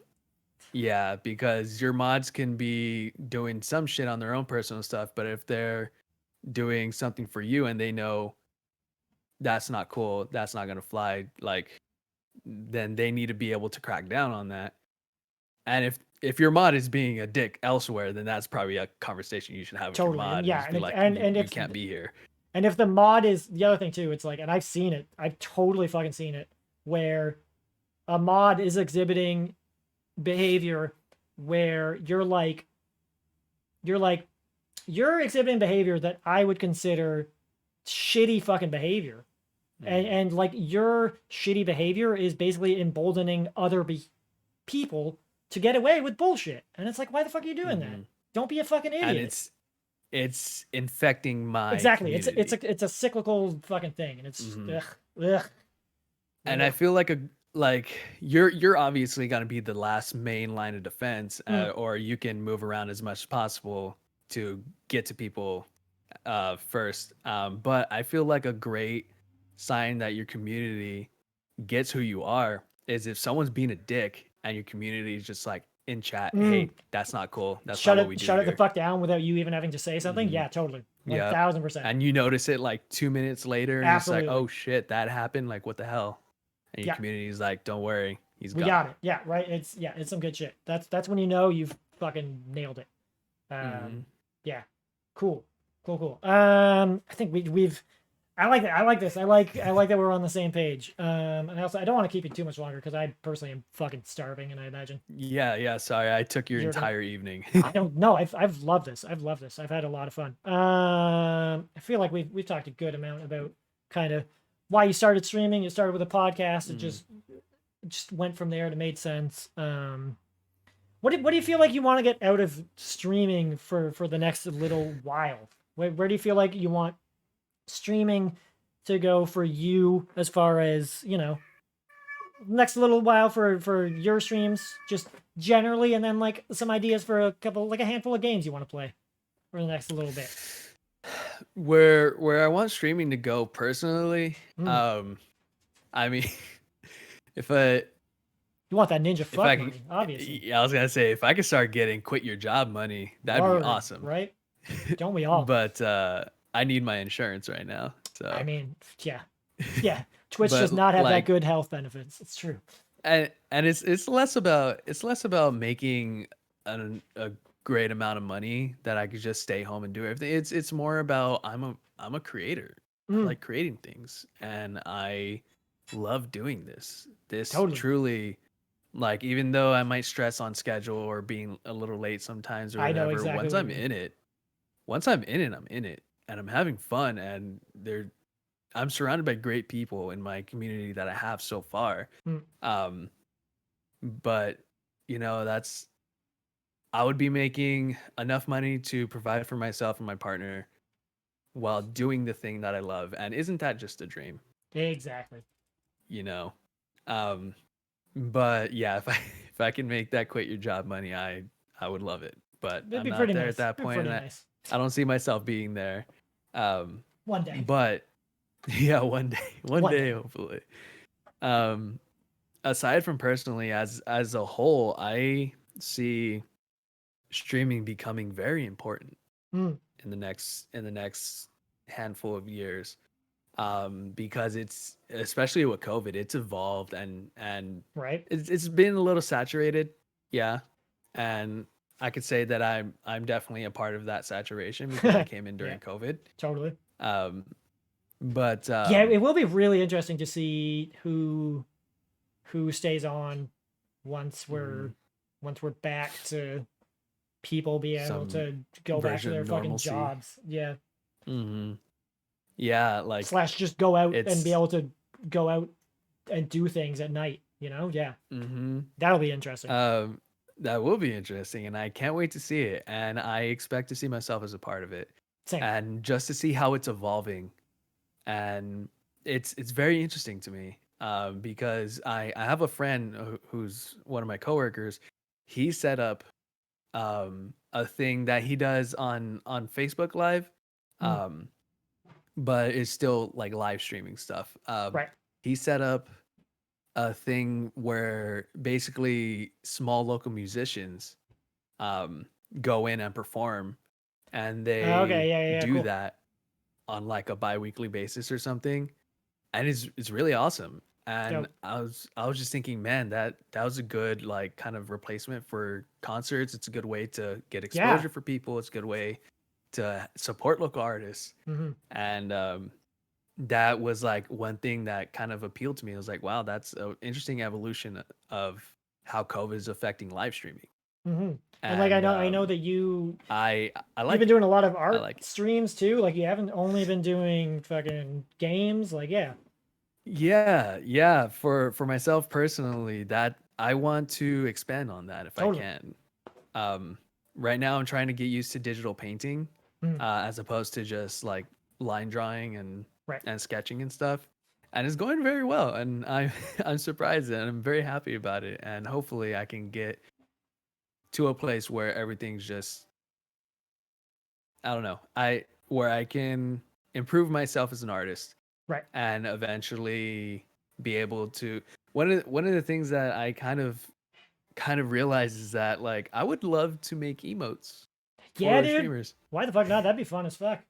Yeah, dude. Yeah, that'd be just great. Like for people that like you guys, how I said I want to make you an asset, like I can make you stuff and hopefully have it be like some grade A stuff. And that'd be like a great that'd be a fucking great stream to do too, right? Like that'd be a live streaming, making your own / other people's emotes. That'd be really dope. That'd be fucking cool as hell. That'd be unique as hell too, because I don't see many people doing that. And it's an interesting idea that I kind of thought about a couple months ago, and it's like, well, yeah, Puppy's even saying that'd be super fun to watch. I would watch the fuck out of that. Yeah, thanks. Yeah, it's like I want to improve myself as an artist. I want to improve myself as an entertainer. The point of the podcast, the point of streaming, aside from just being able to create things and create a community, is that I love being behind a mic. Yep, totally. I love being on camera. I just need to be a better performer. You're pretty fucking great. That's it. Thanks. That's a thing that I am getting used to. So for myself personally, I want that to be much more evolved in the near future. Right, and you only get better by fucking doing it a whole bunch. So yeah, tell me about it. Yeah, man, that sounds fucking great. I love the idea though of, and I agree. I think that's honestly that's a huge reason why I said I would do the fucking podcast, and then finally was like, I just need to fucking do it. It's fucking great to listen. It's super great. It's super fun to play games, and you know, like I literally have the username Will Plays Games sometimes. But also there's a reason that the word sometimes is in there, because like you should expand. You should totally, like, Twitch is not just a thing for you to just play games on, you know? And that's so much more involved than that. Exactly. And that's why I was like, I need to stop fucking planning this fucking podcast and just fucking do it.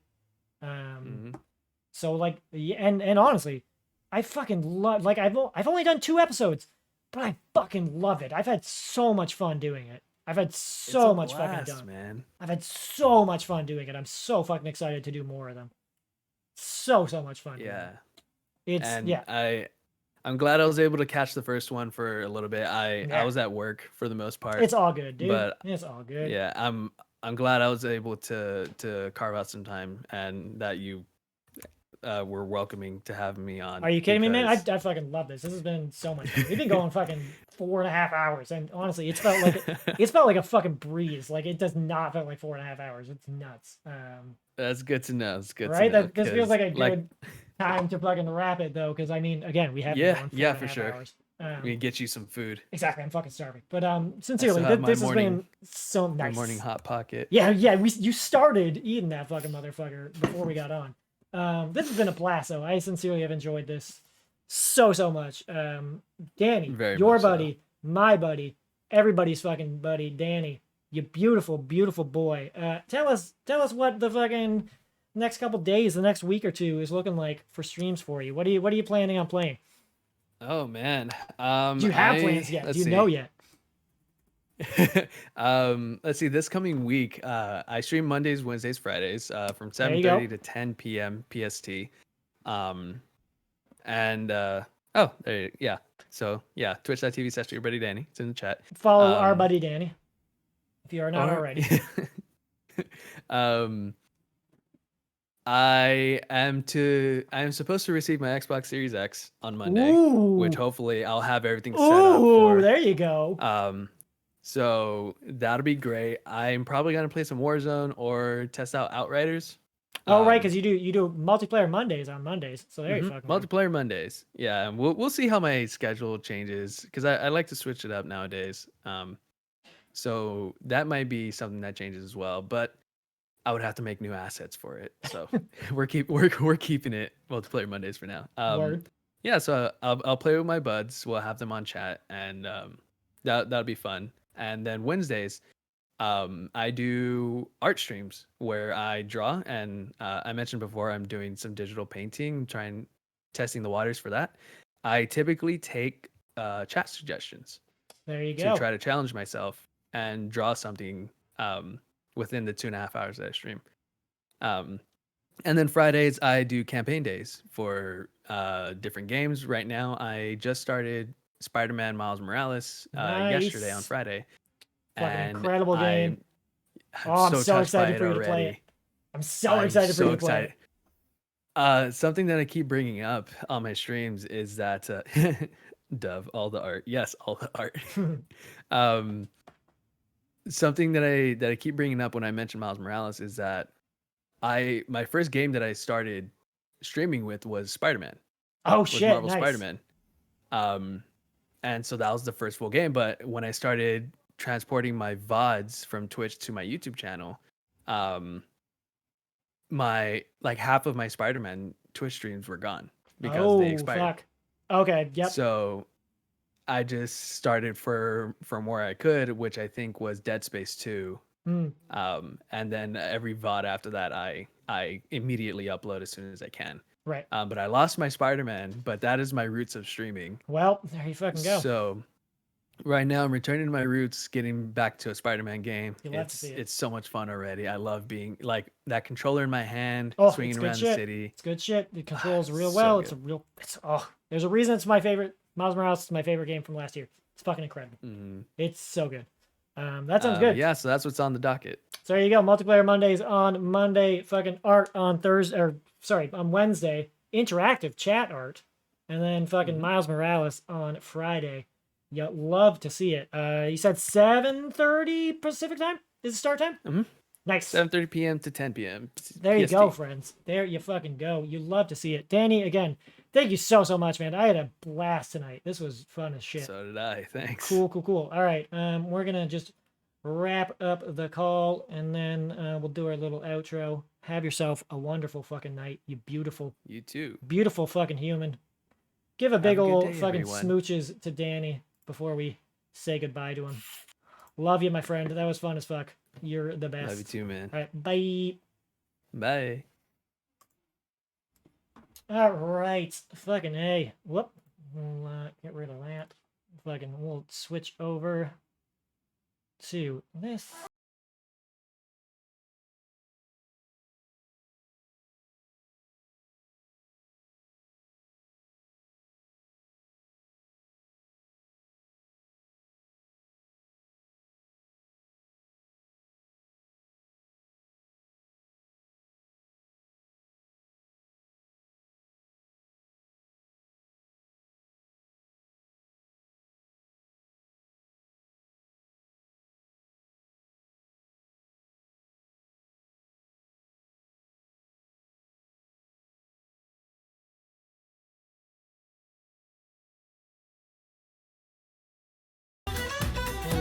Turn the intro music off. All right, apologies for that. But yeah, we'll have the episode. I know, Thrilly. I'm sorry. I'm sorry. We will have the episode up on YouTube in the next couple days. I'll start uploading it tomorrow. Yeah, like I said, Danny, this was so much fun. I love this. Thank you again to fucking who was it? 5 Ways Forward for resubscribing for 6 months. It's been 6 goddamn months. I know, that's nuts. To Jules for rating as well as hosting, and Mulu Boo for rating as well as hosting. You beautiful, beautiful fucking humans. Again, if for some reason you have not followed Danny already, please, please do. I love fucking having him. It was a blast. We're gonna be by next fucking week with some Football Manager, some Breath of the Wild. We will not get to Pokemon Snap or Returnal, unfortunately, because those come out on Friday and I don't stream on Friday. But next episode of the fucking Sometimescast is going to be blah blah blah fucking May 1st, which is next fucking Saturday. It's going to be next Saturday. That's nuts. That's so soon, but you'll love to see it.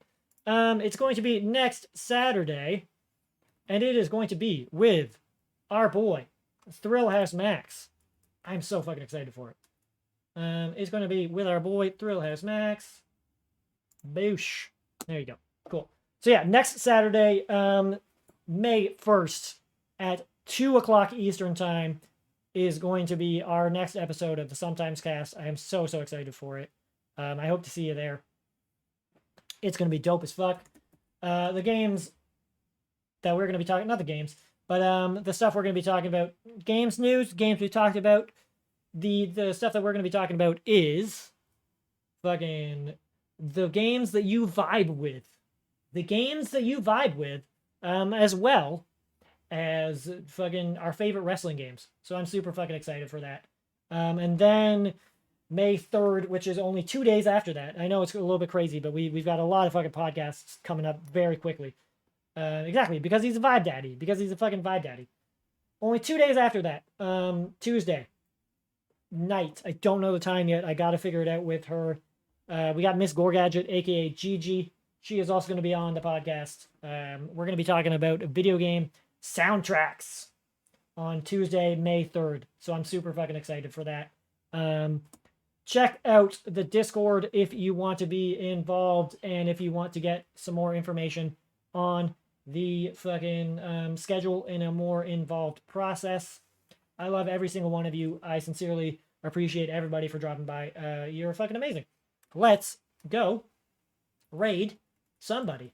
Let's go fucking... Who shall we raid? Who the fuck shall we raid? I believe Jiggly is still going. I know she's doing either a 12 or 24 hour stream, and I believe she's still going. So if she is, we will hit up Peachy / Jiggly. It's Jiggly. It's not Peachy. I always say Peachy. It's Jiggly. She's not going. Damn it. Oh, I was really hoping she would still be going. Damn it. All right. I know who we'll do instead then. Yeah. Okay. We're going to do fucking Crimson Wave, who I saw last playing fucking Hollow Knight, and she was really cool. So we are going to raid her. She is currently playing It Takes Two. So why the fuck not? How long has she been going? Yeah, she's only been going an hour and a half, so we're good. Cool. Let's drop in there. If you got emotes, throw those up in the chat. You're all beautiful fucking humans. Hopefully I will see you on Monday. You're all wonderful. I love every single one of you. Let's raid them. Thank you, Jules. Thanks yous to every single one of you. Again, all beautiful humans. I will see you on Monday. Let's go on that big old raid. Mwah, mwah, mwah. Tab, I love you. Miss you every goddamn day. You're all beautiful. Get some food in my fucking belly. You know it's going to happen. You're all wonderful. Love y'all. Mwah. Smooches.